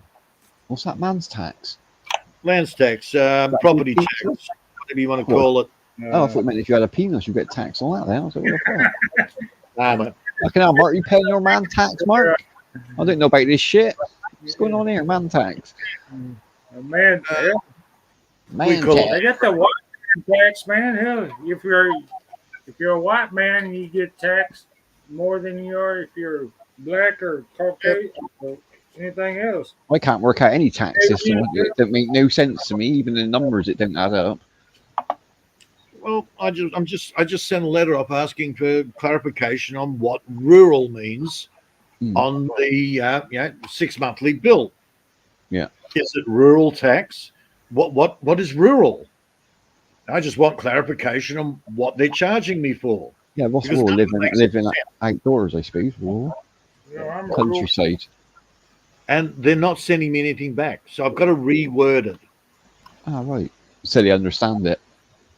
No, I've got to reword it. That basically, if you don't respond, then I don't have to pay tax, and you're agreeing that I don't have to pay this. Yeah, something along the lines of that. Yeah, and see if they got to get back to you then, surely. Hit him in the wallet, and point out that if you don't reply, that is tacit agreement that I don't have to pay. Yeah, they're ignoring the actual thing that they brought up. Yeah. So if they ever want to take me to court, I can go, hey, look, here, this is the paperwork, registered mail. So they definitely received it. Judge always like for you contacting them, trying to sort the problem out, the judge will always look up on, he'll always finger upon that, which is a good thing. See, like the first letter. Genuine doing that. First letter is an inquiring letter. The second letter is going to be a little bit more forceful. Yeah, exactly. Just see what they say back to it. I bet you don't get a reply on the second either. Oh, they won't reply. No. But at least you're building up evidence. You know what I mean? If they do bother taking it to court, but half the time it didn't go to court anyway. So what normally happens is they don't reply, and they don't follow up. if But you they'll were have, to they'll have fire, caseworkers, Peter, going over the case before they contacted you and what in advance with it. A caseworker look at that case and say, well, we ain't got no fucking evidence. You know what I mean? What's the point of taking this to court? We ain't going to win. We're going to be paying him a lot of money out at some point when that judge's hammer goes down. You know what I mean? Like, that's what a caseworker's job is. They don't it's take anything that ain't worth winning. the legal department. Yeah, legal department. Isn't it? So basically, if you do one thing wrong in the letters, if you don't get them perfect, Oh, yeah, you got to get the word in. Yeah. then By law. they By go, their there's, law, a yeah. weakness. There's a weakness in the paperwork. He Yeah. doesn't fully understand. We can have him on that. Especially on contracts and that. If it's not concrete, you're fucked. So If that you've word got ain't perfect, you've got to be very pedantic with the legal terminology. yeah, you got to of either the know letters someone that you or send. know yourself. So it's tricky. Yeah, don't remind me. I gotta damn freaking get my retirement money, man. When I turn 62, gotta apply for that crap. I wonder what kind of red tape they got going on for me. Oh, they make you go through hoops, I expect, Martin. But get it, man.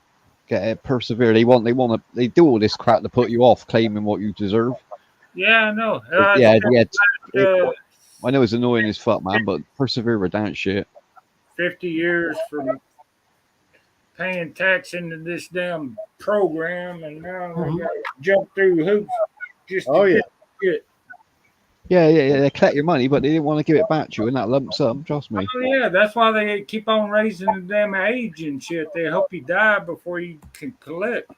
Well, they know that money they're taking off you. That's in their bank, earning interest, like billions of it upon billions every year. They don't spend it. It's gone. No, that's it. Yeah, but because it's in their account and they haven't paid you yet. It's still earning interest in their account. That's why they hold it for as long as they can. It's been in a lockbox, but they freaking broke open that lockbox. Decades ago. They done spent all my retirement money. Just to point out the obvious with Harpwood's statement. Yeah. Yes, nice clean energy with electric cars. But then where does the power come from? Oh, dirty power stations that burn freaking diesel. Mm. And the batteries, like to make them, ain't the most the best way at the minute. To be honest, the technology is way before we get proper electric cars on the road. You won't be up for another 10 years. Coal plants, man, the clean burning coal plants and shit. So the electricity plant actually makes more pollution than petrol cars do. And then, of course, there's the lithium battery problem. Other than the fact that they explode, when they go faulty, you can't get rid of them. They're not recyclable. You've got to be very careful with these batteries. Out of all the battery types, you've got to be very careful with the charging. I mean, they're very volatile. Local dog, call hazmat out to your damn house and freaking. You got to remember with the only problem with the cars with a lot of the batteries in mind, like when they go up, when they do set fire, they don't need oxygen to burn. So like even water don't put them out. So like, you'll never see an electric car that's had a fire that ain't been burnt completely out. You don't want to be in that shit when they go up quick. Ain't like waiting to get to the tank at the back of a car. A petrol tank is literally the batteries. Once they get to a certain heat, boom. So you've been watching the videos too? Videos? Oh, there's videos of electric buses in France going up. I've heard of them. I haven't ever seen any videos. I got to admit, but I've heard plenty of cases in the papers and that about them. And the heat from the first one actually sets the next one off. And there's about 3 or 4 buses burnt out before they manage to, They got a lot of power, yeah. They cells, like they power cells, got a lot of power. Any lithium battery have. It's the release, how quick it releases it. Don't put a nail through a phone battery. Well, that's just swell. It just pop. It set fire and pop, man. Yeah, you don't want that going off. Catch fire. Yeah. Thanks for the ideas, man. I got another booby trap I can frickin' Dude, just hit it, hang a bloody phone battery from a tree and hit it with a 22.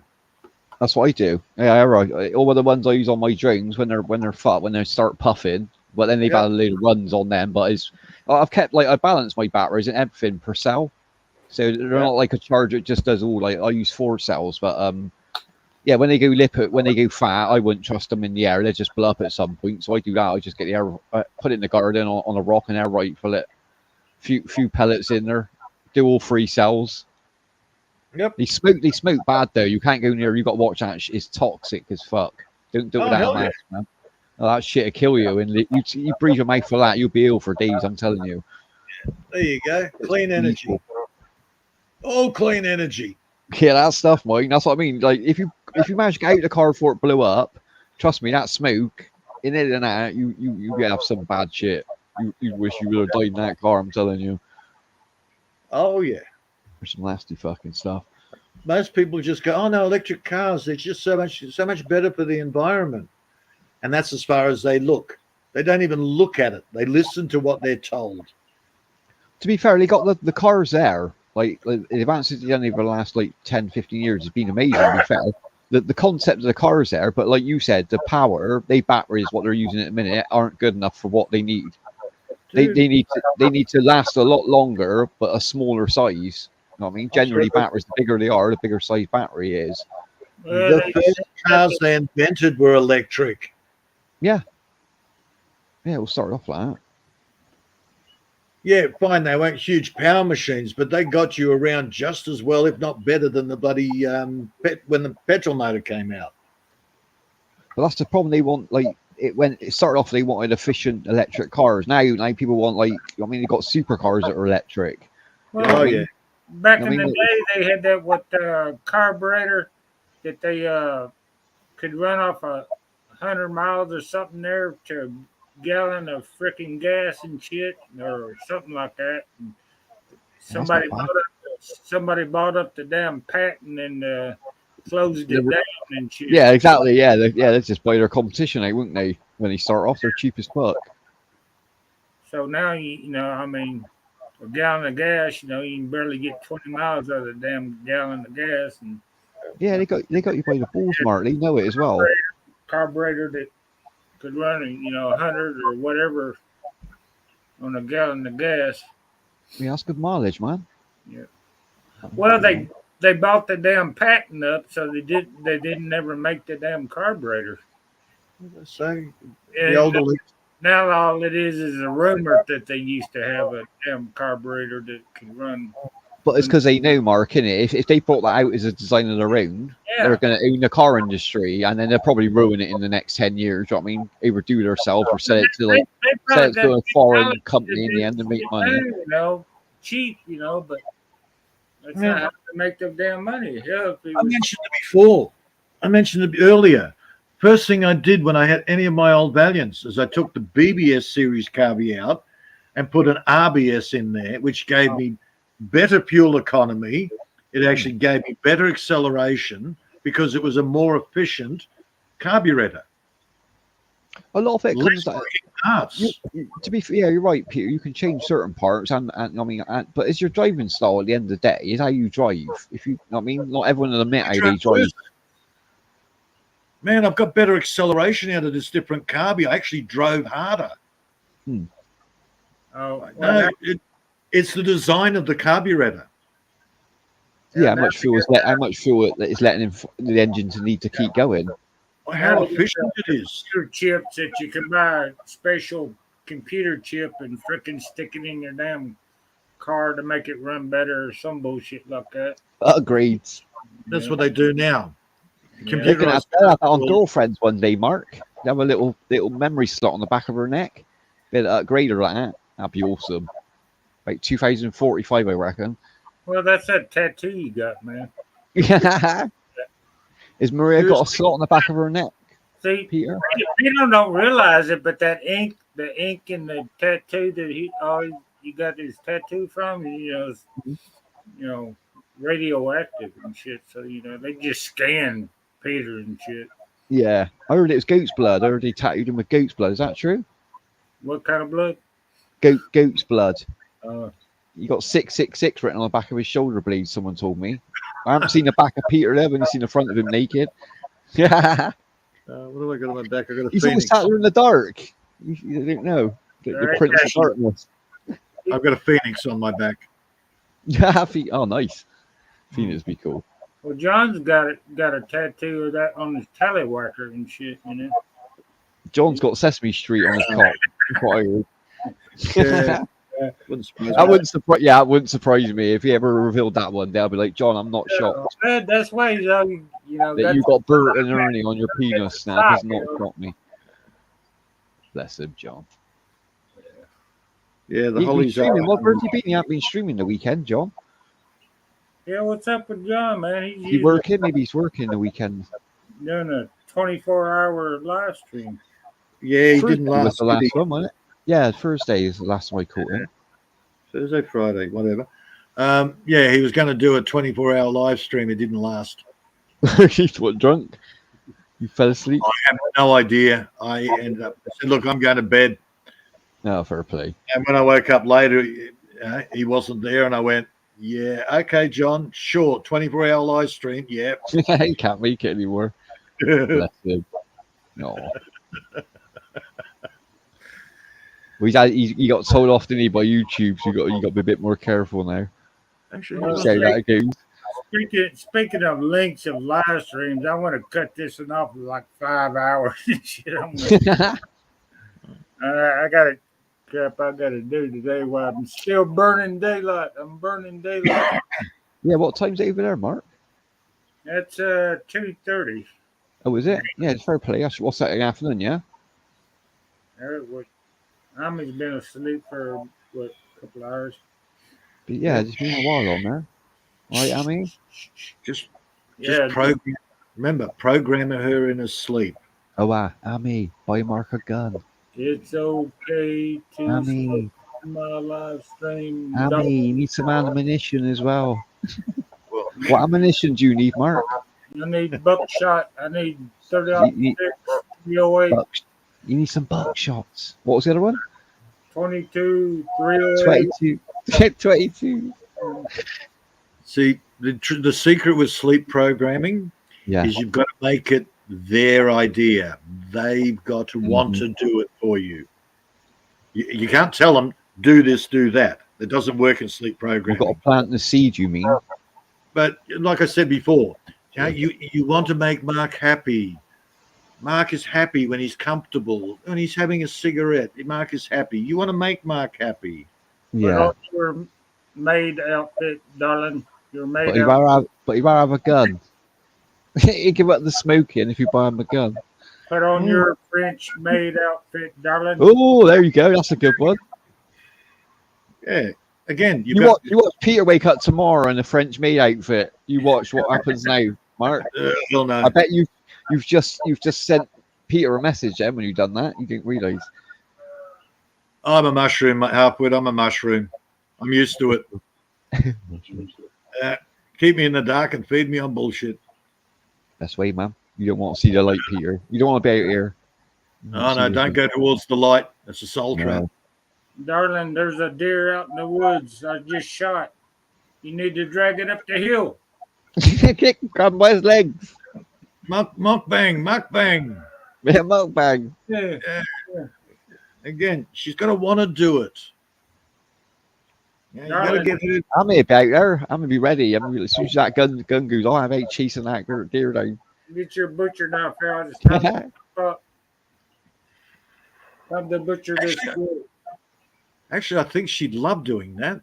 I reckon you'll get Amy on a horse chasing down the deer with a lasso. Her butcher knife, man. She's got You one good of at that, Amy? the cleavers, man.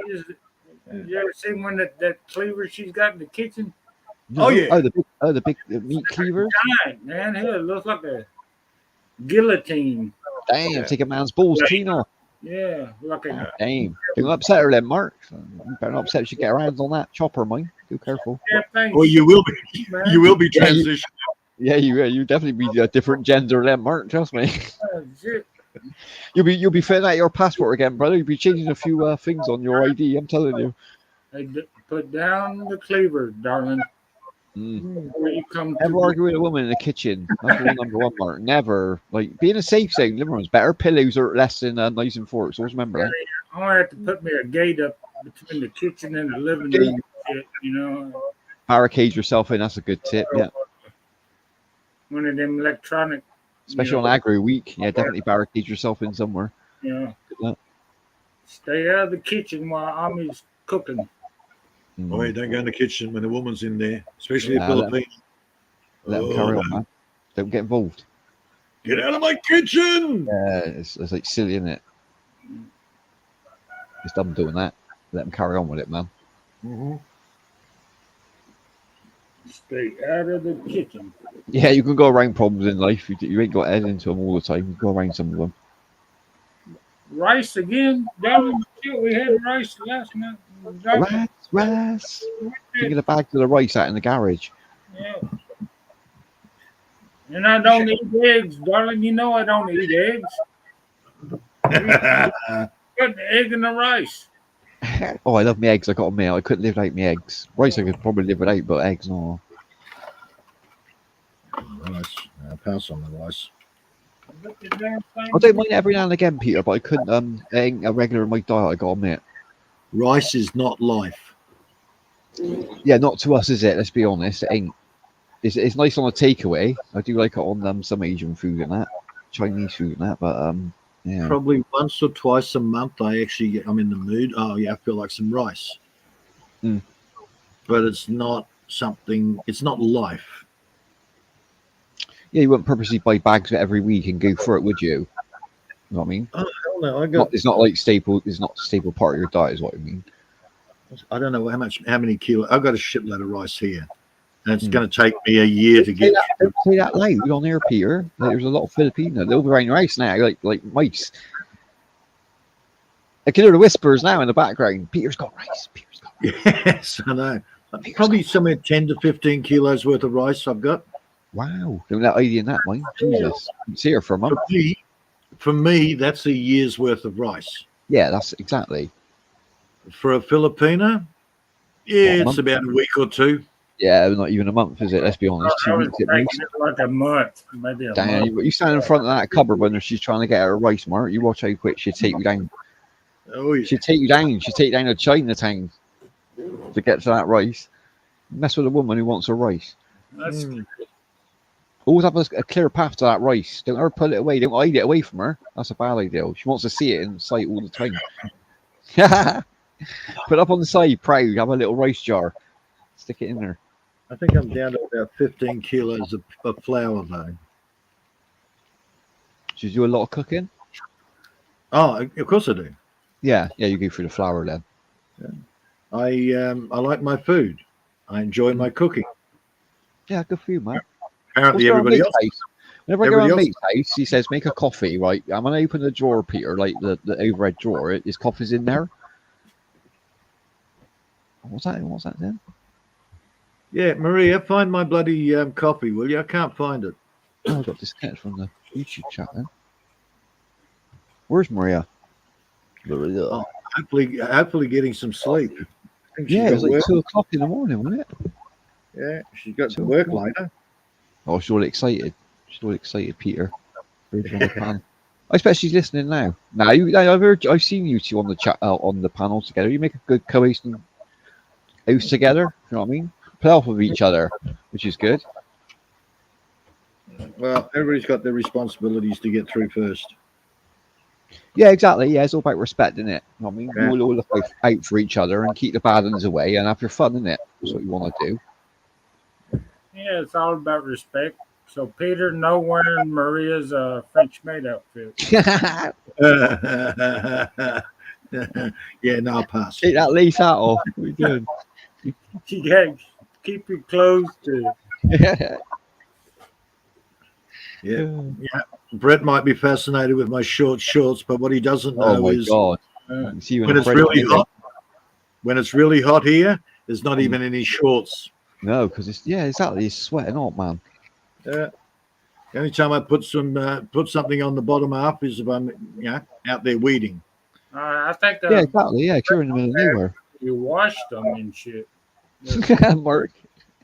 Oh hell, man! You don't want to squat down with a blade of grass in the wrong place. Nah, mate, like a sharp man, somebody. Yeah. A thick thing of grass. Be fucking with that. Well, we've got this nasty stuff out here called spear grass. So you step in the country, everything like even grass wants to stab you. It's just a natural fact. That's how it like literally attacks things by stabbing you. Oh yeah. You walk for any field, you come out, you're like fucking red marks everywhere. Like the fuck's that? And the spear grass will actually get into your clothing and work its way through. And if you just ignore the pain, it will actually bury into your skin. What the fuck? Just with the movement, it's got an arrowhead on the top. Oh, and like pushes it, yeah. And once it's in there, like it's even worse coming out. Then it works its way down. Oh fuck that! Look at the grass. It's got the little bitty kookaburras in it, man, and shit. Little like BBs, but they got little thorns on them and shit. Yeah. Oh yeah, I knew the ones. Yeah, they look nasty as fuck. I got shitloads of different nasty little things. Speargrass is the worst, but then you've got other burrs. I don't have them here, but what do they call them? Oh, cat's claws. They're like a pyramid shaped, and each corner of the pyramid has a spike sticking out. They are nasty as hell. Oh, I don't think we get them either. Like a fern? Do you mean like a fern, sort of like? No, this is just the seed pod that comes off this particular plant, and it's a nasty thing. Oh, maybe we haven't got that either. Cat's claw? No, it's not cat's claw. What do they call that? They usually have it usually around cattle. A lot of the cattle farmers have got it on their properties here. What's that? They keep the cows away from the boundaries, you mean? We used to have a lot of problem with. That's just nasty stuff. Oh yeah, you don't want them eating it. Or eating it anyway. Watch out on YT, a series called Black As. Black As. Like Peter's neighbours. What was it? Well, Black As. We'll have a look at that. Peter's neighbours. Is your neighbours, Peter? No. What are they up to, your neighbours? No, the only Aboriginals we've got here have got a nice little place called Sleepy Hollow. It's a log cabin, expensive log cabin. Why do I know that name? In that film, a horror film? Yeah. It's a TV series. It's a movie. Sleepy Hollow. It's based on that place, is it? No. Oh, I was going to say then. I thought, fucking yeah, carry on. No. It's just basically somebody bought a one of those kit log cabins. Oh, and built it from scratch, you mean? Well, it's factory made. Yeah. Oh, as pieces by pieces, yeah. That's still good, though, man. Yeah. Still your own house, isn't it? Looks like a log cabin, but it's not. Right. And they've got an art studio out the back. Garden ornaments all over the place. Hell, man, it looks like it's more civilized than most of the people that are living out here. That's the only I know. Yeah, it sounds quite nice, quite relaxing. Have all that stuff in there. It's probably one of the most expensive blocks around the place. Oh, nice, man. Yeah, I can understand why people spend their money on their own. To be fair, if you're going to live there for a long time, you want it. Like, you can have it as much nice as you want, can't you? No, like you said, like obviously it goes what with the area as well, doesn't it? The area goes up and down in most areas. Prices goes up and down, so you can spend a lot of money on the house, and the area could go low. There's always a danger in that. In this area, the low socioeconomic people are usually the white people coming out from the city. Right. Yeah. They I can go out in the bush and smoke me drugs and get drunk all the time. Away from society, yeah, that's what it. Yeah, and nobody. That was halfwit. That was. I think halfwit then. What a bite was he? Yeah, nobody can arrest me because I'm out in the bush. Outlaw. And they all try to grow their little plantations of weed. They get caught. In the city. Yeah. And they usually, 99% of the time they get caught. Don't they? I bet they get robbed a lot, like not go back on time, and people get like because I mean you can spot it if you walk past one of the crops. To be fair, and you know it's worth how much money is worth. you know what I mean? If you're generally a good gardener, you know when it's almost done.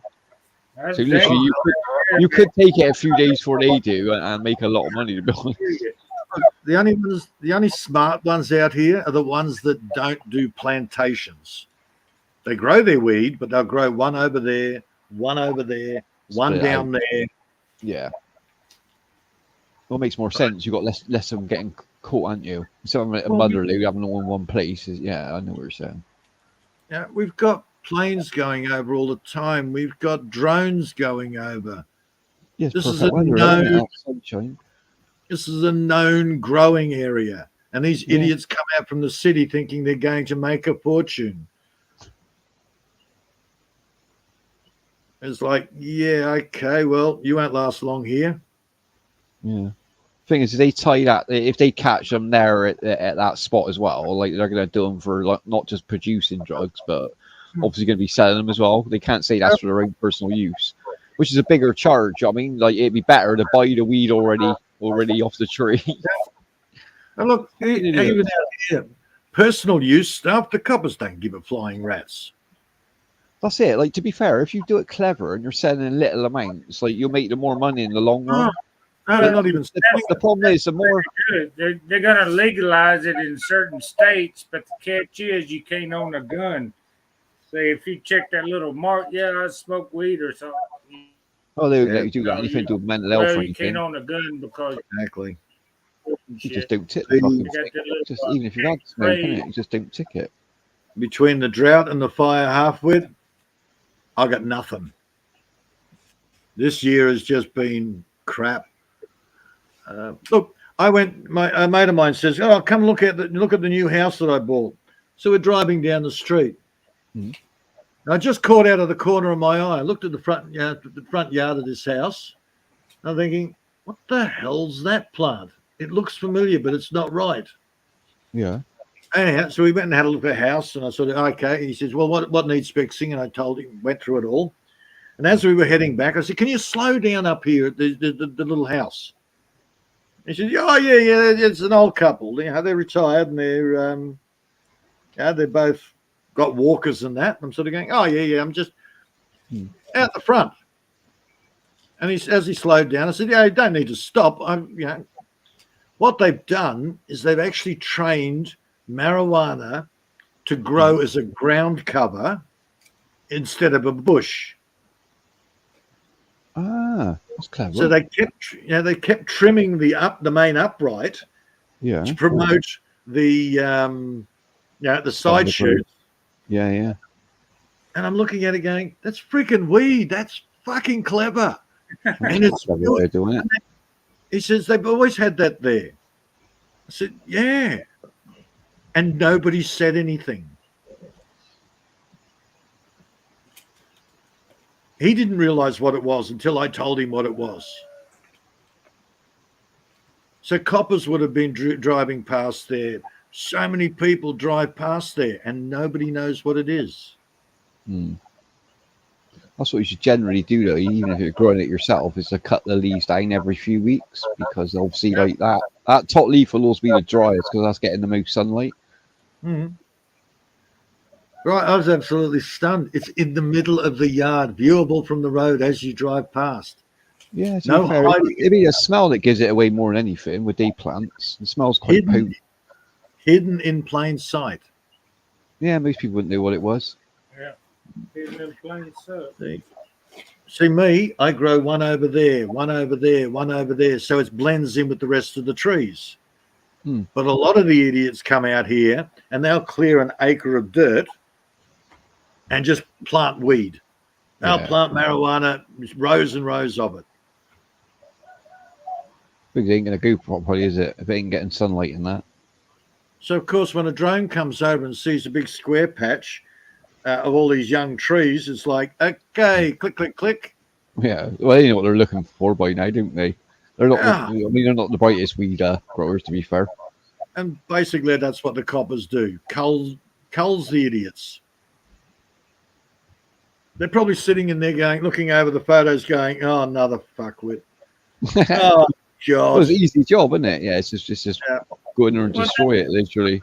That those helicopters that have done the pot plant put off a lot more heat or something like that, and they can. Oh, that's a rumor. Yeah, Yeah, it's a rumor. Oh. What, the thermal imaging? they don't need that. Oh, they Our, reckon that our police the got that. Ain't you got thermal imaging? Even our police helicopters got that. Like, yeah, if you had a grow in your house, you can see it a mile off. That even like if you've got grow lamps, the heat it'll show through up on the roof of your. Let's see, like you can't hide that shit. and it's a lot more expensive to do the films and to process it and all the rest of it. Most of them just do aerial photographs because most of these idiots clear patches and just grow it out there. Yeah, you got to camouflage it a bit. Yeah.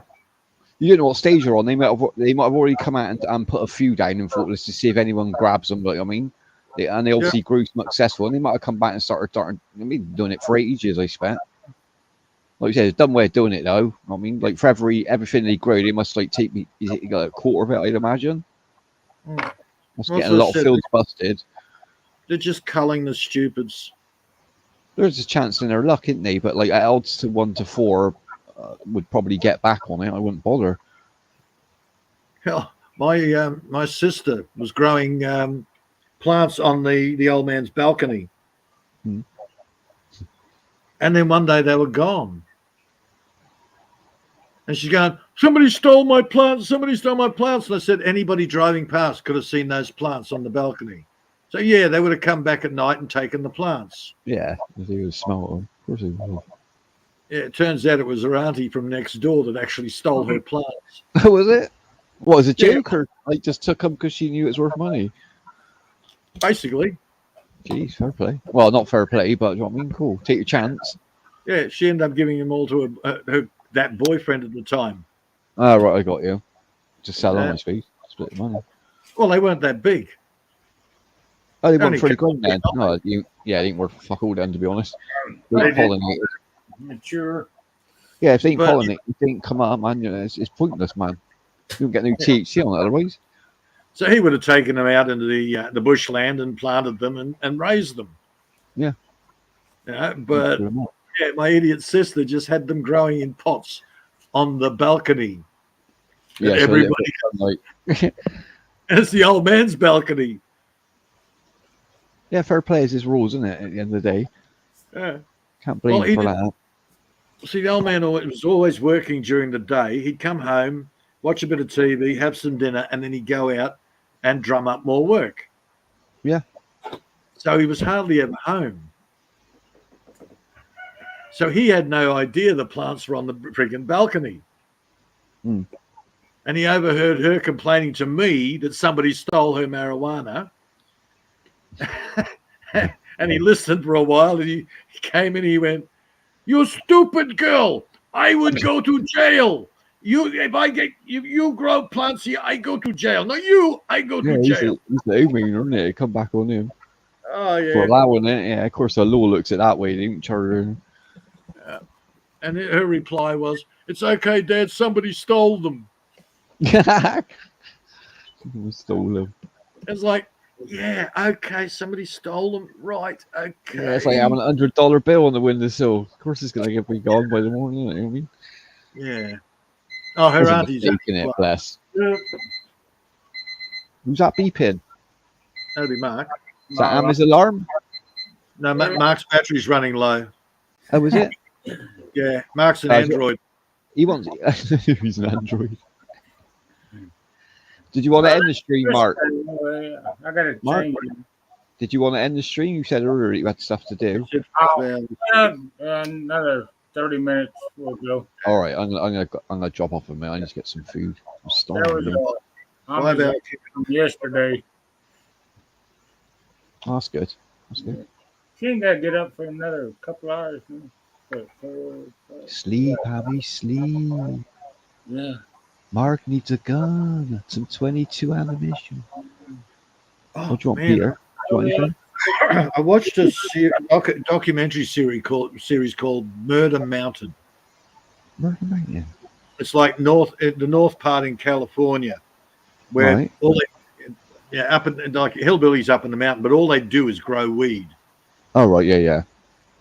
and because they made it legal, they were talking to various growers that the transition between the two, and why the bodies disappear, all that sort of stuff. Yeah. Interesting series. I think it was 3 parts.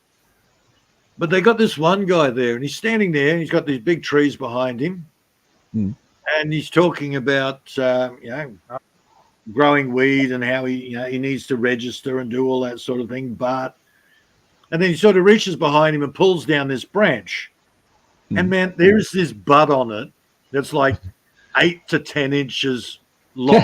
Size of your fist, like. And then the camera pans back.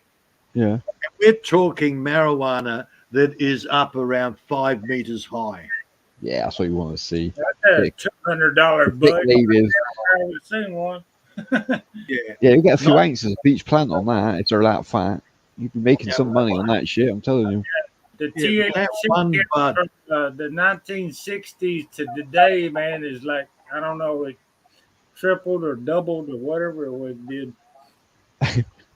But I do remember he talking about he grows it in the traditional way. There's so many, like, to be fair, like, it's very advanced nowadays with weed growing. Like, you can even get like the wait time, the grow time down quite low now. Well, that's his point. It's like cooking. Growers like cooking in it. Everyone does it, like, even though everyone follows the same rules, everyone cooks in and grows their own way. That's the problem. The original way of growing marijuana is you grow the tree and you just harvest from the tree. You don't pull the whole freaking tree out. That's the new way of doing things. They'll grow it hydroponically or in pots, and then when it's ready, they pull the whole tree out, pluck it, sell it. And then they start another grow with their buy seeds. Yeah, they start. Yeah, they're wasting that, but they think it's a one thing setup. That's why they do that. Right. Well, this guy is a professional farmer, marijuana farmer, and he says, "Look, we've got the gear there. We can get up there. We get all the buds off it, but these things are 4 to 5 meters tall. They were massive. Yeah, that's good stalks. I had never actually seen a fully grown, mature plant. Yeah, if that stem's strong enough, mine, it get out that high. Yeah, I think it's the size of the buds, like you said, the weight. If you let them grow, I guess. Yeah, you're still like they'd be heavy when you hold them, and obviously they still got a lot of water in them. But once they've dried out, once you've got them on, I'm telling you, they'll still be good weight. Yeah, it depends on the climate. If it's warm all year around and shit, once this is Northern California. If you fuck that, most people fuck it up, Mark. Most people find growing it's pretty easy. Once, like Peter said, if the soil's good, you cannot not grow weed. But the drying out process, a lot of people fuck that right up. They make it, they dry it too quick or try to get it done as quick as they can, and it just goes moldy. Yeah. However, people like putting overheat in that. It's like, what the fuck are you doing? Like, you can't do that with a plant. You know what I mean, the plant's got to still be alive. You're cooking the plant doing that to dry quick. I was like, fuck that. Hang up, upside down, man. Let it dry natural. Put a fan against it. Blew through it, man. Exactly. Just use one of the little leaf branches as a hook. Hang it. Let it dry. Come back in a few days. All good. Exactly. Enjoy it for what it is, isn't it? Yeah. It's like putting all the ingredients together and make a cake. And it says put it in the oven for 20 minutes. You after 10 minutes you're pulling it out to taste it. Do you know what I mean? You ain't letting it take its course, are you? So, hey Ace, how are you? Hey, welcome in, Ace. Yeah, what's going on, Ace?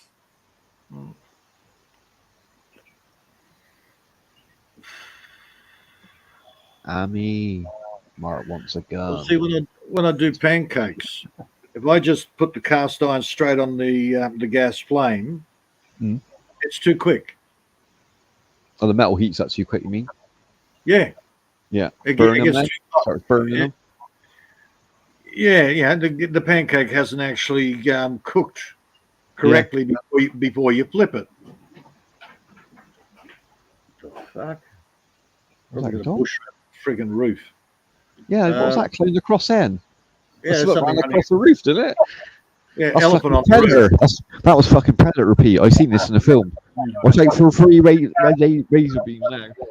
Come through the window. I thought it was on the roof. Yeah, tell me about it. It's friggin' noisy. That was big, whatever it was, man. Sounded like a bear. Yeah. I'm sure he's around. That was somewhere. John. I think that's John. He's found you.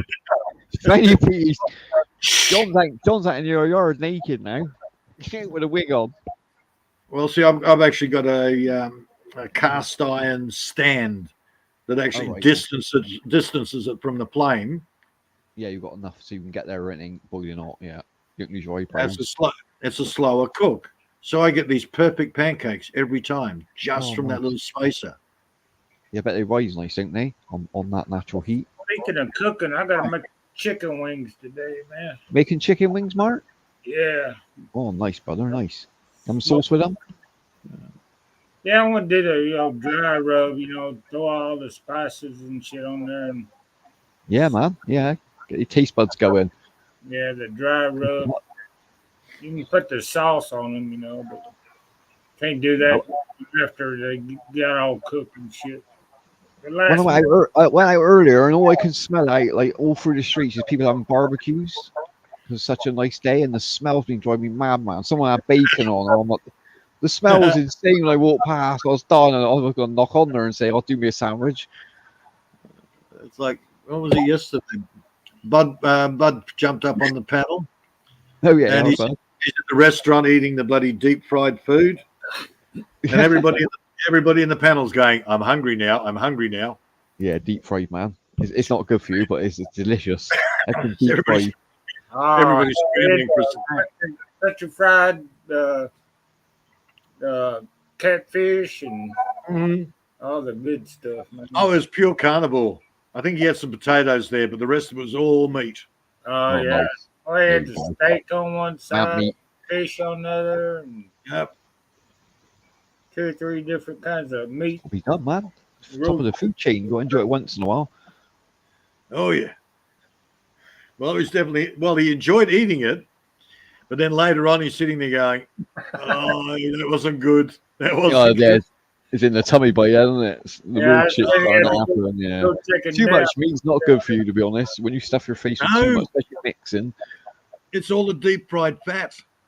Oh, he couldn't get used to it. Yeah, because he probably don't eat a lot of that, does he? That was most of what he had on his plate was deep fried. Yeah, and he don't cook that way, does he? I wouldn't imagine. Not out in the country. Yeah, I was at the Shoney's, man. They had the bar, they had all the meat and everything on, smorgasbord, and shit. Yeah, we calls it a Calvary over. You can take whatever meat you want. Oh, he had 3 plates full of it. By the time he came up, he'd only had 1.5 left, but he'd already made 1 plate disappear. I do on the Calvary. I got to admit, if you go to the pub and it's like a set menu, like set price, so it might be like £9 for a Calvary, but you can go up as many times as you want. Yeah. I'll go 2 or 3 plates. Yeah, if it's nice meat as well. My God, yeah. All you can eat. Chicken and lamb, beef. Oh my God. Oh, yeah, chicken there too, didn't you? Yeah, I'm a hanger, not a dryer. It's a process, isn't it? It's like nature, isn't it? Everything takes its course if you want something to be perfect. Yeah, you can't rush nothing. Oh, look, cooking it in animal fat, brilliant. But unfortunately, a lot of those restaurants and takeaways, they don't use animal fat. It's usually got a lot of trans fat in it too. Use like lardy products as well, don't they? Your lard, well, you got tallow, which is beef fat. You got lard, which is pig fat. I can also, to me, it's a big difference. It takes a difference between A2, to be honest. Yeah, what's some? Oh God, each fat has a different name. Oh, back in the day, now my granddad was a pig farmer, so everything was lard and make soap out of it and everything else. Yeah, they got a lot of uses, man. There's a lot of uses. Well, have you noticed though, the bigger farm animals, the meat is never the same name as the animal? In what way? Well, you got a cow, you don't eat a cow, you eat beef. Oh yeah, of course, yeah. You know, if What you would you pick? you don't eat a sheep, you eat mutton or lamb. Well, lamb is true. okay, but mutton or hogget, it's always a Mm. different name than what the animal is. That's true, actually. Yeah. Yeah, Yeah, pork is pig or pork. yeah. Yeah, exactly. Yeah. hmm I think the French call goat chevon. All right. Yeah. Well, you get the young cow, they call it what, veal. Yeah, veal, young heifer. Yeah. Yeah. Young pepper. Yeah, Oh, a ballless bull. a ballless ball. Mm. Sounds like Armani. A ballless ball. Well, generally we don't eat cow. We eat bulls with no balls. I knew a couple of girls that were called heifers. Heifers. Goddamn heifers. That's an old word, Mark. Jesus, heifers. Oi, Mark, we're not talking about That's a X's. bit bit, that is. You can give your age away there, bro. Old heifers. They- Goddamn heifers on YouTube. Yeah, well, I've still got that video if you want to play it, Mark. Which one's that? We got a video? no, man. My What video is this, Mark? Oh, you my busted, Mark. What's this video? burning, man. How do you get the my body Eat lamb chicken. don't even work anymore, man. I'm gonna have to get it. Yeah, it's true, isn't it, halfway? Yeah, I didn't even think about that. American tanks going to Ukraine. That's the title of the video. You didn't see that, Dave? No, what's this about? Did you put a thing? It's these ginormous fat chicks in bikinis. Oh, I didn't want to see that. No, I won't sleep. I won't watch that. Not I just guess fat you said chicks, what it man, was it's then. ginormous. We're Yeah, talking- that didn't do nothing for me. Down It scared field me. dressed. Field dress. I have passed on my trauma to others. Yeah. We Right. now have Yes, you collective trauma. Jeez, Oh, sounds it is bad. horrendous. Oh, no, I definitely don't want to see it now. It sounds horrendous. Oh, no, it's a horror film. Yeah, you have, I'd night- sooner watch, have nightmares there, Dave. I'd sooner watch Wait, Texas Chainsaw Massacre than watch that again. God, it must be pretty bad then if you're comparing it to that. Oh, man. That's Oh, it's- quite a startling film when that come out. Well, you could probably go to any Walmart in here in the States and see the same damn thing. You know? But not in give it- bikinis. Not in bikinis though. Probably like a Have pair you of seen juicy pants. Juicy pants would be in. Mark. They get the damn stretch pants or the frickin' tights. The or pants that they should have bought the bigger size because it ain't quite covering their ass pants. I call them. Nothing covers their ass. Nothing does. Nothing Nothing. covers How our much ass. material do you have to use to make those leggings, man? You know, I mean, shit. Okay, you've seen the girls in the toilet paper wars film clips? Yeah. Imagine them in bikinis. Right. Oh, I'm with you. And I mean G-string bikinis. What's this film called? Sorry. Oh, it's just a video clip a mate of mine sent me. Oh, right. Short. American tanks going to Ukraine. Believe me, man, it's bad. It's a TikTok video. I mean, Oh, I right. had flashbacks to when I was working in the factory and shit. Mark. Yeah. Set that Mark. There's No, I flash- ain't watching that shit then. Fuck that. If it fucked Mark up, I ain't got no chance. I'm Oh, he's straight. I'm staying. I ain't dealing with that shit tonight. man, you'll I break. think even John Quinn, you know, he's having nightmares now. John, yeah, but John's like Yeah. the most, John's like the emotional guy I've ever met on YouTube. Like crying I over made- Titanic, man. What the fuck's he doing? I made John play it a few times. What was the other one? You remember it was "Don't Cry for Me, Argentina." I remember he put it on once. He bawled his eyes out. I was like, "What's the matter with you, man?" Okay. It's like such a beautiful song. I was like, "I swear he's gay, Peter." He's just like, Maria, all right, he's just Maria like me. He's gay. I thought about it long and hard. He's definitely gay. John Quinn, I swear. Maria even played it twice. That's it. You keep him at bay now, then. Oh, When you can't control him, just put Titanic on. That's all you got to do now. no, I'm talking about the American tanks going to Ukraine. Oh right. Yeah, even Maria played that a couple of times. She initially, she was quiet, and then she started giggling away. Oh, she enjoyed it then. Oh, it's a classic. Yeah, it's really bad. It really is. Yeah, I don't need to see that in my life. I don't need to change direction on the course I'm heading at the minute for this evening. Yeah, it's almost as bad as seeing the fucking Joe Biden short clips and shit. I seen he fell over. What happened? He fell over again, didn't he, Mark? Yeah. We got bets on how many times he's going to fall over this year over in the UK at the minute. We got a And of course, as he's leaving, he's pointing at nothing on the ground. Yeah, what was that about? He like pointing like as if he was chatting to the step. Boy, did you trip me up then? I reckon he's either a really clever man. This is all a big act, or like he is that. You know what I mean, he is too old to do that job. There's two of them. I told you, there's two of them. One with earlobes, one without. Is there one that I noticed that? Yeah, man, shit. The one that can't string a sentence together and trips over and doesn't know where he's going, he's got earlobes. Surely. He's got earlobes. Well, there's two. I noticed there's two of them. Well, I don't really study him, to be honest. He makes me laugh when he falls up the flight of stairs, whatever. But he's absolutely amazing, man. The other one can actually, he's the one that actually gets up there and does speeches and not screw them up. Yeah, well, that's something I don't really follow him, so I don't know. Yeah, I don't know anything bad about it. Like the way, well, I don't know. America seems all right with him, I suppose. So we'll find out soon. And they are different looking. If I picked it and sort of went, they're different. What? It's his brother or something? He's got a twin? What the hell? Could be a twin, couldn't it? I mentioned it to a friend online, and he actually went a little bit further, and he got both photos up next to each other, and he went, "Yeah, they are different."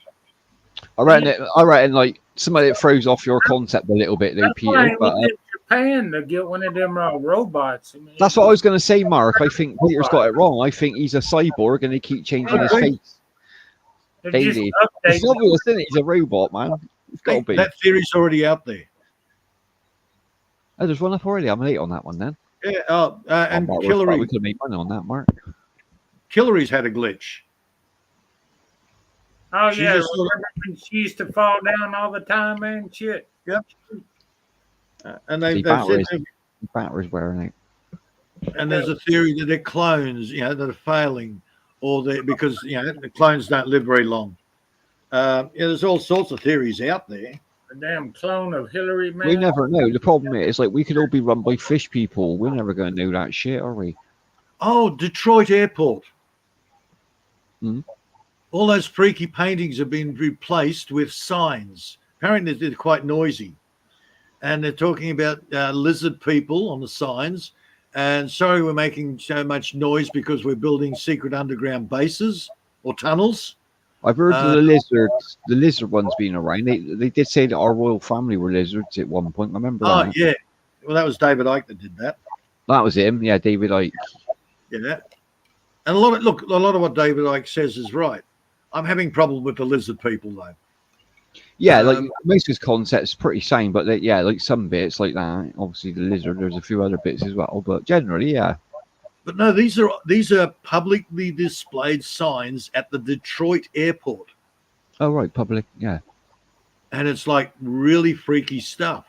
And apparently, like what do you mean by freaky? Darren, watch out for the lizard people. Like bizarre state, yeah. Like for the general public, that's going to be a bizarre statement, isn't it? Yeah, but apparently there's people are complaining about there's construction going on, but they can't see it. Mm. And there's a big sign saying, "Sorry about the noise, but we're building secret underground tunnels." What the fuck? Yeah, it's like somebody's got a warped sense of humor, or they're. That's a pretty good sense of humor if they rip that back. That's a good. Just think of the underground. That's a good play, Mark. We're building underground. In DC, man, shit, that whole city is underground tunnels. Yeah. Or they're actually doing it, and they're trying to throw you off with these bizarre signs.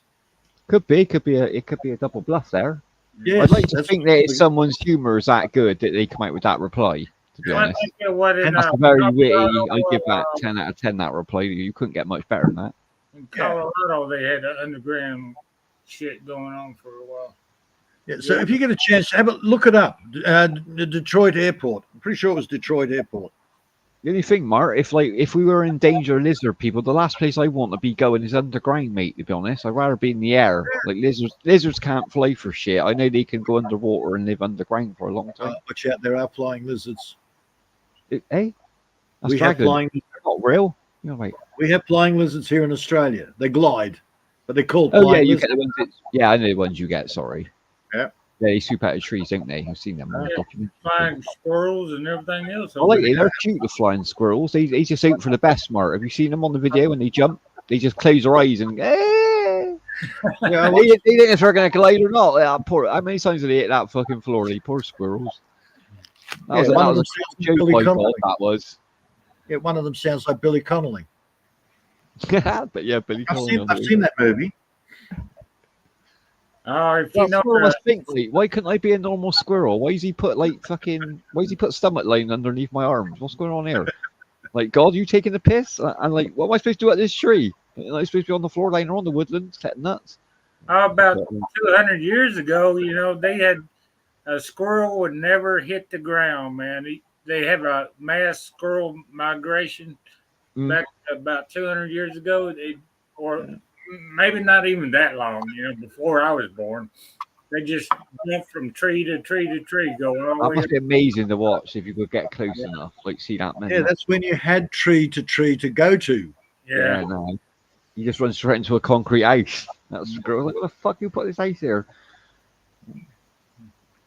There's one place in Tennessee that only has a one county or one little county or city in West Tennessee that only has a white squirrel in the whole state. Oh, I've never seen a white squirrel, to be honest. Not even in like the Antarctical places. I haven't really seen anything like that. Isn't the movie's called The Wild? That was the wolf one, wasn't it? Was it the wild? You look No, at no, not Call of the Wild. No, this is a cartoon, kids' cartoon. Keep going. See if you can jog my memory. One of the main characters is a bear that uses rabbits to wipe his ass. I think ring a bell. That should ring a bell, to be honest. What year are we talking for that? Like late 70s, maybe? No. This is 2000-ish. Oh, what? Oh. No, I hadn't caught that, I'm sure they've done a couple of in The Wild too, and they've done a couple of deer videos. The hunter going out and about the but deer it's, and shit. but the head squirrel is Billy Connolly's voice, and the squirrel It's not about with Billy good film. Connolly's attitude. What the know fuck about are you doing? What are you fucking looking at? No, it's obviously a kids' film then. If it's got swearing like that in. It's a family film. It's got humor aimed at adults as well. Oh, it's like 13 plus. Then you mean? I know what you mean. You get swearing and a little bit of violence, but nothing major. Well, we got about 7 minutes to go there, fellas. It's gonna be about 5 hours. Mark's getting his food. 2006. 2006. I'll have a look at that. No, I never caught that one. Yeah, I'm gonna go over to my sister's house and take care of some business here. Richard Kind, whatever. Patrick Warburton. I remember him. Yeah, I like Patrick Warburton. He's got that voice. Yeah, very distinctive, isn't it? He wasn't a Kiefer voice. Sutherland, Eddie Izzard. Yeah, comedian. He were. Yeah, he's good. Yeah. Who else is Sisters. And William Shatner was in it. Oh, he's in it as well, is he? I'm gonna have to check it then. I'll have to check that because he's quite fun in some of the films I've seen him in since Star Trek. To be honest, he's got a very good sense of humor.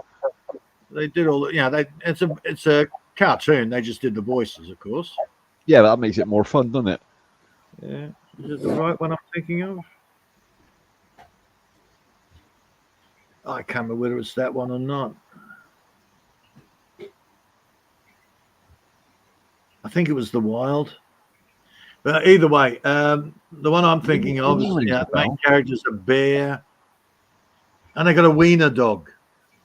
Yeah, I watched it. Like the later, like not kid stuff. It ain't really kids films anymore. They're more like you said, teens. I think you class them as now. Like a lot of the blockbusters, I didn't watch a lot of them anymore because my sister's kids are old. Like they didn't really watch them anymore. They're grown out of them now. Oh man, I'm glad I didn't go through that phase, man. With the SpongeBob phase, man. Shit.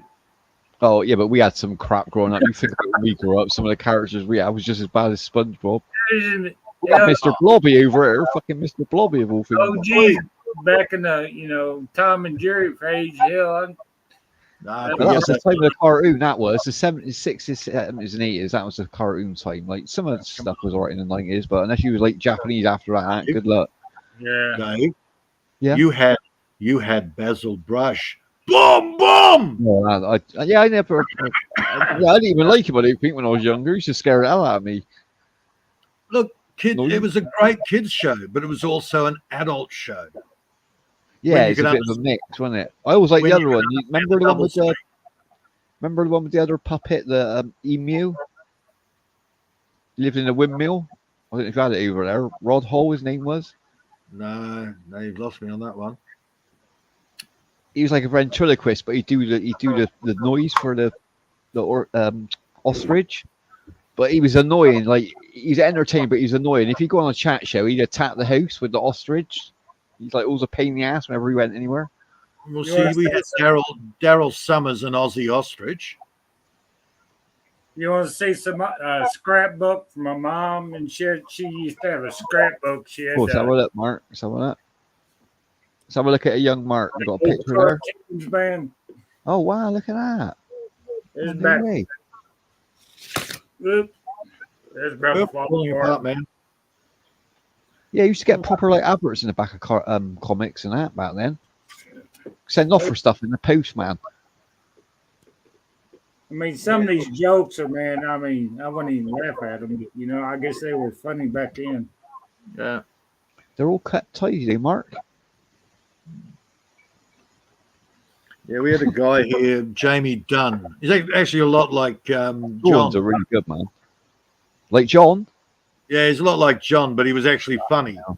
And he had this like John, but funny and could sing. It's good looking. Yeah, go on. I know Jamie Dunn couldn't sing, but he was the host of a kids show. Oh right, yeah. And he had this basically a head on a stick, aggro. And again, it's that kids loved the puppet, but the adults understood the humor. Oh, I got you. Yeah. Hell, we had one in a bikini. Hell. Back in the day. Welcome in, Fish Keeper. Welcome in, my friend. Oh, Dickie Knee was the head on the stick. Sorry, Aggro was a bikini there. Pete, that bikini. Like Maria. Looks like Maria by the pool there. Yeah. I like that fake laugh you keep doing. Is this us going to deflect my inquiries, Peter? You should know me better than that by now. Come on. Yeah. I know. I'm still on my puppets. There's a classic. Puppets. I'm not going on my. No, Dickie Knee was the head on a stick. Aggro was a full-blown puppet with Jamie Dunn's hand up his ass. Oh, we got a puppeteer in the chat box. There's a puppeteer down there. When you talk about puppets, I have one. 2 minutes, Jack. Yeah, Mark's ending in 2 minutes. Call it a day. Maybe. Yeah, just. You're ending it. I got a whole album of this stuff. It's an old scrapbook album. The originally, good to keep a bit of history, man. Yeah. The original Muttley was from a cartoon series called Precious Pup. Oh, what, the character? I didn't know that. Yeah.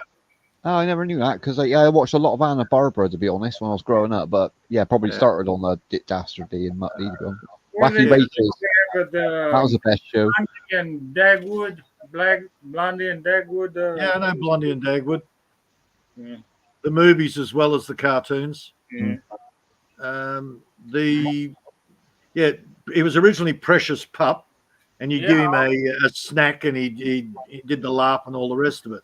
All of these are older than Blondie and Dagwood, man. These are before Blondie and Dagwood. Yeah, I was wondering what decade they were. Are they all different decades, Mark? There was also Motor Mouse and Auto Cat. Motor Mouse? We never had any of that. Yeah, they were. Buffett remembers that. Yeah, he remembers that one. Yeah, they weren't Warner Brothers. They were. Oh God, they disappeared eventually. Because there was another cartoon company. They did a lot of cartoons. Hanna-Barbera was the biggest one over. You know Hanna-Barbera? Yeah, Hanna-Barbera and Warner Brothers were your main cartoons. And Yeah, Disney. that's what we really. Yeah. No, there was I like the another. 80s though. I like when we had all like the tie-in stuff with the comics, like we had the Transformers and all that stuff come out then. God. Like Marvel and DC. Eventually, DC. It was a Marvel took over. Yeah, they become a monopoly, didn't they? In the end, just went the right way with their films. And it's the same with this other cartoon company. They've been around for ages, and then something happened, and they got bought out by the Hanna-Barbera, I think. Yeah, they did a lot of it, didn't they? In the end, they literally done a monopoly in that, didn't they? In the end, and killed everything else off, which was a shame. And that's where they took over the Precious Pup character and brought in Dastardly and Muttley. Yeah, put them as a double time that other company went belly up. That's good that the character survives then. Yeah. Well, it is a good character. I like that laugh. It's like so dirty. Live stream on this 30-minute live stream. I'm going to have to say adios, sayonara, goodbye. Marky, thank you, brother, from us on, man. Peter, it's good catching up with you, man. You enjoy the rest of your days, guys. Good shit. Now I'm going to go look up that company. All right, catch us later. Take care. Take care. Ami, buy Mark a gun. Coming by there, keeper. Hey, Jack, you're late, man. You're going to have to wake up a little bit earlier. Take it easy, Mark. Catch you later, guys. Get your bay later. Thanks for everybody coming by. Hey, darling, I'm going to kick you off. Hey, catch you later, fish keeper. Y'all have a good one. I'm going to be saying adios, sayonara, and goodbye.